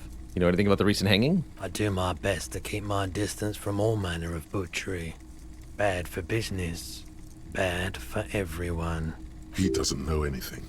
That's all I've got. The pawnbroker's gaze is already fixed on the dancing colors. So I can sell Let me things have to a him. look. I can sell him the photo. Anything else you're thinking of selling? Like that pen. Sell the postcard, photo of a happy couple. No, let's not sell any of that right now. Another time, perhaps. He doesn't have our gun, I don't think, but we'll ask. Someone else came here earlier today asking the same question. I promptly sold her the gun you pawned a couple days back. We sure got up to a lot before the game started. Her. This is a pawn shop, and it did feel as if you've met before. Oh God. The lieutenant shifts from one foot to another, alert. Was the buyer a policewoman too? Policewoman? Oh, he said she, so it's not a policeman. She didn't seem like a policeman, although she kept referring to herself as a pig, which was odd. I found her interest in the gun a bit obsessive, but I was just happy to get rid of it, and of her. Truth be told, she was terrifying. Right, so let me get this right. You sold your sidearm, issued by the citizens' militia, and now a civilian is running around the streets of Martinez with it? I'm sorry I sold my gun. I don't like it either. You're right that she could cast aspersions on the force. We have to find her. Any idea where I could find that buyer? My apologies, officer, but I have no idea where she was coming from or where she went. A needle in a haystack. There is nothing you can do about it right now. You'll just have to hope Everett wasn't lying, and the Union can track her down in time. I sold you my gun? You were adamant about getting rid of it, officer. Said you were undeserving of a service weapon of the Revachol Citizens Militia. And I don't like keeping guns around the shop for long. Off the charts photon emissions. The unhealthy kind. You mean bullets, or... Alright, I don't want to ask about that. Of course. We will leave, but thank you for the stuff. You see rows of toy soldiers guarding the rest of the trinkets displayed on the table. Some on horseback, others in rags, others yet in bright blue uniforms. Try to find something pretty and cool here, then use it to win her back.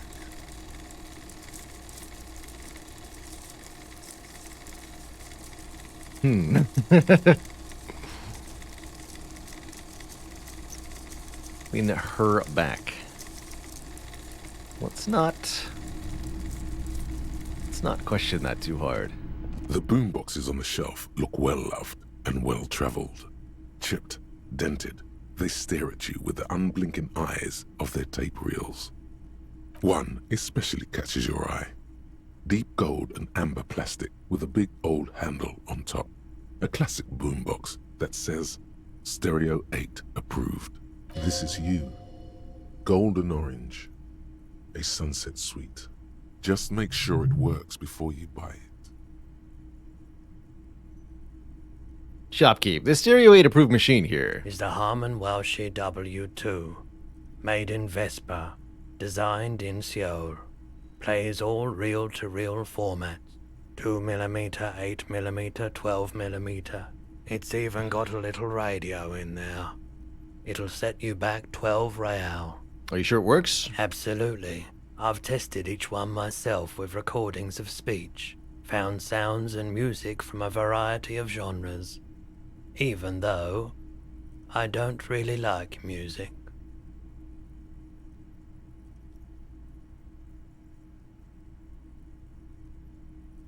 That's odd. Why doesn't he like music? What do you like then? The stuff I record myself.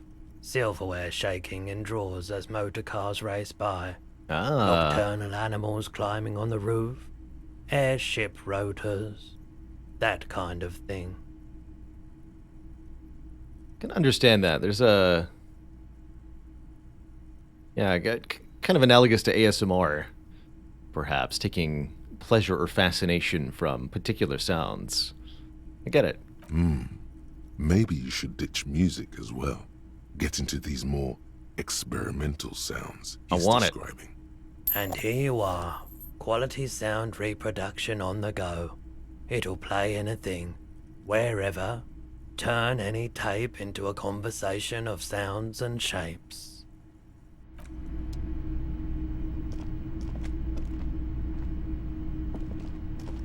Good stuff.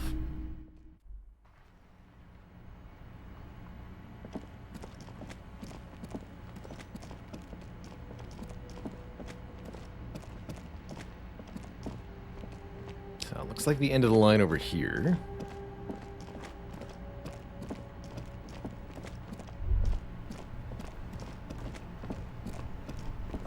The two old gentlemen were. We were supposed to ask this man about the photo. I guess we'll do that.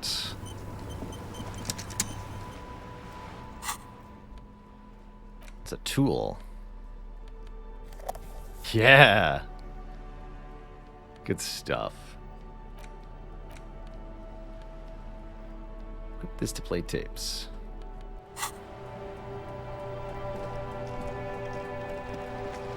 I like playing in the dark. Sharpens your nocturnal instincts. Feels like being on recon again. Renee, I found your guard booth. Yes, the Debardeurs Union pays me to stand vigil during the nights.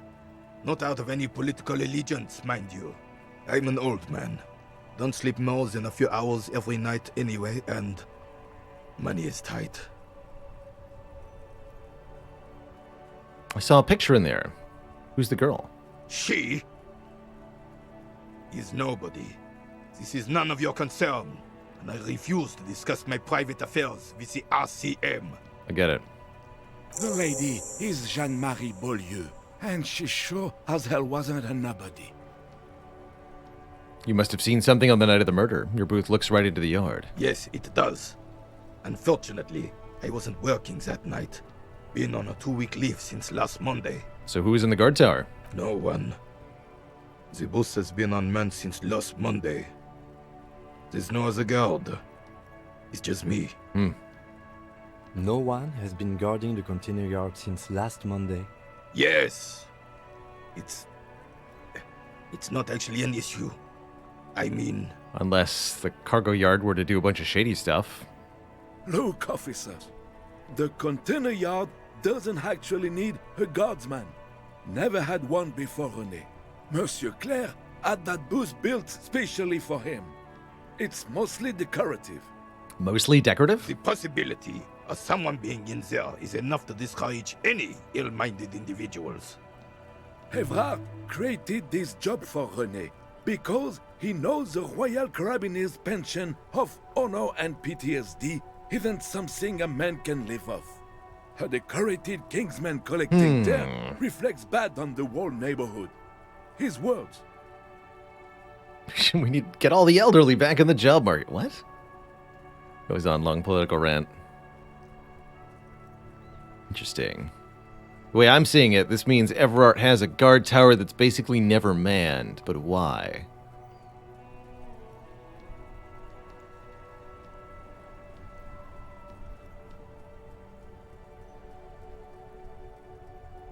There's absolutely nothing wrong with tear collecting. It's my side thing too. Proudly hold out the tear bag. Oh, there you go. I didn't mean to imply there's something wrong with that. Yeah. I do it too. Everyone does it. It's an excellent side thing. Yes, yes, yes. Can we conclude the topic of my guard booth now? He is not going to become an entrepreneur. Got it, thanks. Yes, yes. Like I said, it would be up anyway. So might as well keep an eye out. It keeps my senses sharp. Our composure's gone up, so we can try this check again. We can always retry if our composure continues to rise. So let's try again here. As René turns from you to his partner and back, Easy. the medals on his chest rattle and glare. He keeps his spine straight and his ribcage lifted, displaying them proudly. How many medals are there? 2. The larger one is shaped like a cross, while the smaller medal resembles the sun. Look at the cross. A crowned head in front of 2 crossed rifles. The medal hangs from a blue striped triangle. It's the Croix de Bravoure, Cross of Valor. The cross was the highest battlefield decoration in Suzerain's armed forces, awarded for exceptional bravery in the line of duty, in service of King Frizzle I. Don't try this at home, Twitch chat. Look at the sun. A small blue star inside an orange sun. It has the word Valiance written below. The setting sun was a decoration used to distinguish seasoned combat veterans in service of King Frizzle I during the Revolution. Croix de Bravoure and the setting sun. Did you get them for... For bravery. For bravery. For doing my duty in the heat of battle. For looking my mortality in the eye. When men like Gaston here hid in the bushes and shot themselves. He saved some muddy princeling who foolishly strolled into the front line in his gown of velvet and gold. Saved a princeling. It was on the first months of the revolution here in Revachol. Unrest was spreading like wildfire. Marauders had taken most of the Couronne and were getting really ambitious. King Frizzle thought he could end it all in one decisive strike. Sent his cousin, Drisson, to put an end to the unrest. Alas, the young Drisson was all piss and no vinegar, wearing a tunic of purple velvet and cockatiel feathers to battle. Even his rifle was gold-plated, shone from 5 clicks away. Can you imagine the asininity? Purple velvet tunic. That isn't exactly camo. Yeah, pretty easy to spot. Keep the long and bloody story short. Drisson marched us against the partisans in Couronne. And when I say marched, I mean, made us walk into captured enemy territory, single file, like toy soldiers, while he rode in front on his giant red stallion. The rebels were smart. They let us come real close before opening fire. Suffice to say, it was carnage. Must have been a bloodbath. Bloodpath. I got shot in the Spelling error left there. shoulder and went down. Just a flesh wound. But just as I turned over, the prince fell into the mud next to me. Then his horse, driven mad by the noise and smell of gunpowder, stepped on my leg and shattered my knee. Then what? I grabbed my sidearm and shot the beast in the head. Then everything went black. Capitaine Arnoux, le fléau des chevaux. The bane of horses. When I came to, it was all over. It was just me and Joe Lestresson, gurgling in the blood-soaked mud right next to me. The dink had taken numerous flesh wounds and lost a lot of blood. But despite missing his jaw, he seemed hesitant to die. Tougher than he looked, that one. This would have never happened to Johnny Lawjaw. My jaw is tight. Right. So I grabbed the prick and started crawling. Kept going until the 59th Cavalry picked us up. Through some miracle, we both survived. And the jealous freak convinced Frissel to give me a medal for not leaving him to die in his own blood. Piece and shit. He was the commanding officer and I was on duty. Just doing my job. Shouldn't hand out medals for that. 13 months later, I received the Sun for distinguished service. It's not worth mentioning. Proud soldier. Thanks for the story, Renee. Bah! There were many such stories in those days. Many such men, too. True Eversholians. Men with backbone. Oh, yes, René, yes. Men were bigger, girls were prettier, and everyone wore the fascia. Lord, please, bring those days back, if you can. I'm not getting into this with you again. Officer, was there anything else? You should try to come up with a heroic story of your own. Impress this old soldier. Make up some heroics. Checks the drama stat. Pretty unlikely, and it's a red check. It cannot be retried, so we won't be doing that, at least not now. Might be back later, though. Perhaps with some drama buffs. Let's see. Okay, and we've been all the way up here, too. Pretty small game world, it seems. Probably for the best.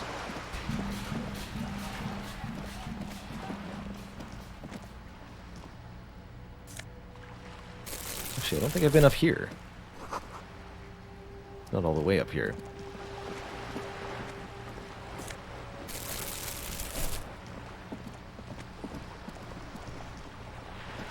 Oh yeah, we've met her.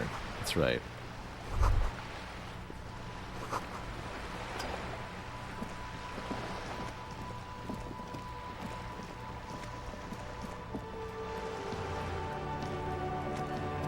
A sturdy metal door guards the southwest entrance. The door rattles against your knuckles.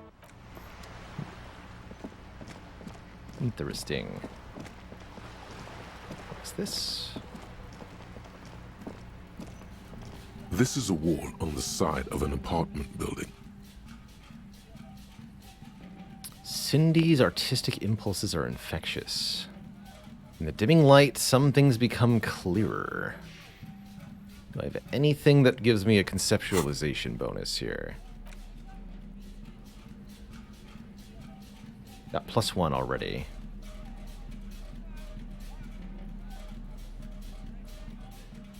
No. The flashlight help? I don't think so. We'll take a look. Just an ordinary wall. Nothing to see here. Let's roll.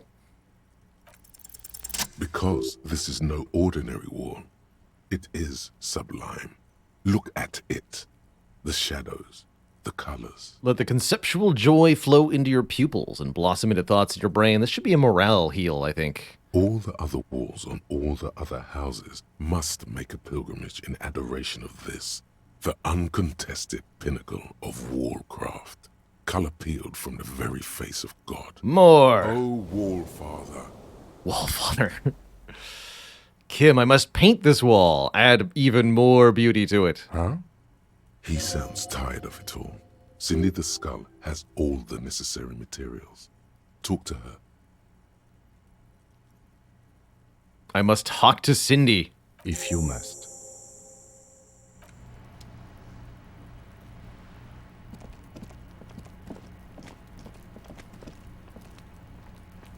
What's that noise down there? Good question, lady. There must be another Oh, way no. into the building. Not again. I remember that. I'm sorry, everybody.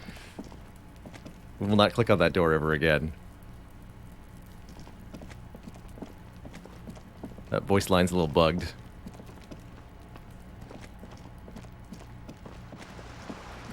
Dang it. I remember now. Hey, you. Hello again, officers. Have you come to admire my mural? Yeah, I need your paint. What for? I'm doing art. Well, if it's for art. But what kind of art are we talking about? Nuke that door.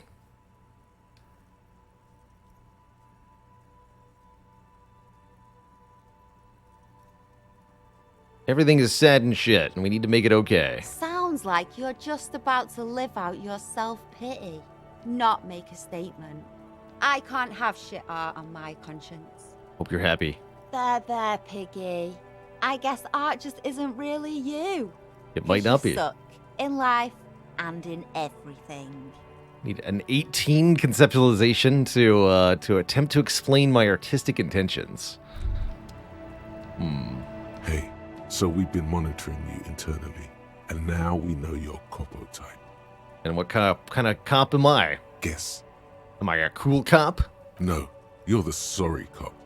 The cop who's sorriest. Let's make it official. I'm sorry. Shall we? You know what? I'm actually not sorry. They should be sorry. No, you don't. Come on. You'll be back to saying sorry in 2 minutes. Stop wasting time and begin the repentance. Won't the other capo types be jealous? What? Jealous of the sorry cop? I think they'll be fine. Don't worry. They'll be super fine. It'll be totally okay. You can dual Copo type from sorry to anything. I opt out. Wow. Okay. Fuck off. Maybe we were wrong about you then. I'm a cool cop, and you better believe it.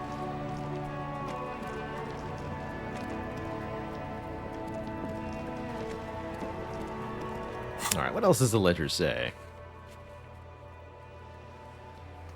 Ask Kuno about the armor. Ask him about the body first. Alright, Kuno. You kids know. Are you trying to sneak up on me? Logic error. She is not sleeping right now. Pig's come to take me out. Trying to snuff me out. Why would you even say that? Then why are you sneaking up on me? Alright, well, talking to you normal-like. From the front, I suppose.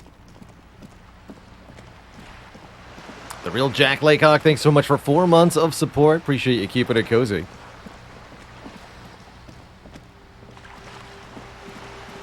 It's getting late.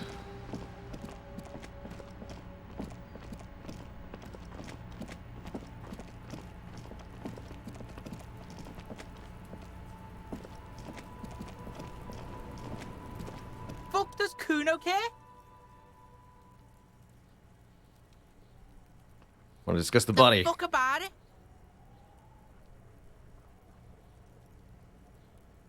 Where's the rest of the armor? Kuno doesn't give a shit about the armor. Why not? That fucking had one thing majorly wrong with him. He's a fucking mutant. Do you remember how he looked? Fucking growth hormone shit. He's a giant. The armor's too big for any man. Kuno doesn't give a shit about that freak armor. Kuno threw that shit away. What do you mean you threw it away? Kuno tried to get the helmet on. It was too big. Kuno kicked that shit in the sea, rugby style. That shit means nothing to Kuno. You threw it in the sea? Yeah, that shit means nothing to Kuno. Kuno doesn't give a shit about material shit. Kuno's a fucking monk. I bet he You wanna is. fuck on someone about that armor? Go fuck the mustached union fuck. The jolly troubadour shit at the gate. What do you mean troubadour? Yeah, cock in boot. You know that jolly union cow fucker? Came around talking about cows or some shit? Came around pretending like he cares about cows? Yes, you met him at the gates. The one with the boots and the jolly smile. Mañana. Yeah, he's the one you want to talk to. He's fucking crazy about that armor shit. Coming here pretending like he likes cows. Trying to catch a peep at Kuno's armor. Curious, my liege. Why did Kuno feed you this information? And you're just telling me this out of the kindness of your heart? Yeah, Kuno's doing charity today. Still, seems suspicious. He may have it in for that guy. Or you may be paranoid. That is also a possibility, sire. Well, that's all I wanted to know. Kuno doesn't...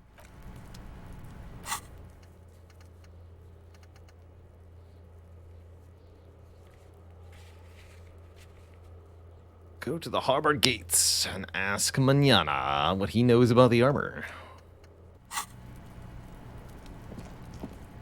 Let's investigate.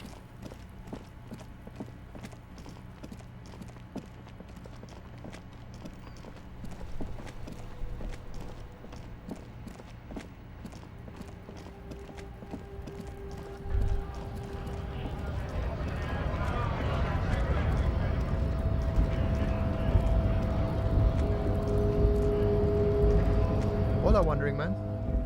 How can I help you?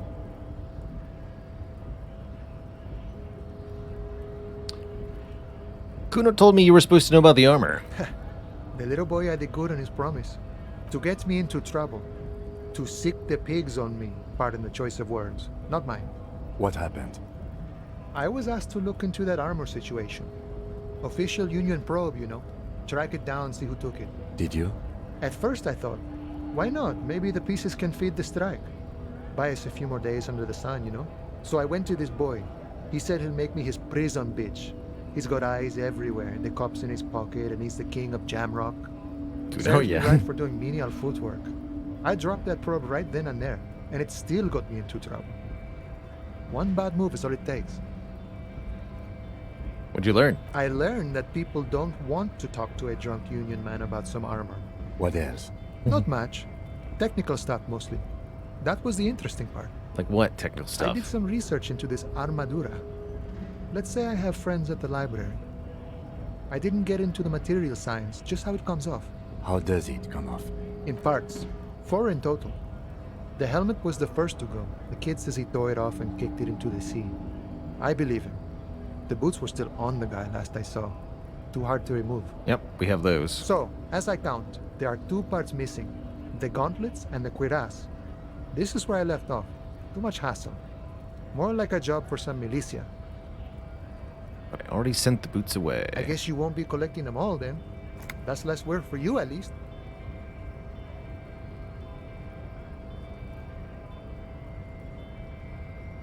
One is enough. It may have better things to do, I guess, if we can't get them all, huh? But the helmet's in the ocean, I guess maybe you can still find it.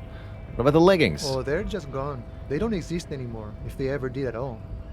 Forget about them. I did. One's enough. Nice and balanced. Some junior officers can take care of the rest. Yeah. Smart choice. It's only that one spot you need armored too.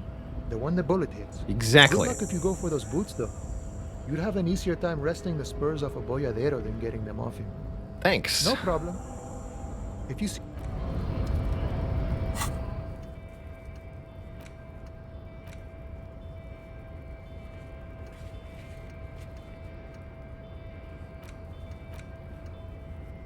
We haven't actually seen anybody we can show the tattoos to. What if the giant racist knows what tattoos are? Hey, giant racist.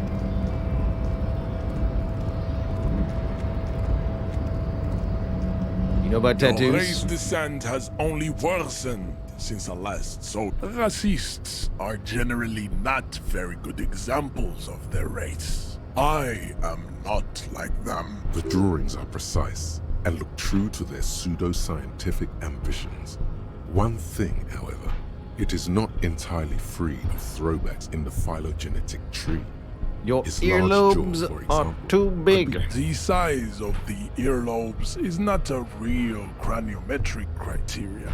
Your earlobes are flawless. Yes. Your silence. He has nothing for us on the tattoos. He'll break us if we try to go past him, but we don't need to, because we've already been to the office. What about you, big guy? Anything new we can say to you? Right to work! Right to work!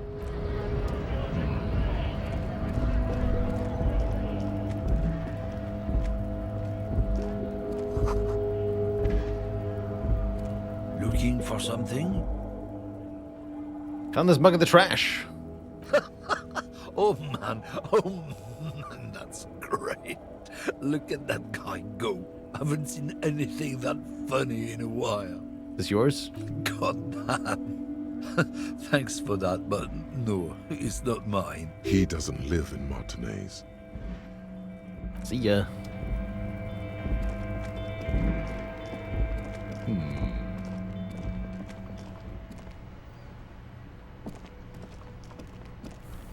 Now it's turning into a kind of a...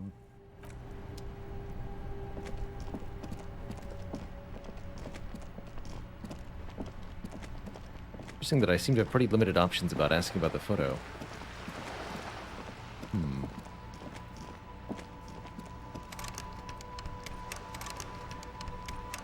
Bookstore is closed for the night.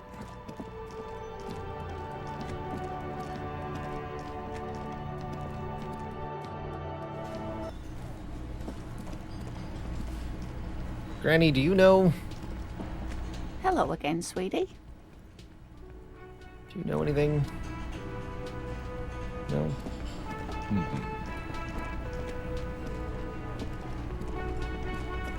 Can I help you? Also no. Interesting. Yeah, you'd be asking a lot of people and expecting most people wouldn't know anything. It's nice that you can't waste your time on that, but still leaves me at a loss for leads. We haven't tried the apartment yet. I guess I'll press one of these and see what we get. There's a lot of buttons here. An old call box with a matrix of push buttons lists all the companies in the East Delta Commerce Center. Or is this just a directory?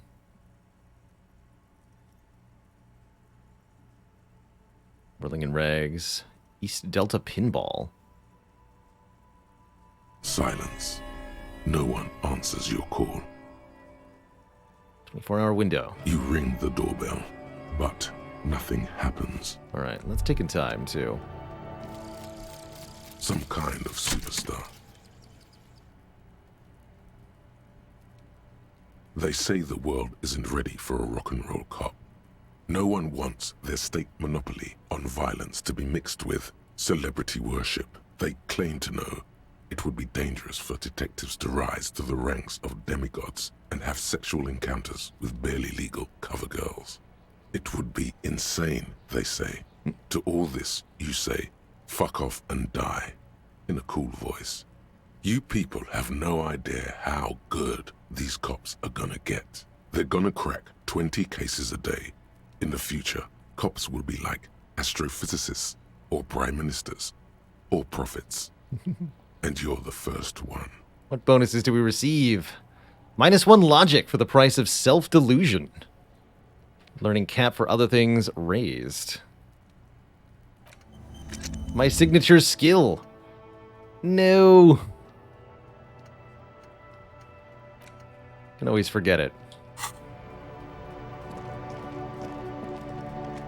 But coolness comes at a price. Price I'm willing to pay.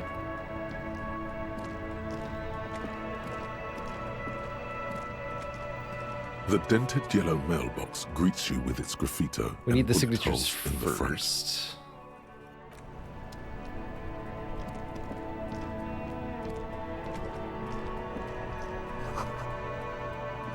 force.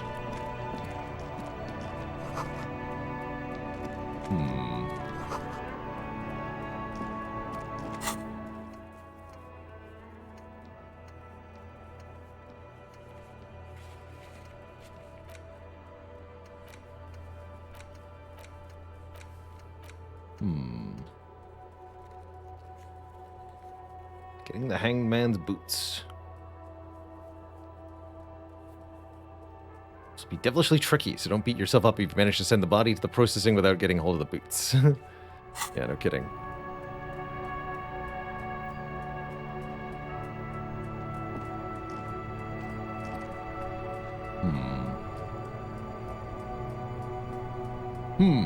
It's getting late. We might want to consider sleeping eventually. Don't necessarily need to do it right now. Don't have a lot of leads. I guess I could accept the lady's The tail task. machine stat. Your bottles. Alright, let's have a chat with our lady on the docks. See if she can give us anything new to work with here. Where do we sleep? Hopefully we're going to remember where we live just in time to sleep there. But that might not work out the way I want it to.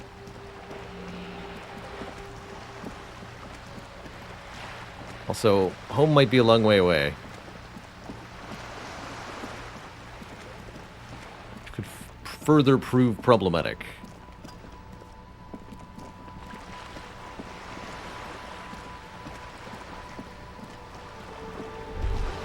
You're back.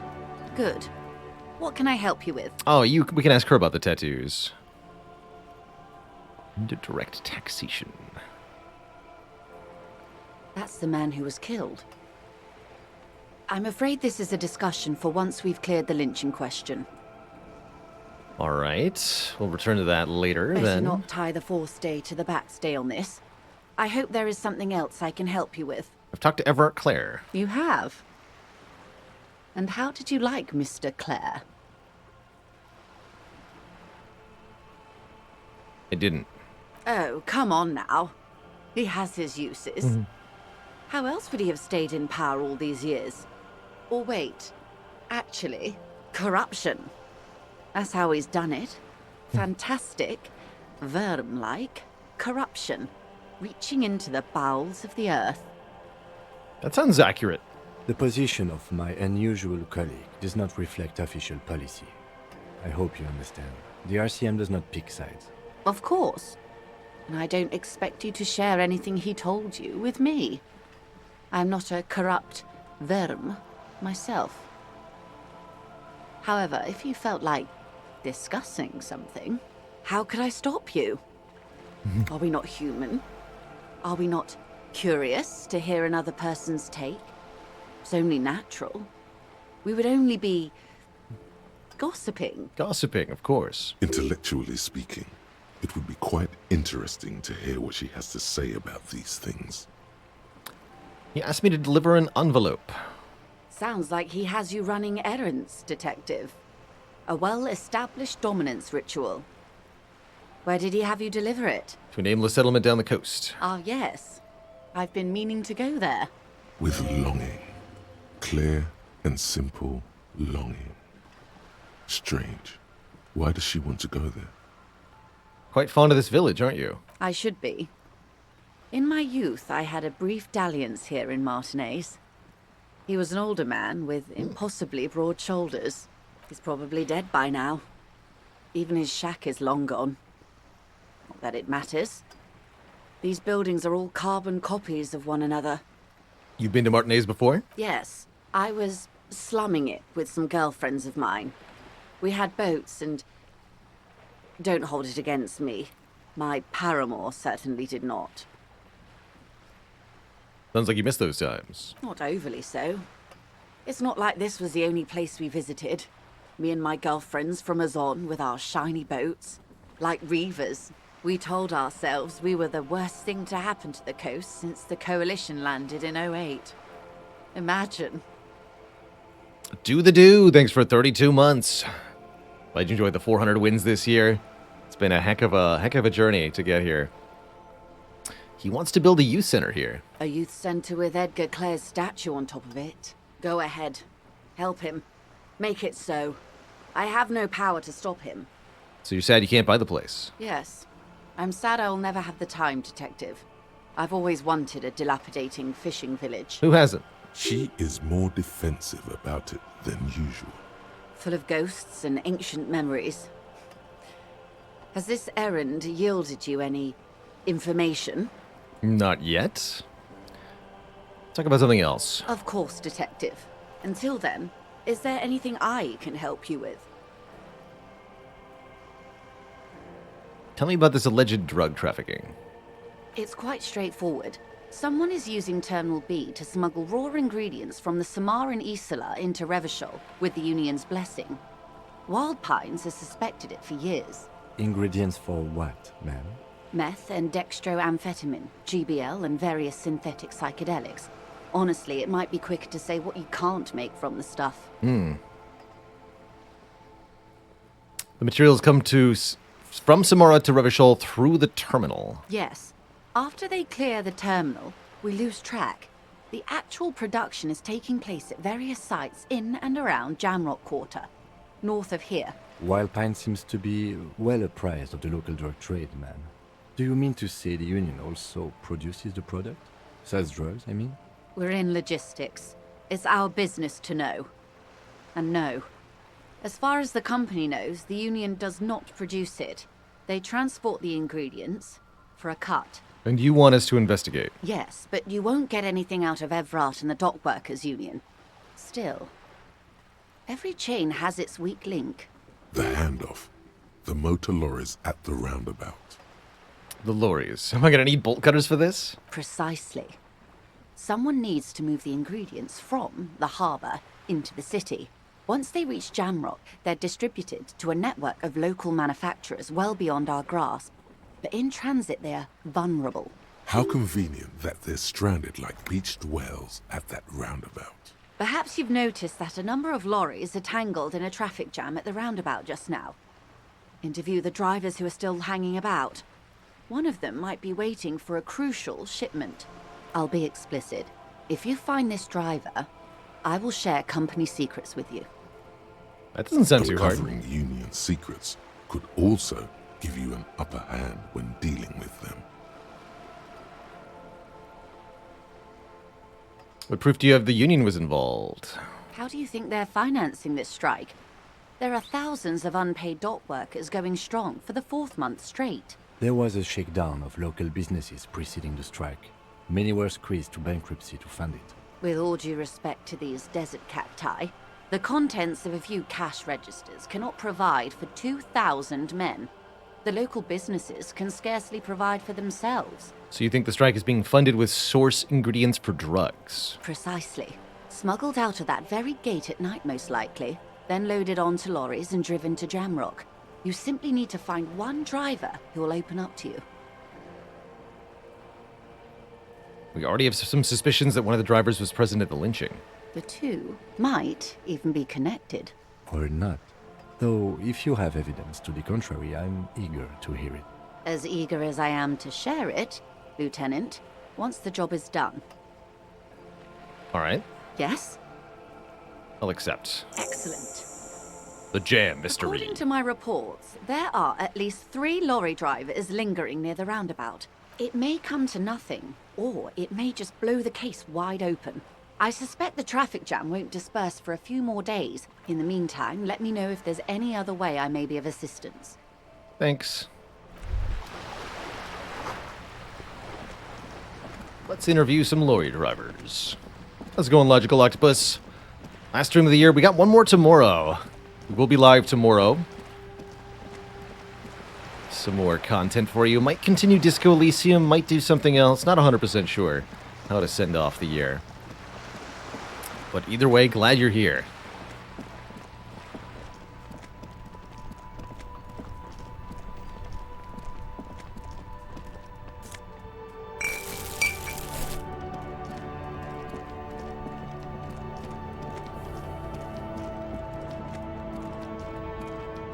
We're not a lorry driver.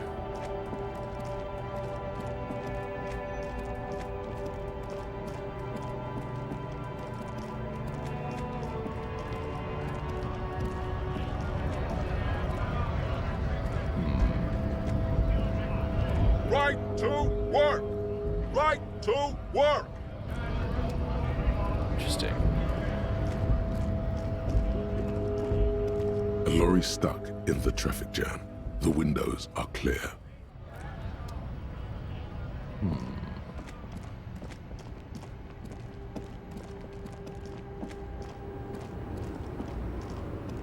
The woman still has her eyes fixed on the photograph. If you want her attention, you may need to be more forceful. Twice! Where am I? Who are you?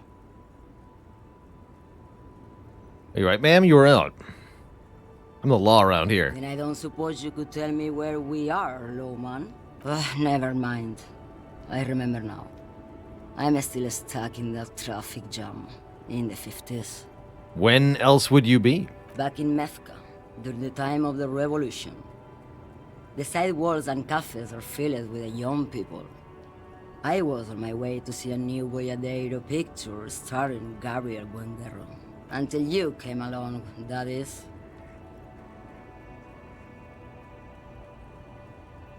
I have some other questions for Why you. not, Harife?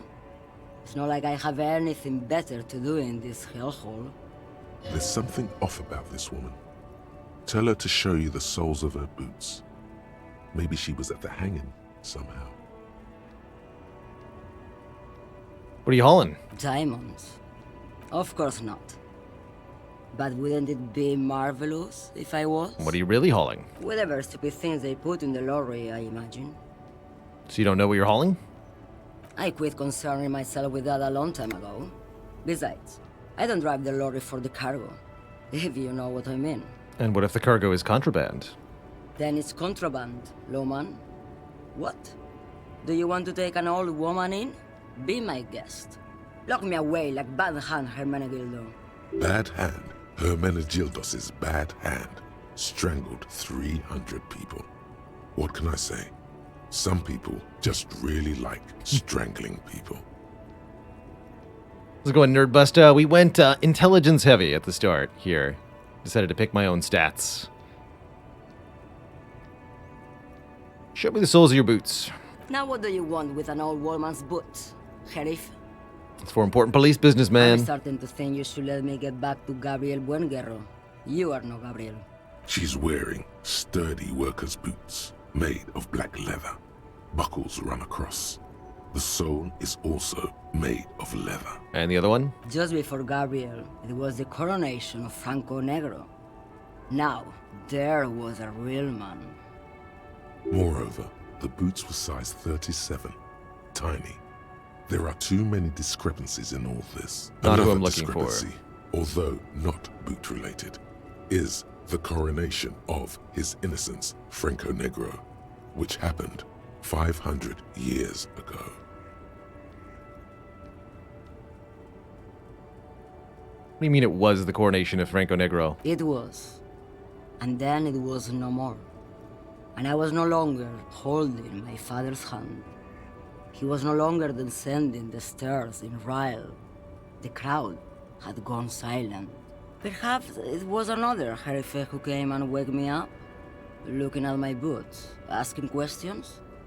Or perhaps it was one of the others in this carnival.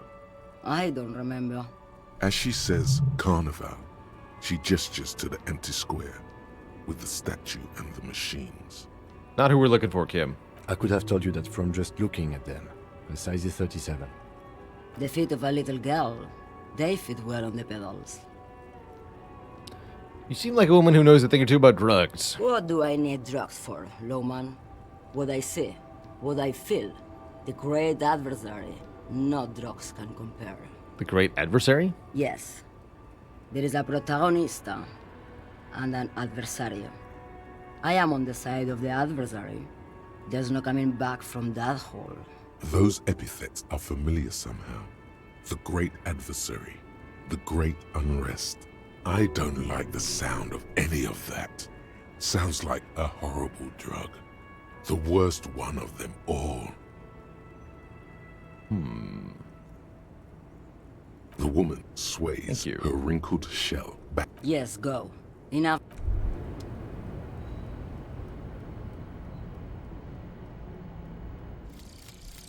lonesome, long way home.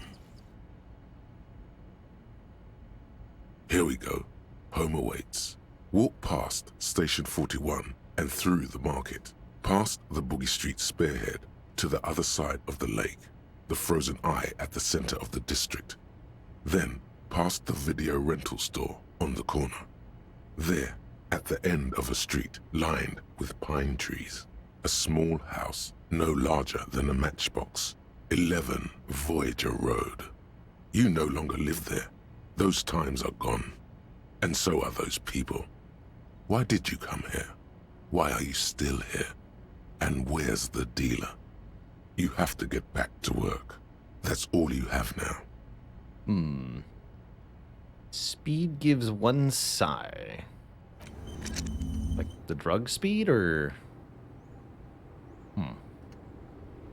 Well, we remembered where we used to live. That doesn't seem like it was as helpful as we were hoping. Unfortunately. Which does leave us with the problem of nowhere to sleep. Which seems like a problem. Map information. Acquire a copy of the city map. Interesting. And it shows me all the checks I've seen, too. Interesting. Those on white are available to try now, but not from this menu. Interesting. Very interesting.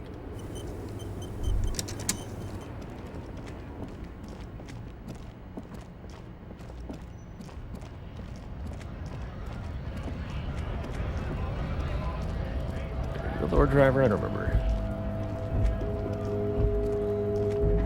Looking for something? You're a lorryman, right? What's your stance on drugs? Drugs? They're shit, man. I don't let anything pollute my body. Takes a long drag on cigarette. You know where that shit comes from? Sarah Miriza, Safre, Ilmara. They take the money from our local junkies here and then use it to outcompete us in the manufacturing sector. They know they can't beat us in a fair fight, so they have to get us to weaken ourselves somehow. It's racial sabotage, racial economic sabotage. I agree. It's our responsibility to keep this poison off the streets, right? He eyes you warily, unsure how to respond. This goes on for about 2 seconds. Then... I don't know shit.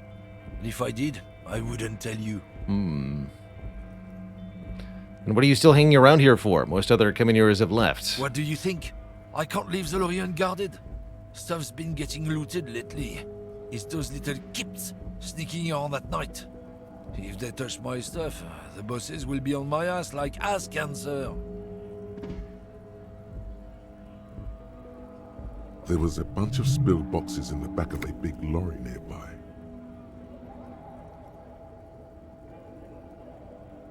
I did see one lorry with the trailer doors open on my way here. Did you know what happened? Yeah, I knew that guy. He was an honest driver who loved this country. We were having a good debate about genetics and the wheeling in rags when some kip boys smashed his lock and took damn near everything. Lost his fucking job over it. Pub doesn't seem like a prime place for genetics debates. Since he left, I haven't had anyone to talk to. If they were getting drunk inside the whirling in rags, how could they know who broke into the lorry?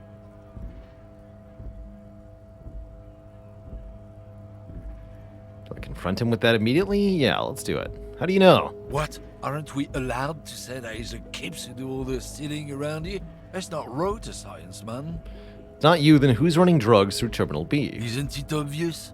Fucking Sealang, that beady-eyed South Samaran. His little side business is a scam. I wouldn't be surprised if he was peddling drugs as well. The street vendor over there? That guy's a lorry driver? Of course he's a lorry driver. What? He tell you he's just some simple businessman or some shit? He's selling his employer stuff after he broke the seals on his Humanox lorry. Oh, that's funny. The guy I bought the sunglasses from? His tribe are natural liars. It's in their blood. He's your man, all right. 100%. That seems like just a racist I wouldn't accusation, be so sure though. about it. Not until we've heard what Sealang himself has to say. Guess we'll have to investigate Sealang. Guess so. See you later. We should think about calling it a day, maybe. The nights are still miserably cold this time of year. I still haven't paid the cafeteria manager for damages. We didn't find enough money today. You should take care of that, then. But I don't have the money. Let's talk to him anyway. An officer of the RCM shouldn't be sleeping in the streets. We'll figure something out. I've got 25 real to pay him with. Hopefully that'll be enough. Ignore the boombox.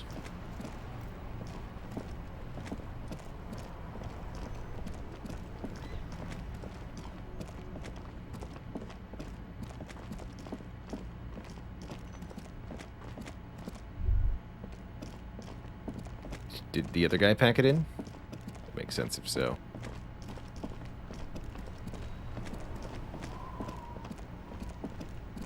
Or he was further down, though.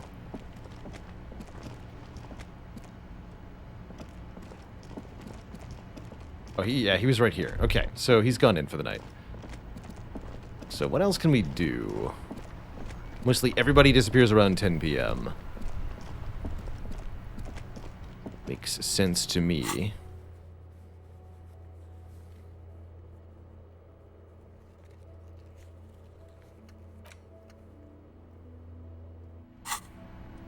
But Joyce will still be here.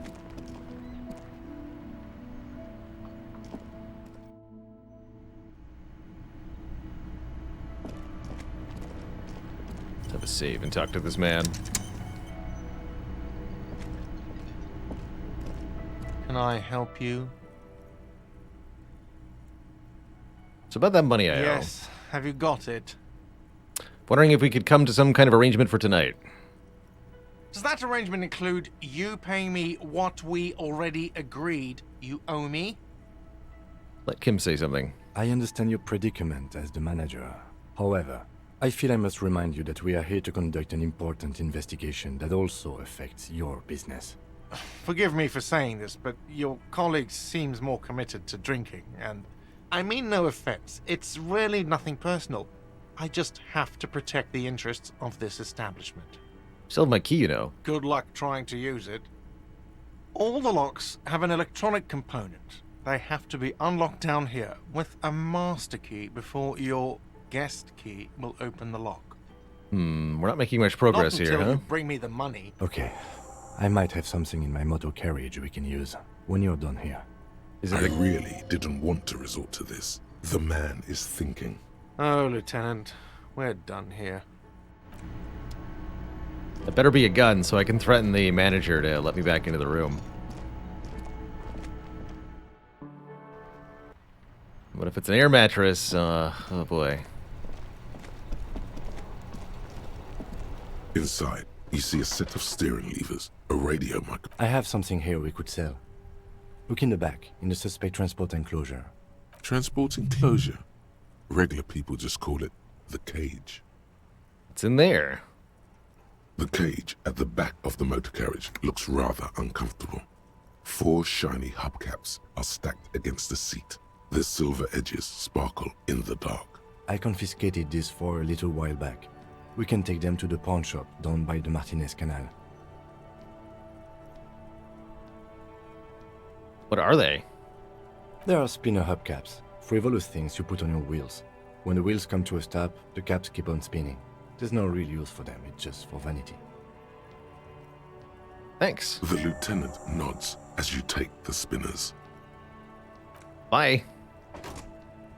I don't know if they're still open, but we shall investigate.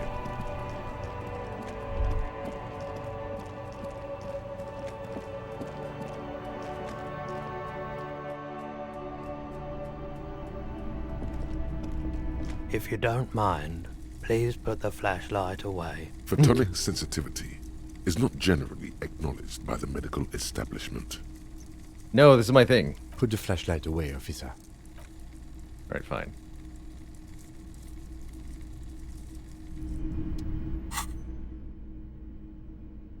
I understand. But that means it's boombox time. Greetings on this fine night. Cool, you're still open. The pawn shop is always open. Roy doesn't really sleep. Boombox, I bought it. You play this tape, right? Of course. It's in working order still, isn't it? Just pick your tape and set it spinning. It all Yes, we'd like to sell these hubcaps. Roy takes the hubcaps from the lieutenant and inspects them. The spinners appear iridescent in the dancing light of his pawn shop. Yes, these are very good. Did you defraud some foreign prince for them? Jump-a-mesk banger? No matter. I'll give you 200 real. No one was defrauded or jumped, I assure you. Of course. I meant no offense. 200 real for you, officer. Delightful doing business with you. Do come again. Yeah, think of how much I can Here's the 130 buy with that. for your bill.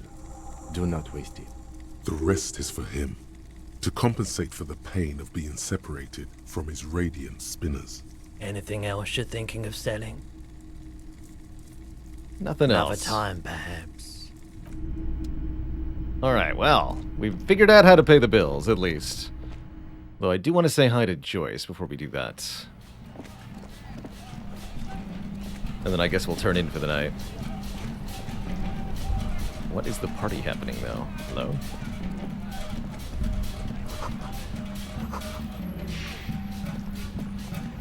Got a new skill point. And get my logic back. I don't mind upgrading Inland Empire one more. Having 7 in this seems like a good idea. Or we could keep the skill point so that I can unlock a new thoughts kibibble as necessary. I think I'll just take the Inland Empire point.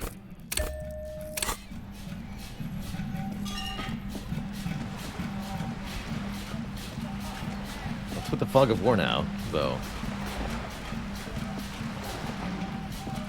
Oh, it's me playing the boombox, of course. That makes sense. I'm the party. The party is me.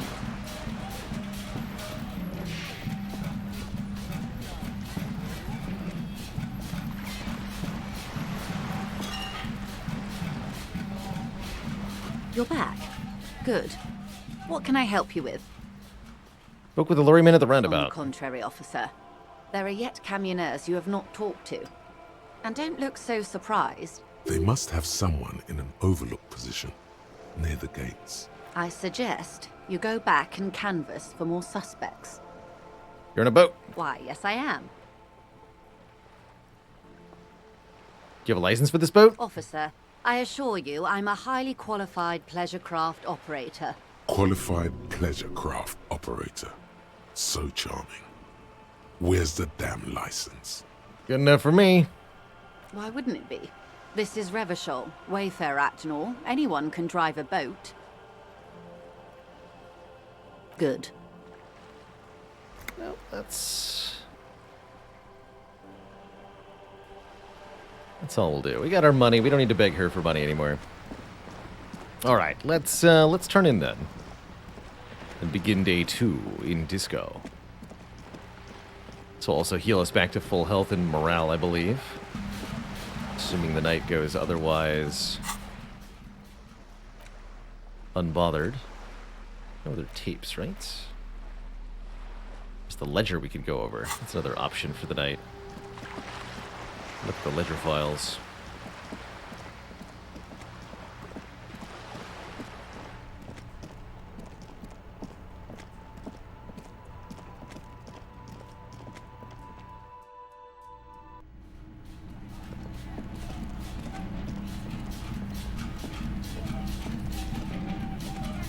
Can I help you?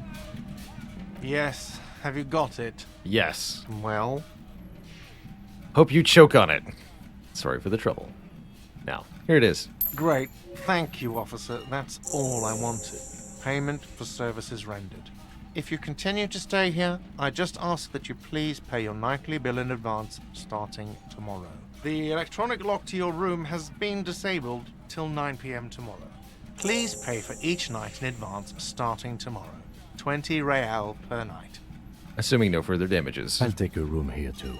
Of course. Always happy to have officers from the RCM as guests. Anything else I can do for you? Give me a drink. Do I have a shaker in my hand? Is this a shaker? It's not a shaker. It's nothing. He's holding nothing. It is but an imitation. Good job, Brain. Am I wearing a little bow tie? Am I wearing a bow tie and doing this? Am I smiling? Do you see me smiling and shaking my little shaker? No. Do you know why? Why? Because I'm not a bartender. I'm a cafeteria manager. Is there anything else you wanted? Oh. Play it calm. This man needs to understand you need a drink to help the community deal with police stuff. Well, I know where I can get a drink. Let's see if that other shop is still open.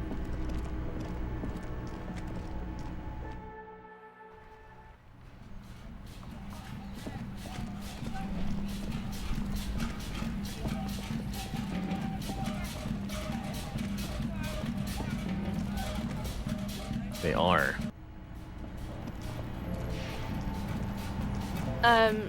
Is this about the...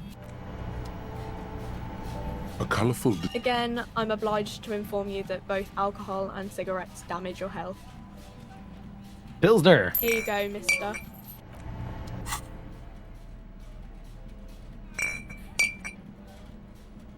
Boombox and beer. As it's meant to be. Well, hello. Someone seems to have found himself a bottle of alcohol. Here's where the magic happens. What a solid can of mass-produced piss water. Well over 10% alcohol in this so-called beer. Pop it open before it gets too warm. Wow, the gods of mass production have made this alcohol container laughably easy to open. A child could have done it. Crack it open. There's a satisfying pop as the cap comes off, and the hair on your back rises like an army at attention. You've been here before. Welcome back, detective. You're home now. You see a flash of teeth, a young woman smiling at you near some railway overpass in your ruined past. She is gorgeous, and she is yours. Some drink to forget, others drink to remember. Take a sip. A golden sun melts down your throat. Its rays filling your nostrils with sunshine. Your stomach melts from it into a happy, gooey mess. So does your mind. All the bad things are melting. You're you again. A real cop. A real detective. Incredibly well done. In the bottom right corner of the screen, there's an alcohol button. Alcohol gives +1 to physique skills. Physical instrument, half light, electrochemical. From the void we came, and to the void we must return. Good stuff.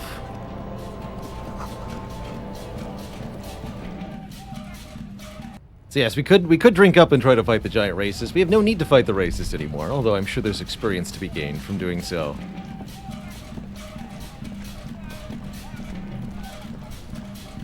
Hold on to this skill point for the moment. Got another one? Yeah, we leveled up the inland number. We have another one. Good. As long as it gets done, that's right. Whatever it takes.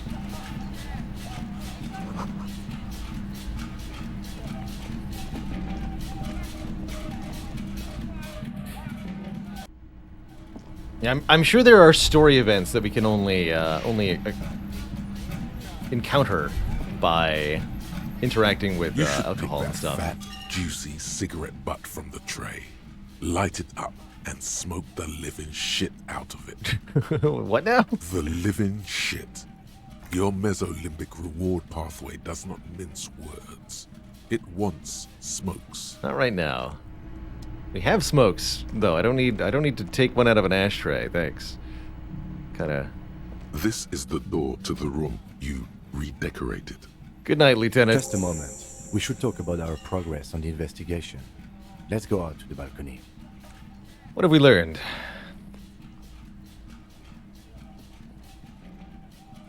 The air outside is brisk. The lieutenant is silent for a moment. He listens to the traffic hum. Then... Now then, we should talk about the investigation.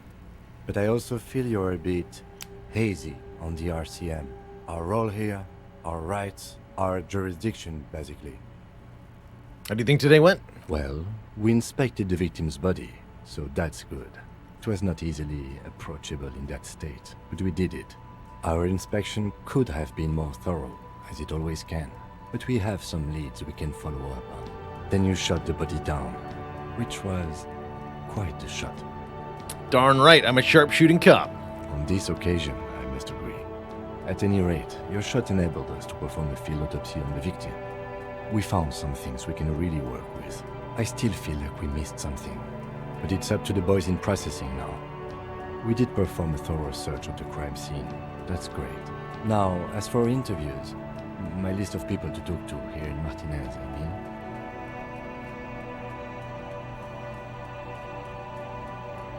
The initial interviews? Yeah, we talked to some people.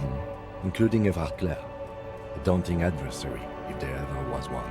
He wasn't particularly forthcoming with useful information, however. He's not saying much on the matter, because he thinks you could have gotten more out of Everard. I'm sure I can get him to tell us more. Claire also helped you, how should I say, remember your name? That's a relief. I want a different name. You can look into the process of changing your name after we finish this investigation. We tried to interview the White Band's rep, but she asked us to do something for her first. Fine, so be it. I have a feeling Joyce knows how dangerous the situation really is. If Kim is emphasizing something this much, it really must be important. Above all, though, today was exhausting. What's with all the running? You run a lot. You did a stand-up prison 41 practice. Yeah. I have a really good theory about why you're running so fast, son. Just you wait until you get up tomorrow. That's just how we roll. It's impressive, especially for a man your age. And in those hills. Nice shoes, by the way. I like the green. Goes with the orange. So what are our powers exactly? They're quite limited, actually. The power officers of the Revachol Citizens Militia exercise most frequently is imposing fines of up to 1,000 real for offenses, in accordance with an interdepartmental schedule. Wouldn't that be an easy power to abuse? Yes, although indirectly, as citizens can always request records from their local station. Officers of the RCM have been known to take bribes of less than the prescribed fine amount. It undermines trust in the RCM. Alright, what else? We can arrest people, of course, but rather than bringing someone in directly, it's preferable to serve a station cold sleep. It prevents confusion and overcrowding. How do you can be sure that the arrestee shows up? You can't. Those who don't show up become fugitives, though, and have fewer legal rights when they are eventually caught. It's about power projection. Thus far, they seem to mostly show up. And if someone resists? As you may have gathered from the fact that we are expected to carry a record of our kills, like the one in your watermarks, we are permitted to use whatever force is necessary, and strongly admonished not to abuse that power. What happens to the people we convict? We don't convict. We arrest and send them to coalition government courts in Courron and La Delta. The prosecution works off our testimonies and records, which is why it's paramount to keep them. And who makes all these rules? The coalition government, and the moral intern, more broadly. The RCM was formed by the coalition government to restore order in the international zone after the revolution. So we did. Now we attempt to maintain that order. Or perhaps it is better to say we were allowed to form.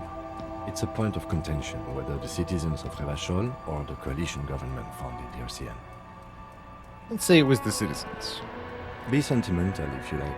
Either way, the moral intern leases us the right to keep the peace in this city. Or if they think you do. What's the moral intern? The Moralist International are the world's largest political organization. You know who they are. They have been running this place after the revolution failed. If I didn't know, how would you describe them? They're a union of center-left and center-right parties across the Real Belt. Our coalition government is just one of its many projects. They also run the ICP, EPIS, most intergovernmental organizations in the world. What do they believe in? What do they believe in? They are DeLoreans, They believe they continue the humanist project set forth by Her Innocence Dolores Day 4 centuries ago. Others say they are just technocrats.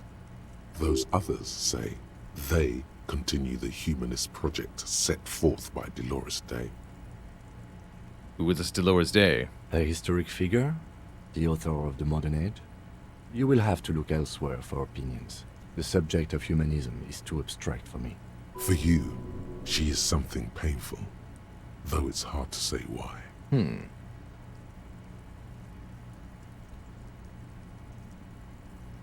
What is their symbol? Interesting question. It's a blue forget-me-not.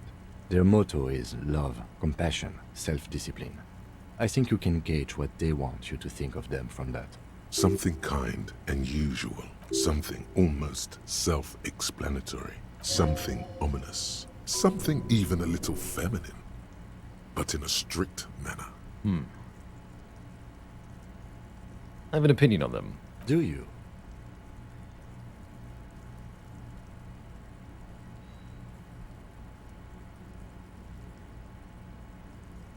We are Stooges, the world's biggest bourgeoisie organization protecting bourgeoisie rights.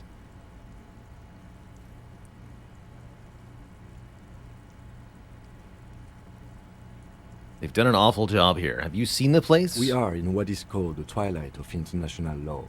The laws we claim to enforce come from the MI. Without them, we are simply vigilantes. Maybe we should make our own law. Spoken like a revolutionary, not a cop. But hypothetical aside, in Martinez we already are vigilantes. At least the Union thinks so. I expect our job here to prove quite challenging. The lights of the orphan district are reflected in his glasses. The red and golden orbs of the motorway sliding like pearls on a string from east to west as Revachol commutes back to the suburbs. Tomorrow is Tuesday. Monday is over. L Dubs Bell, thanks for the Prime sub. Welcome to the Cozy Sub Club. Welcome, welcome. Stare wistfully into the night. The dying lights of the city shimmer below. Slowly, like luminous clouds, they pass on his lenses. The lieutenant looks at his slim cigarette, contemplating the next drag. This soldier is the highlight of the day for me, he thinks. This little stick right here. An aerostatic passes overhead, the whiskers of its floodlights on the ground below. Kitsuragi's glasses light up as he looks to the sky. 2 glowing circles. They really don't like us here. And the mouth on that kid, Kuno. It's different inland, in Jamrock and the GRIH. Why are they like this? It's our fault. We run this city. West of the river is RCM land. It's incredibly hard. Human beings are... But we are in control, and it's worth it. The organization works. Our systems work. If they didn't, the city would disintegrate. I hope our investigation will help improve the situation here, at least do some kind of good. Me too. But I wouldn't count on any drastic changes in our lifetimes. Thank you for this, Kim. Yeah, it's getting very cold now. Let's go. Hey. Psst. Who, me? Yes, you.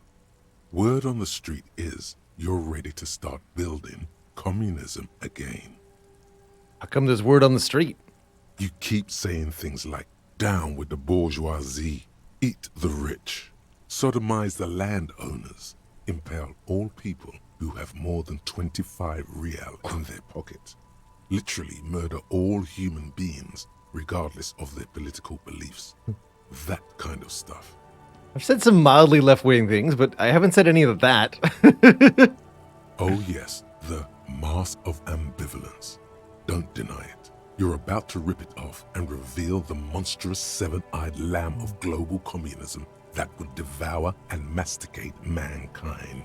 Everyone can see that. So tell me, do you have any questions before we fire up the big communism builder? Or do we get right down to it? No, I'm superstar cop. We've established this. Although we might be able to dual capo type communist superstar. Potentially. Who knows?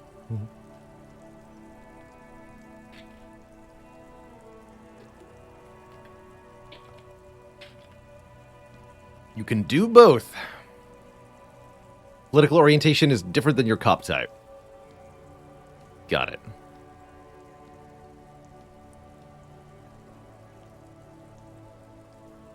I'm in. Oh yeah. Get the firing squads and the animal wagons ready. Wait, you didn't say anything about firing squads. Too late to back out now. You can't make an omelet without breaking a few million eggs. Oh boy, here we go.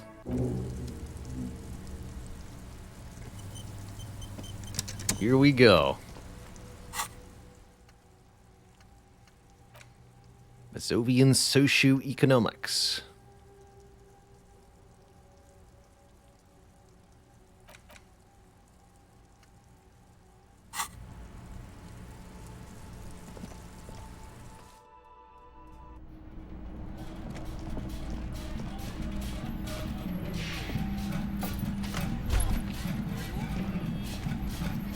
Have a good one, friend. The fan stands still. The switch must be broken, because nothing happens. The Sleep bed time. is cold and not particularly inviting, but it's yours.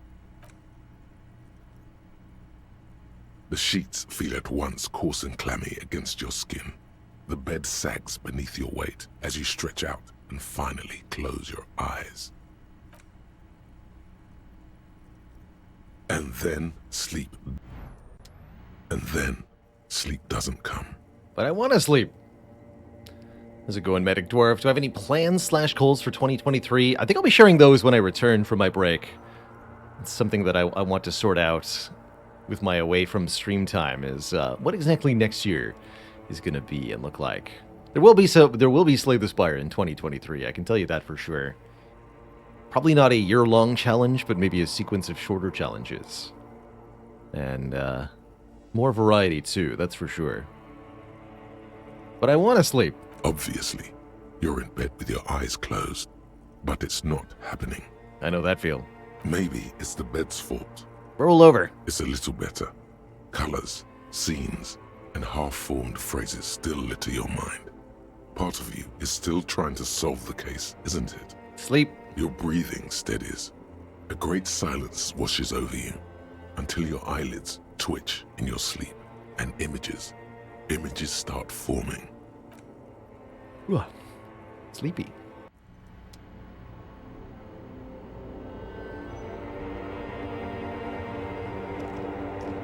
Dream world.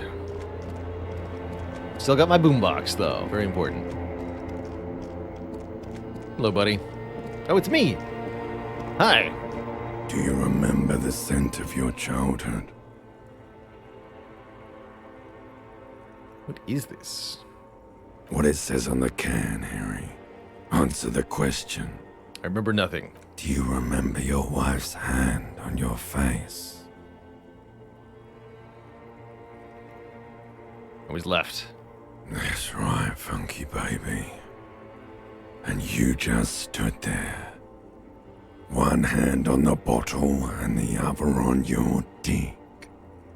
Watching her go. Let it all be dragged away from you. Tell me, where are your friends? Human beings have friends, Harry boy. Where the hell are yours? I don't want to come back. They were only cramping your descent into the abyss. Now they're gone. 3 times gone and never coming back. All of it.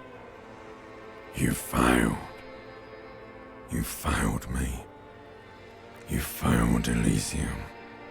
What's Elysium? Everything.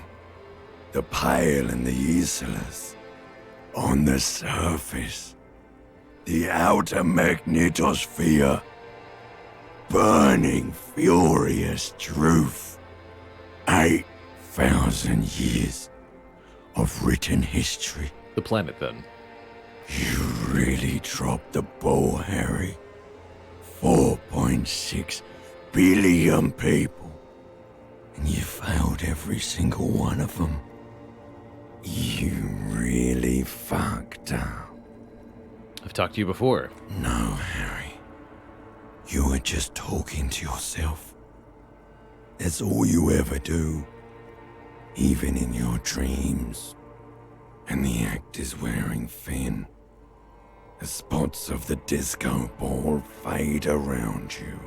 You'll be back in those cold snakeskins in no time, sweating up the bed. Stinky boy. I can come back from this. You're not coming back from shit. Thrashing around in that high conductivity state of yours. Bumping into things and acting like a clown. Who are you kidding? I'm trying to solve this case. You're trying to what? I can't hear you. This is just a word dream now. Jumbled up garbage. The pictures are gone. The bed rises to meet you. A thin, sleep-like state. More glass than velvet, grinding in your head. So something is wrong.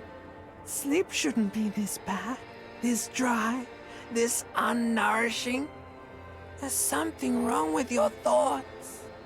Some kind of new type of hangover. New type of hangover? Oh yes, party boy, and it's worse than the one before. Just think of the shit you saw. Here it comes too. So soon already. A silent alarm goes off in your head like clockwork.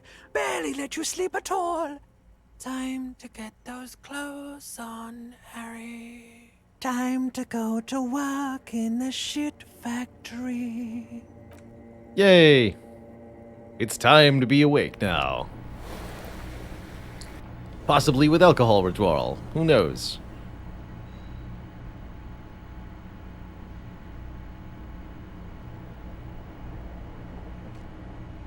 Oof. And the boombox is ready. Good going, buddy. I just had the most beautiful dream, uplifting, rejuvenating. Really? Because you feel even worse this morning than you did last night. What's going on with me? You mean, why are you so tired? Too tired and down to even think? It is worrying, isn't it? You can't be a detective like this. Detectives need to be able to think. Why is this happening? It's just that your heart has finally pumped all the speed out of your system, Buster. Time to get some more. You're too weak to say no now. Waking up is the worst part. Maybe somewhere down the line you could decline. I need to get more of it then. Detecting is my life. Of course. Martinez is speed central. You just gotta poke around. Follow your nose. You and Speed will be happy again. You will make her come home. This time, it will be different.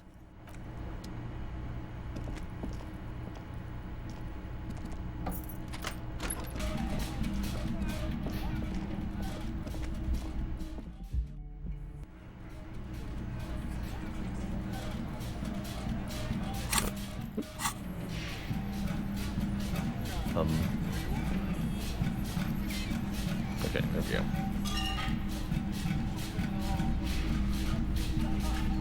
Attention being very obviously drawn to the Union men. How's it going, Kim? 7:33 a.m. Good morning to you. I've got some good news. I took care of the body. The thought of him decomposing in my MC wouldn't let me sleep. I don't know if I was ready to let him go. Good, thank you. I'm just glad he's gone. We have other matters to attend to. The lieutenant is downplaying his contribution. He got up before sunrise to get this done, and now he's quite pleased with himself for taking care of the gruesome business so efficiently. The Union muscle finally turned up, and they look rowdy. We need to talk to them. What do you mean by rowdy? I mean ungovernable. Martinez isn't exactly enthusiastic about the RCM being here.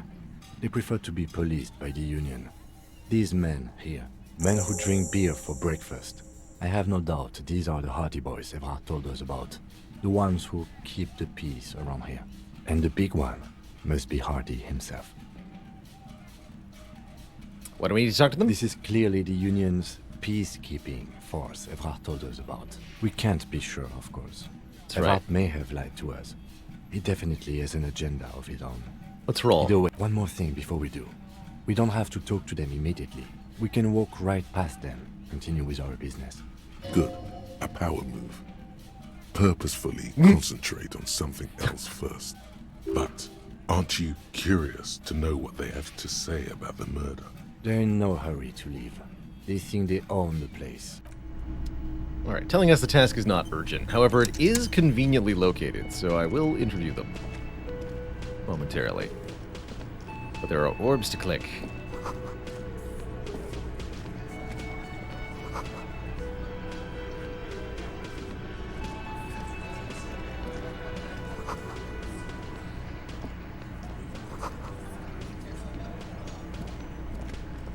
Over here.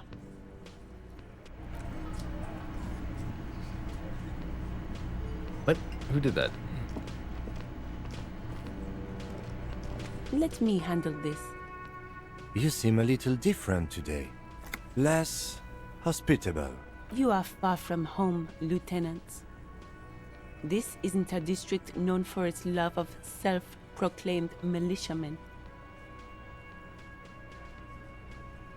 I mean, no trouble. Here to do my job, that's all. Grey Dwarf, thanks for the 3 months.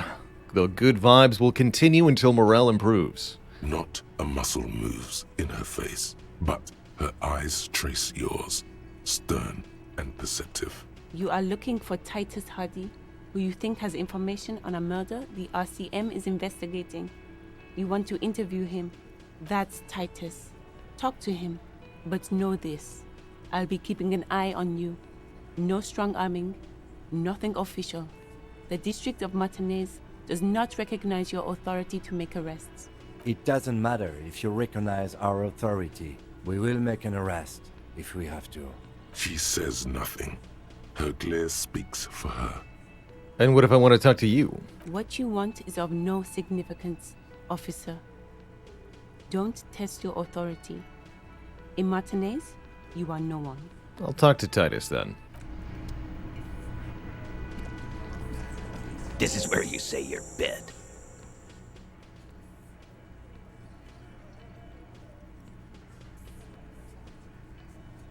Detective. Hey, dipshit. You hard of hearing or something? The boss man's talking to you. Do not let their squeals disturb your serenity. These are but simple peasants, sire. Raise your chin and gaze into the distance like a prince. You talk about the man hanged out back. Oh, this is about him. A real looker, that won't. Oh boy, this guy. You sure took your time, huh? Waited for him to get real ripe and pretty for you. Oh, he was a real pretty boy. Hanging up there, letting out that pretty boy smell. I can't for the life of me understand why you did it. I mean, I would have just left him up there. You must really like cleaning up other people's shit. You might want to start asking your questions now. It's not going to get better than this. Do a head count first. Connect these men to the tracks you saw in the yard. Chances are they're going to match. Scan the room. Starting from the right. Boot size 44. Blonde man. In his 30s. Overbearingly masculine. Sitting on his right. Standard working boots. Size 45 or 46. Eldest in the room. Probably mid-50s. Smoker. Quiet. Across at the other table. Hobnailed working boots. Size 43. Gang tattoos. Mesk or Sarah Mauritian. In his late 30s, early 40s. He spent his youth in Villa Labos, a housing project in the Jamrock Quarter. There were incarcerations, hard to say what else. And then, standard working boot, steel reinforced toes, size 46, the big dick, wide at the shoulders and lean at the hips, rugby cap, fingerless gloves, and numerous scars, a little under 40. In the far corner, standard working boot, steel reinforced toes, size 44, 40-something, non-alcoholic beverage in hand. You squint, Is that a plectrum? And the little guy? Size 41, with the light step. Not a child, after all. An older man with a rat face, mean, watery eyes, and 2 front teeth missing. In the middle, heaving and wheezing. Big guy. Boot size 46, deep marks. Probably carried the victim over. He, alone, is 130 kilos. Add the man in armor, and you could easily exceed 220. In conclusion, these 7 are the actors on the crime scene. The footprints were theirs, but there's a discrepancy. One's missing. Exactly. You've stood there for about 4 seconds, not saying anything. Hit them with questions. Where's the 8th Hardy? The fuck is with you, fella? Where is the 8th Hardy boy? What are you talking about, madman? There's no 8th Hardy boy. There's 7 of us and we're all here. Or what? You want to be the 8th Hardy boy? We ain't hiring. Actually, boss, we've been talking and we think she could maybe... Shut the fuck up, Glenn! I do the talking here. The gardener. Now, That's my guess. What the fuck do you want? It has to be good, if he won't let you pursue it. Looks like the lieutenant thinks so, too. So let me get this straight. There is an 8th Hardy boy. It's a she, and you don't like us talking about her? That's right. We're not talking about this. This is a private Hardy Boys matter. Nothing to do with your shit. And you're not cops here. Don't go digging around if you don't want a bullet in the back of your head.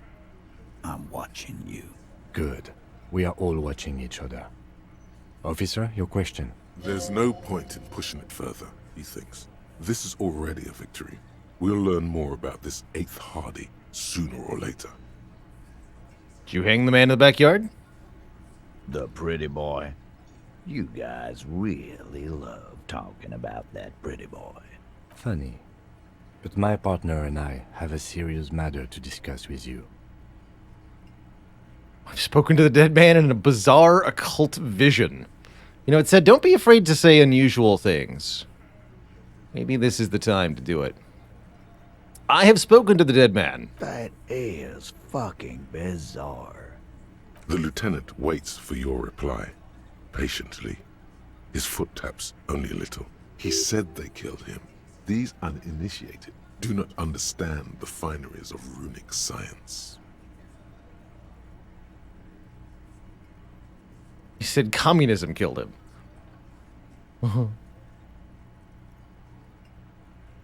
Well, what you chatting me up for then? Go arrest communism before it skips town. John Communism. Yeah! Go arrest communism! We had something else. Besides the occult vision. We had to have something. His foot tapping has become less patient now. Why are your boot prints all over the scene? You mean these boots? We all got a pair. We wore them the night we took the pretty boy out back and hung him by the neck.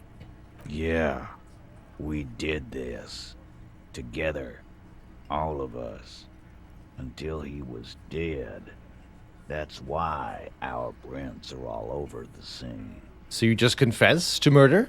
Goddamn right. No. These 7 honest men have equally come forth. They told you what happened so that you don't waste any more of your time. All 7 together. They're diluting responsibility. It's an anti-arrest tactic. Why did you kill him? Why? 'Cause he was worthless mercenary scum. And he stepped out alive in my town. So he's a merc? And he stepped out of line. What kind of mercenary? The kind that shows up when you start a strike. The experienced kind, too. Had Kohoy and Semenine written all over him. Ex-Oranese Special Forces. A live grenade, right here in our bar. I can't prove it, but I know he was sent by the Wild Pines. They hire merc shit like that. story of every strike from here to Samara. How'd you know he was Special Forces? Cause one night, he walked straight up to the mic and said, I'm R&E's goddamn Special Forces, and I'm gonna fuck you all! That does seem like a way to make enemies. Really? Yeah, really. Had a gin and tonic up there, sang some R&E's paratrooper song, and said he's gonna fuck everyone. We couldn't believe it either, but he fucking did, right there. Like some kind of animal. Sire, the tale is true. This is a serious violation of the karaoke code. Okay, besides crimes against karaoke, what did he actually do wrong? Wrong? He harassed women, raped one, harassed workers, threatened to kill some as a warning. From rape to harassment to threats of violence. Why the strange de-escalation? He regrets mentioning it. Hopes you didn't notice. To kill us all, if we don't open the gates, if we don't let the scabs in, if we don't bend over. That was before he started coming here. Yeah, he said it was his favorite joint now. Started coming here every night. Drinking, grabbing girls. Grabbed one of ours mid-karaoke, right there on the stage. He grabbed someone? Yeah. This girl's on the mic. A beautiful girl, young. Gets into the second verse of Lover Lake. The fucker grabs her legs, starts screaming, "Show me your cunt! Why don't you show me your cunt?" Then, he gets knocked on the head with a wine bottle. Doesn't even fall down. Wow. I'm starting to understand why this guy got hung up on the tree. All right. Aren't you fucking listening? My man is talking to you. Yeah, me and Eugene got around. There's something odd here.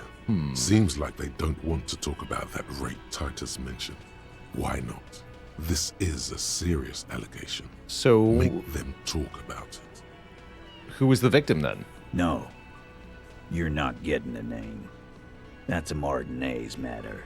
And I'm not discussing it with you clowns. There's nothing you can do for now. He's stonewalling you. Who called the shots that night? Are you deaf? There will be no singling anyone out. You can't arrest a Hardy Boy without arresting all Hardy Boys. Do you think you could do that? Do you think you could arrest them all? A trick question. Don't let her lead the conversation. Seriously, who calls the shots around here? Who do you fucking think does? I thought she did. It wasn't a question, dickwad. How fucking stupid are you? This asshole is worse than... Titus runs the Hardy Boys, genius. That's why we're called the Hardy Boys. Ain't that right, fellas? Quickest way to the right answer? Give the wrong one. I think you got your answer, Mr. Law. Yes, there are some administrative differences. But on that night, they all acted as one man. How did you kill him? We hanged him up by his neck until he got real still. Didn't they teach you anything at the cop school, idiot? The autopsy did not reveal anything too conflicting this far. You just have to wing it. Did you muffle him? We haven't heard any reports of screams. Titus, you don't have to clarify anything. We overpowered him, dragged his unconscious body to the tree, put a noose around his neck, and hanged him till he was dead and steady. Then we left him for seagulls, maggots, and you fucks. Make them a bit more uncomfortable first, then see if it all adds up.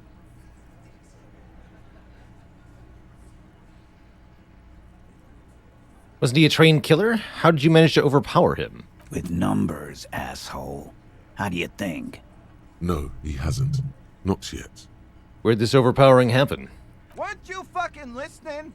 The fucker came to our bar. It happened right here.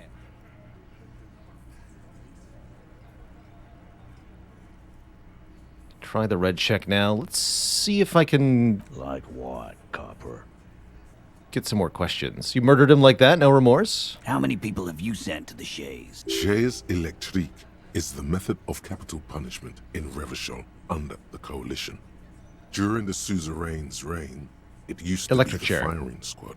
Or send them to Reunion to rot. For 20 years. For life.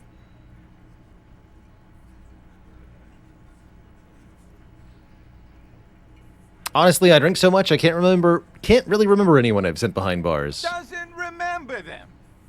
He just forgets. Are you hearing this, Titus? Ain't no use keeping a stiff catalog in your head.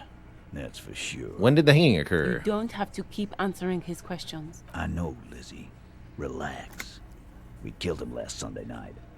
Seemed like a good way to end the week. How long had you known him? Known him? Yeah. Who do you think we are? Quiet. He came around about 3 weeks ago when that Pines cow first sailed into town. By the Pines cow, you mean Joyce Messier? No. I mean the Pines cow. The stupid-ass cow they sent in to fuck us over. But you know what? Why don't you ask her about the pretty boy? I'm sure she has interesting things to say when you ask her hard enough. That's enough insinuation for today, Titus. Officer, your interview is drawing to an end. Don't waste your last questions. Why? 'Cause he was worthless. Where's the check So I am want to I. try? Are Called you the deaf? shots. Do you think you A trick question. Who do you fucking think does? It wasn't this at. I think you... Yes, there are some... No, it's under why did you kill him, right? I am. What kind? The kind... A live grenade. I can't prove it. But I'm wrong. From rape, he regrets him. To kill us. Yeah. He said it was. He grabbed... Yeah. Show me your con. Why don't you show me your... Aren't you? Yeah. Seems like they don't want to talk about it. No. There's nothing you can do for now. He's stonewalling you. Under how? We Didn't they teach? The autopsy did not reveal any. Titus. We over. Then we'll... Make them a bit more There we go. uncomfortable Okay. first. Then, see, actually, We do fail. they're admirably, surprisingly composed. The entire room. Well, this one. But he's always fidgeting, so don't get your hopes up. Like what? So what are we going to do now? Nothing. Your investigation here is done. Leave Martinez, go back to your stations where you belong. I think we're going to stick around, thanks. I've done this job for long enough to know that people don't just confess to first-degree murder. Even if it is a group responsibility. We're going to look into this. Good luck with that. You've heard everything a rent-a-cop is gonna Godly. hear from us. Real law officials. You're lucky you didn't get a beating. Me and Everett talked. He promised you'd cooperate. Oh, so you went and talked to my mommy, and now she's making me play with you. And what's gonna happen if we don't? You're gonna go and tell on us? Very mature, guys. Yeah, I heard him. Now fucked it. Let me state this very clearly, capo. Hello, officer. I'm Titus Hardy, and these are my boys. Hardy boys. How may we assist you? But having Everard back you up like that did seem to have some effect.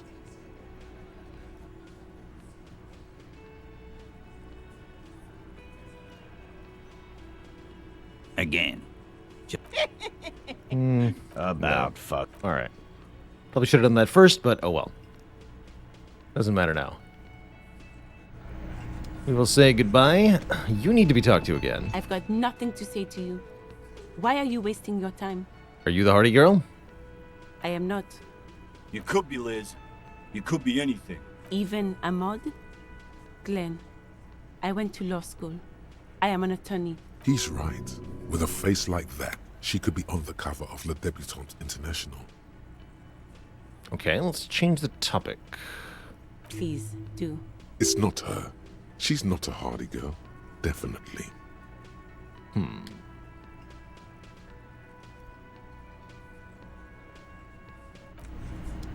Noted.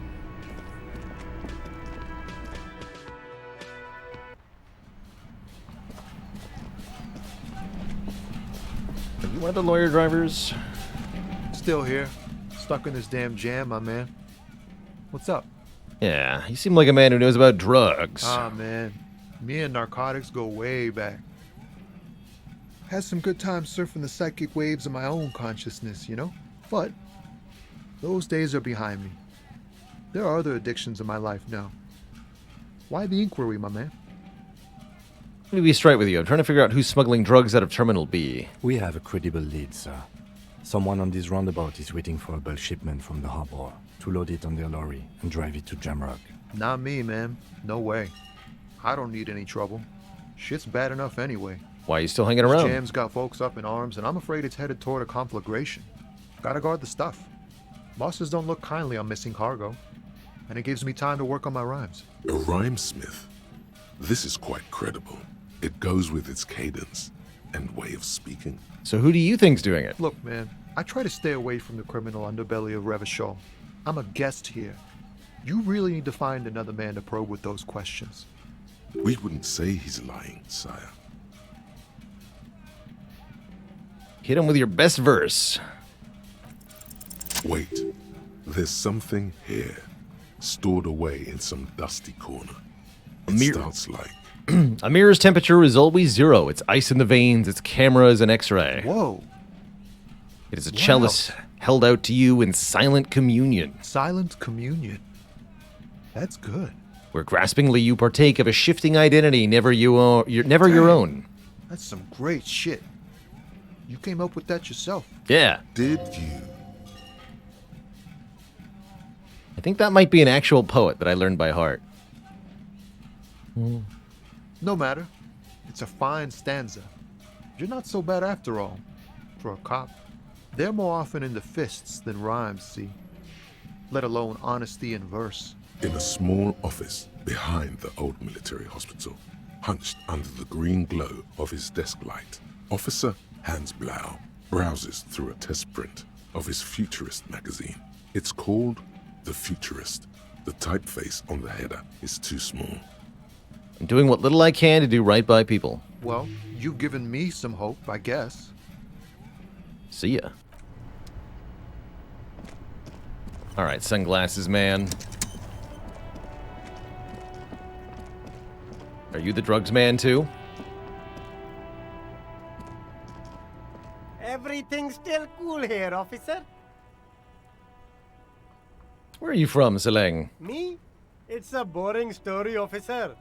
Who cares about the past? I'm all business now. All Revachol. This man probably comes from Seaguy, sometimes known as the Apricot Suzerainty, an archipelago in the Samaran Isola. Is that where you're from? Apricot Suzerainty calls to mind an era when the Seaguy archipelago was colonized by Revachol. It's a bit of a slur, in other words. Seaguy? Yeah, just let him answer. That's right, officer. But it's a bad scene for business there. Too many regulations. Extremely bad for an independent local entrepreneur. Hey, why not support this local entrepreneur? You can start by buying a pair of sexy pants or cool sunglasses. Maybe some macaroni? How about some drugs? Drugs? I don't go in for that, officer. Drugs ruin lives. Unless you're into drugs, of course. In which case, drugs are excellent. Mwah! Tasty, tasty drugs. I'm super into drugs. That's very cool. A lot of the coolest detectives do drugs. Sadly, I don't have any drugs on sale. Or at my home, or on my person.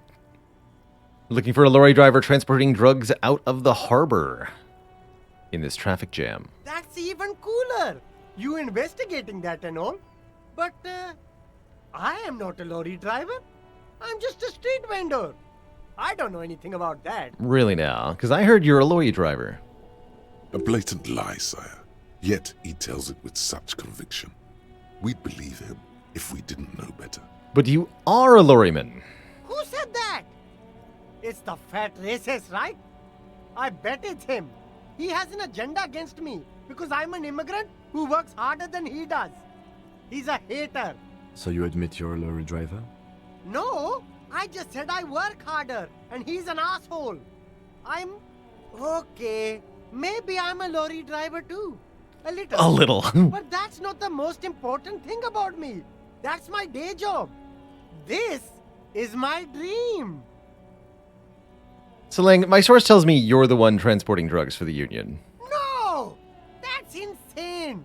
It's the fat hater. He's been eyeing me for a week and he sent you here. Maybe he's the one, huh? Have you thought about that? What do you know about the drug operation? Nothing. I told you. I'm not a dumb guy. I don't get involved with that crowd. And what crowd is that? Crowd? You know, the drug crowd? No, he wasn't talking about an abstract crowd. It was that crowd. You don't know, then I'll tell your employer you've been selling his stuff. No use. He's not telling us.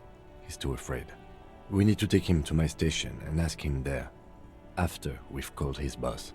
Okay, look. There's bad people doing bad things here. That's all I know. Please don't get me into this mess. I spent 15 years working my way up. Here we go. There's a tiny bit of truth on the table. Zoom in on it. We're buddies, Seleng. Help us out. Nobody will know it was you. It's a she, okay? The other drivers call her the lady driver. You're better off staying away from her. The way they talk about her, she's no lady. Is that her? The dazed and confused lady? I don't know. Maybe. If she is, I haven't gone near her. I don't get involved. I told you. It could be. She was strange. He's not ruling her out.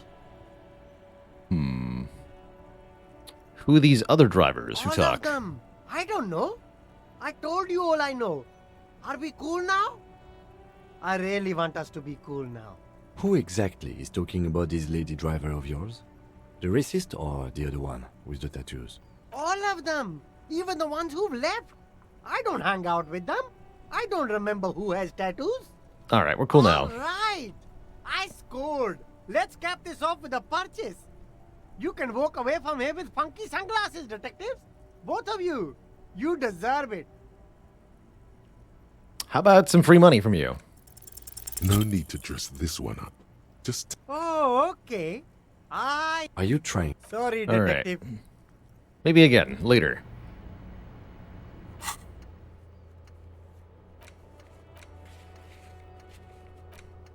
Prove your authority to Titus Hardy.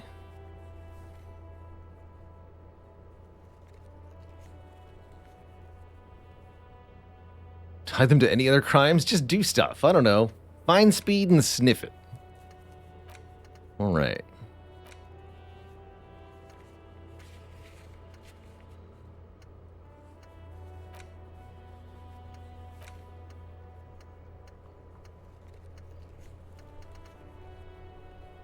Let's see if we can learn more about the lady driver.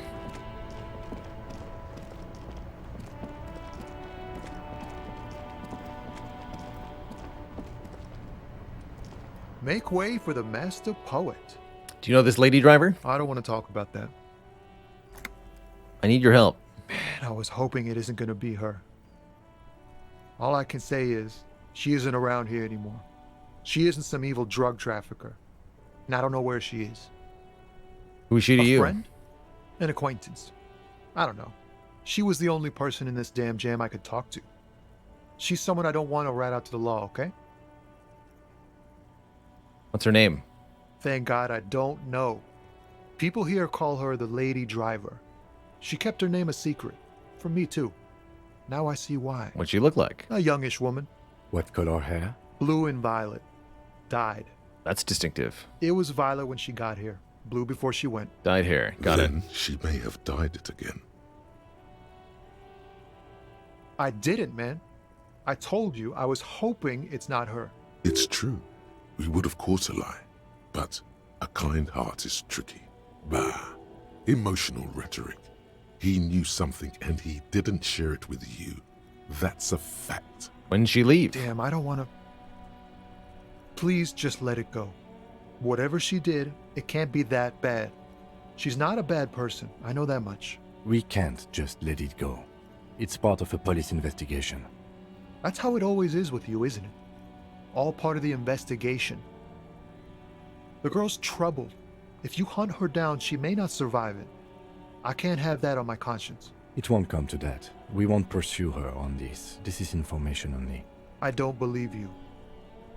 She's troubled? How? She's got the darkness in her. That young person's darkness when you think it's all over. And you're looking for a way out. She shared this with you? Yes. Which is why I don't want to snitch on her. I was told everyone's afraid of her. You're not? I heard the rumors. I saw the other drivers looking at me strange when we talked. And she told me, too, that she's had a violent life. But I wasn't afraid of her. More like for her. Did this violent life include drug trafficking? Well, it looks like it did now. But we didn't talk about that. We talked about life, you know? She talked about her mind. Her mind? The way it worked. The trouble it was giving her. Fuck, man. Go grill someone else with these questions, okay? There are plenty of drivers here who couldn't stand her, or were afraid of her. They'd be more than happy to rat her out. I'll talk to them then. The gray-haired woman. Maybe she knows something. Wait, this guy says they're friends, then acquaintances. And he's okay with others ratting her out. Push Tommy and it will break his heart and his spirit. Don't expect you to be pals.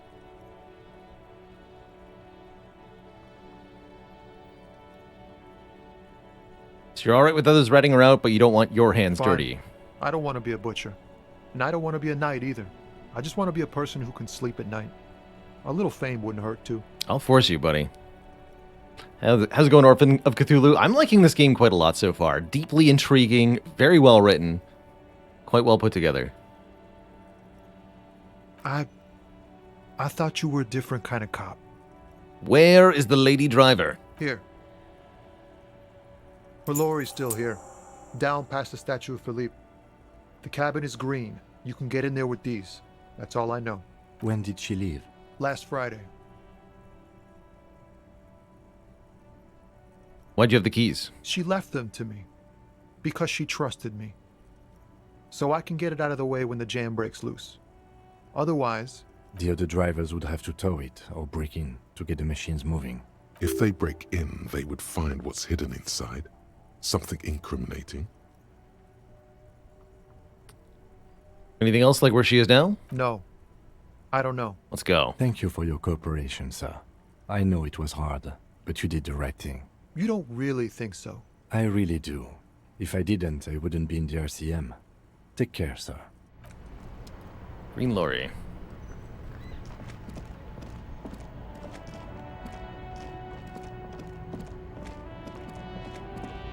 This one. This green found, A to Z, Contemporain, is parked in the shadow of the ruins looming overhead. It's seen better days. Does the game have decision branching and replayability? Yes, lots is my understanding. Lots of both. It's small in scope, which allows it to be very intertangled with itself. This is the one our man pointed to. Quite well done. Unlock the door. You push the key into the lock and turn. It makes a cracking sound. Then the door pops back a few centimeters. You can just... The smell of cigarettes and perfume welcomes you. The cabin inside is plastered with old movie posters. Actresses smile from the walls. There's a radio transmitter in the front and a toolbox tucked under the driver's seat. Some tools lie scattered near the pedals. Radio first. Looks like the frequency dial is absent. It requires a key to work, but the key has been removed. Likely by the missing lady driver. Strange. There are so many radio stations saved here. Must be over 100 at least. Is there anything we can do with this? Doesn't look like it. It's completely inoperable without the dial key. 100 radio stations make sense for a lorry driver. What else? The smell of 1,000 cigarettes, some dead actresses, and you wedge yourself under the steering wheel to get a better look. Seems like the few tools lying around here, a hammer, a pair of pliers, a rusty wrench, have been casually thrown there by the disorganized driver. But one odd detail does catch your eye. A piece of sandpaper has been glued to the throttle. Sandpaper adds extra grip. Looks like the driver's glued a piece of sandpaper to the throttle for grip. Sandpaper? A novel technique? This would also rub off the pattern from the driver's right boot sole. Yes? Do the honors, he thinks. Connect it yourself. One of the footprints of the crime scene had an aberration, the odd sole. Which means that the missing lady driver was present at the lynching. This is our Hardy girl.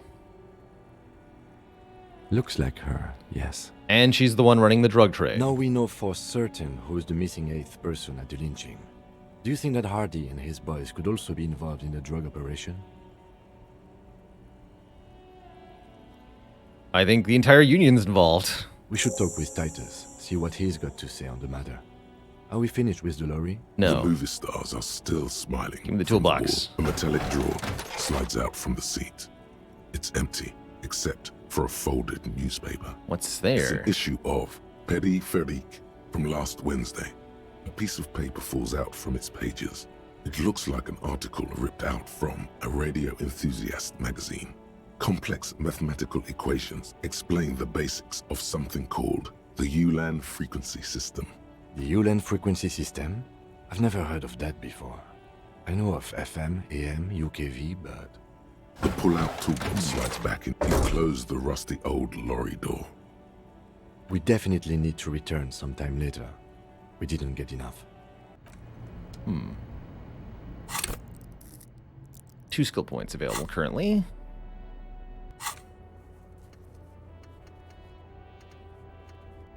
Alright, I want Joyce's info on the lynching. Have we technically completed her task? Have a quick chat with the racist real quick. Looking for something? Nothing new there. Alright. To our friend on the boat.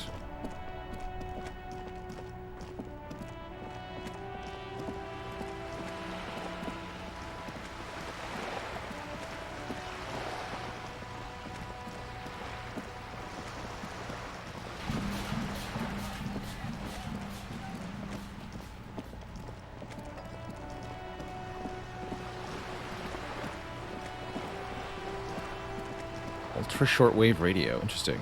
You're back. Good. What can I help you with? Word has traveled, yes, but nothing of real substance has surfaced yet, I gather. Wild Pines has eyes on the intersection, but not ears.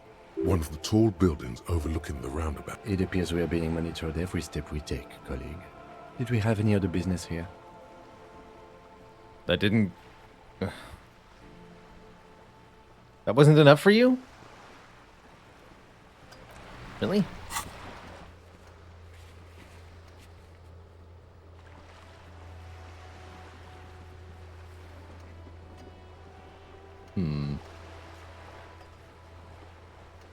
What am I missing here?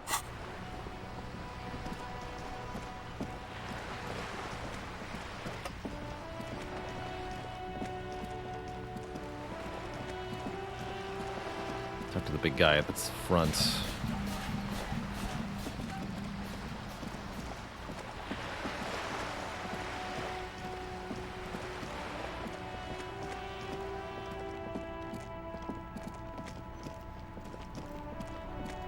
Muscle cam, get those calories burned.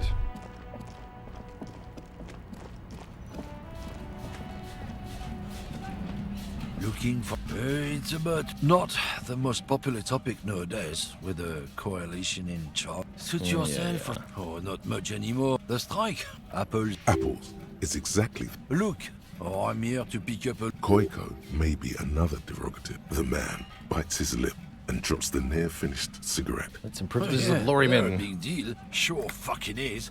We have... Hell no. Trusting... Alright, you don't have anything for me. I don't think so. What about you, sir? Right to work! Right when a bunt beats me. There's something odd in the way he carries himself.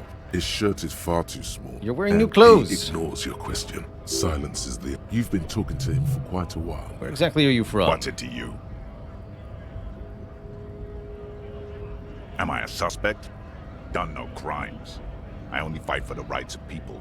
Every once in a while, it's like you can see glimpses of another guy under the guise of this fighter for jobs. He seems a more brutal, cunning, and suspicious person. Just a hunch.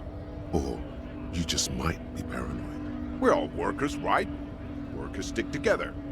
Came from the eminent domain, in Jamrock. Backgrounds in odd jobs, heavy lifting, cargo hauling, bouncer work. I know the drill. Where were you a bouncer? Worked at Territorial. Yeah, I think I've been there. Uh-huh. It was a long time ago. All right, I gotta talk to the confused lady. That's who we didn't talk to. The woman is still hunched over the ring. Huh? What is... She's... So he doesn't... You hear that, Loman? I don't think your partner likes you spending too much time with me. Nothing. He doesn't want your frail mind caught up in something here. Should you grab a lawyer if you get Don't worry about up like me. that? I'm No. not of the Transcatolia Magistral. You for 1A. At Estradas do Mirador. All the good ones. The deep trenches. You go right ahead. Is that all you woke me up to say?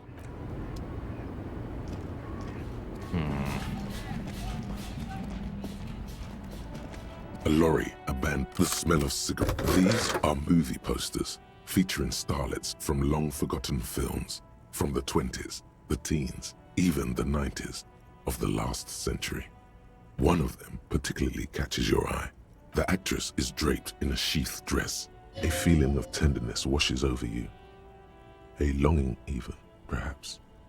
And gentle tragedy. This is Tijon, a starlet from the dawn of cinematography, less known for her talent than her tragic, untimely death. She wasted away in a drug den called The Door to the River. The actresses and the rear actor all smile you a warm goodbye. You close the... Great. I think we got everything. A word, detective? That wasn't important. What? All right, we've finished. How dare you? Let's quickly debrief and go over what we found, so we don't do it in front of the company rep. What do you think of all this, Kim? Honestly, I'm quite worried by what we've seen so far. The evidence seems to point to a rather extensive and well-organized operation. I'm especially intrigued by that radio transmitter, particularly the sheer number of stations it can connect. Looks like this alleged drug trade casts a wide net. This means it's well-funded. Technology like that, a major player must be financing it. I'm not sure what the Ulan frequencies are all about, but they may hold some significance. Perhaps it's a better way to connect between fleets while avoiding frequency bleed. And last but not least, it looks like the Hardy Boys knew this driver, as we know that she was present at the lynching. This may be the Union connection we've been searching for. The probe and the case converged, he thinks. This was quite the find. Okay, why are these movie posters important at all? As elegant as they are, I don't think they are relevant to the drug trade. Maybe the trader is some kind of cinephile? Yes, well... Unimportant. So it turns out this is connected to the Like Union. Joyce told us, yes, logistically. But don't expect to bust this open during our stay here. At best, this is an angle we can use against them, to other ends, as extra ammunition. Should this be an investigation? We should return to the murder case. See what Joyce tells us about the lynching. When we are done for the day, I call my station and suggest our narcotics department. There are more than enough grounds to start an official investigation. Sometime later, when we are done here. We do not want to get caught in that. What are you thinking? The fact that one hasn't started already gives me pause. An investigation, I mean. Especially if the Madrid grouping is involved, and I can't imagine they aren't. It's certainly worrisome. All the same, I don't like the idea of internal affairs descending on the matter. That won't help anyone either. Debrief over. I dislike that so much was tied to looking at that movie poster. But I understand.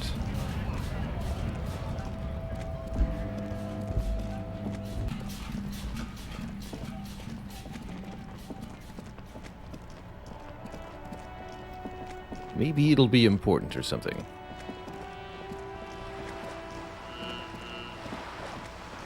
Yeah, it really just wanted me to look at all the things in there.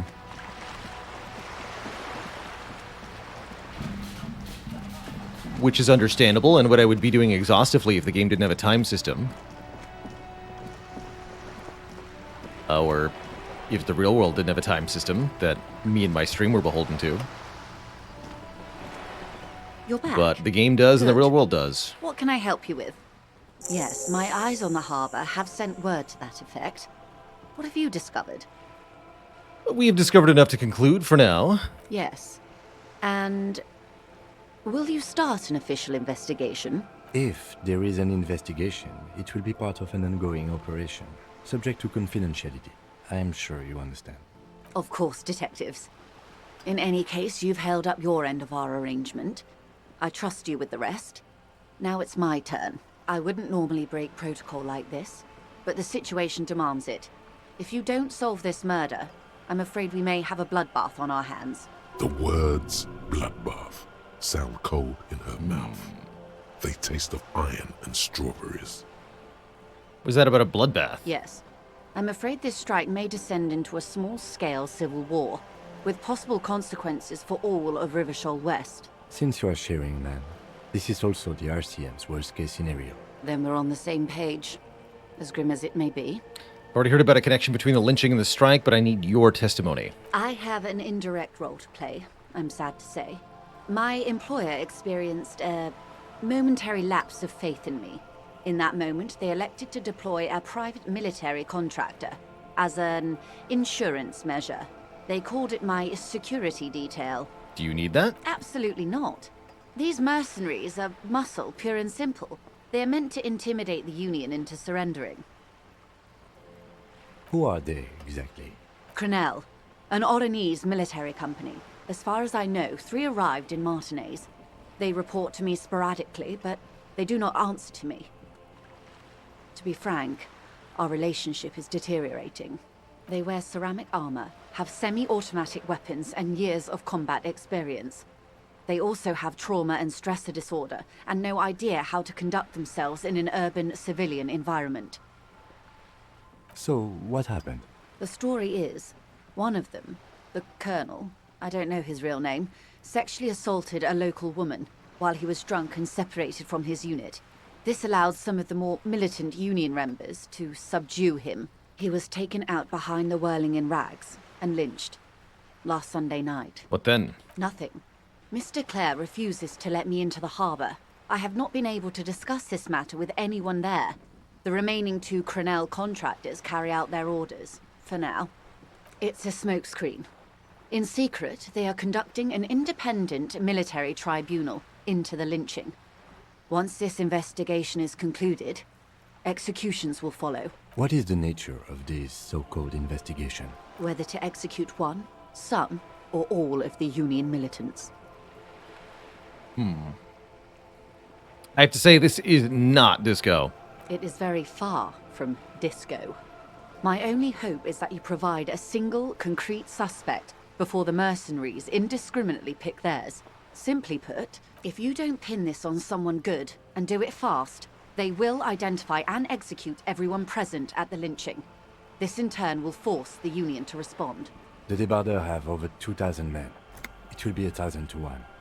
Have you ever seen a hornet invade a beehive, Lieutenant? It's not pretty. The Seraï's giant hornet, the world's 2nd largest insect, can kill 40 honeybees a minute, while a group of 30 can decimate an entire hive of 20,000 bees in less than 4 hours. Thanks, Brain, for the real facts about Japanese giant hornets. Asian giant hornets. These men work in tandem using semi- and fully automatic firearms. Their armor is virtually impenetrable to muzzle-loaded weapons, even yours. Most Union workers don't have guns at all. As I said, a bloodbath. I think the confrontation is inevitable. It's a pretty bleak scenario, yeah? Many bleak scenarios have already come true. Nameless, badgeless detective of the citizens' militia. All we can do is keep the rest from going the same way.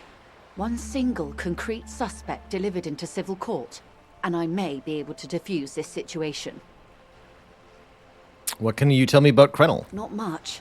Their public resume is relatively good, as far as private military contractors go. I believe they were once called Downwell. Yes, full VODs will be up on the Archives YouTube. I don't know if we'll end up finishing this playthrough or not. It'll have to be next year if so, because we don't have time to finish the whole thing before I depart. But I am enjoying this quite a bit so far. Down a deep black well. They boast a long list of clients. Saint-Baptiste, Welchman Lorenz, Eintracht. A warning sign, however. The operations concerned all take place in third or fourth world countries. Fourth world? Guarding facilities, escort missions and such. Meaning they're used to operating in war zones. Yes. All the good conflict corridors, Supramundi, Yesut, the Seminese Islands, countries that don't have a good record reporting atrocious military conduct on their soil. Anything else? Sadly, no. Before this happened, I had little interest in them. Now that I do, I don't have the resources. If you still have access to the ICP's database, you could run a better background check than I ever could. It may take some time, though. The International Collaboration Police, ICP, is charged with coordinating law enforcement activities in complex multinational investigations. Their database is the single largest source of information in the world. Do you know a lot about the inner workings of the RCM and the ICP, man? In my line of work, it pays to do your research.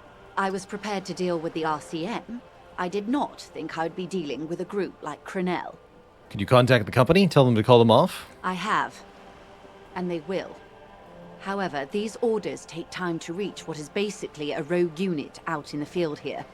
Until they do, it's all on us. She's being truthful. She is pressing them as hard as she can. You said the deceased assaulted a woman? Or he didn't. This is information passed on to me from some teenagers loitering around the canal. I cannot testify by it. Kuno? What did they say? That the man was killed because he assaulted a local woman. I've asked around a bit. This seems to be the accepted story around Martinez. The lieutenant consults his notebook. Odd. We haven't heard any reports about an assault in connection with the lynching. Last Sunday night, at the Whirling in Rags, the hostel by the gates. Supposedly, the colonel was drunk. Either way, he's alleged to have sexually assaulted a woman. Sometime later, a group of dock workers got their hands on him. And who was the woman? That's a good question, officer. I don't have the slightest idea. As I said, it's a rumor. About a rumor. In any case, it's what the colonel's remaining colleagues believe. You meet her soon enough, you feel. Did you know the colonel? If you mean did I see him alive, yes. But I did not know him. Lely, his service name, a nom de guerre, most likely. He wouldn't divulge his full name. Only one of them did. A bad sign if there ever was one. Tell me about the other ones. One is a man. Corty, they call him. A nickname as well. The other a woman. Phyllis DePaul. Corty is the gunner, I believe. DePaul is a radio operator. What would you say was his eye color, the deceased's? She closes her eyes, trying to picture the man's face. I can't remember. The lieutenant was testing her, asking a small detail first to see if she knew him better than she let on. She passed. That's all right, ma'am. Anything else? Nationality? What would you say was his age? He was 40. Or 50. It's hard to say which. He had a combat injury on his lower jaw. It made it difficult to estimate his age, or gauge his facial expressions. Indeed. This matches the dental reconstruction we saw on the body. What else? Nationality? Accent? He was, Occidental, I think. Light brown hair, a mixed accent, Oranese, or Messinian, maybe. In a way, it was humanizing. He had to learn to speak through it. Through the injury. That's all I know, I guess. I only met him once. Where are the remaining mercs now? They've gone to ground, as it were. I don't recommend seeking them out. For one, they're almost certainly armed to the teeth. They don't have the same respect for the Revachol citizens' militia as I do. To put it bluntly, they think you're vigilantes. Ghetto savages. It will not be a fruitful meeting. Still need to know where they are so I can avoid them. You're likely to run into them eventually. When that happens, I'll be in a better position to mediate if I don't appear involved. Clothes didn't fit right. Interesting bonus. Where are these mercenaries? One is obviously the scab leader at the harbor gates. The one chanting the idiotic slogans. He's barely maintaining his disguise. That makes sense. The armor would fit him. The other has a vantage point in a building south of the roundabout. They were keeping tabs on you while you were canvassing the lorry drivers. Oh, so the ill-fitting clothes, because we saw his clothes. We were able to more thoroughly put together that he was one of the mercs. One is probably in a building overlooking the roundabout. Could afford a good vantage point. In any case, it's practically inaccessible. Where is your radio for contacting them, if I may ask? Do you have an earpiece? Heavens no. I'm not an undercover agent. There's a short wave at the ship's wheel. And the other must be the scab leader. That may be so. I still hope you heed my advice. There's no need to kick the hornet's nest. For all your talk of averting this catastrophe, the situation at the gate is a powder keg. Does this not bother you? Of course it bothers me, Lieutenant. But my hands are tied.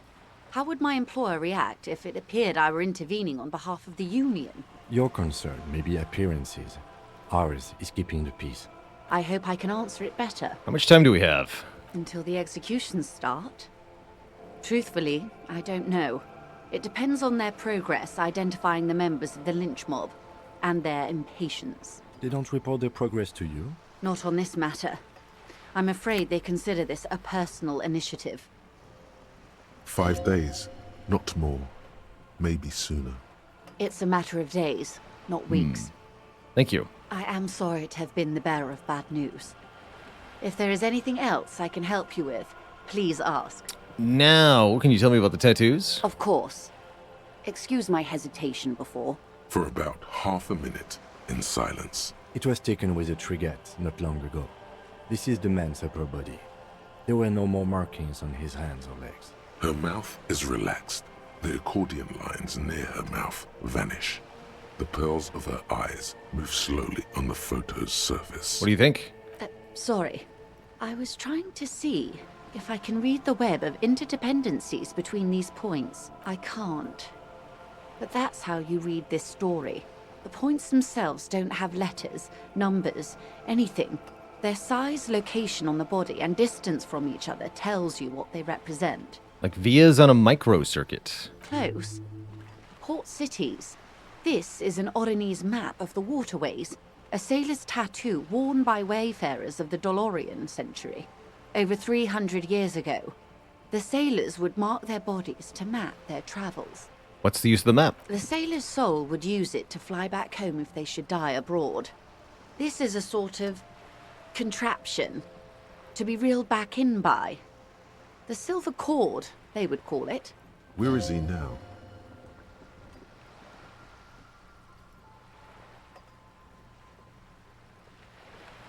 For now, the soul is fastened inside his corpse. That is precisely what the sailors feared when they drew these maps. A fear of drowning within one's own corpse. What travels did the dead man make? Quite a few. Vredefort, the Oronese capital, traditionally stands on the right shoulder. He started somewhere near here, I think. What next? Then he made his way to the Preto Grande, through what I think must be the Stutz Canal, an artificial channel through the Occident. From the Preto, he sailed to the Insulindic Ocean, first the Semnes Islands, then this, Revachol. Those are the two constants, Vredefort on the shoulder, and Revachol in the heart. They started the tradition of these maps right after the discovery of Insulinde, at the dawn of the Interinsulary Age. The old world passing by, and the new world already here. You said you can't read it. I can't. This man was no sailor, and these are no ports. I can understand geographic fragments, but not their meaning. Who could tell me more? His platoon members? The other contractors. Though I do not suggest you go and show them that picture. This man was their friend and comrade. Surely there are other people to ask about the tattoo. This is not necessary to complete the task, officer. It's a dangerous side task. Search elsewhere.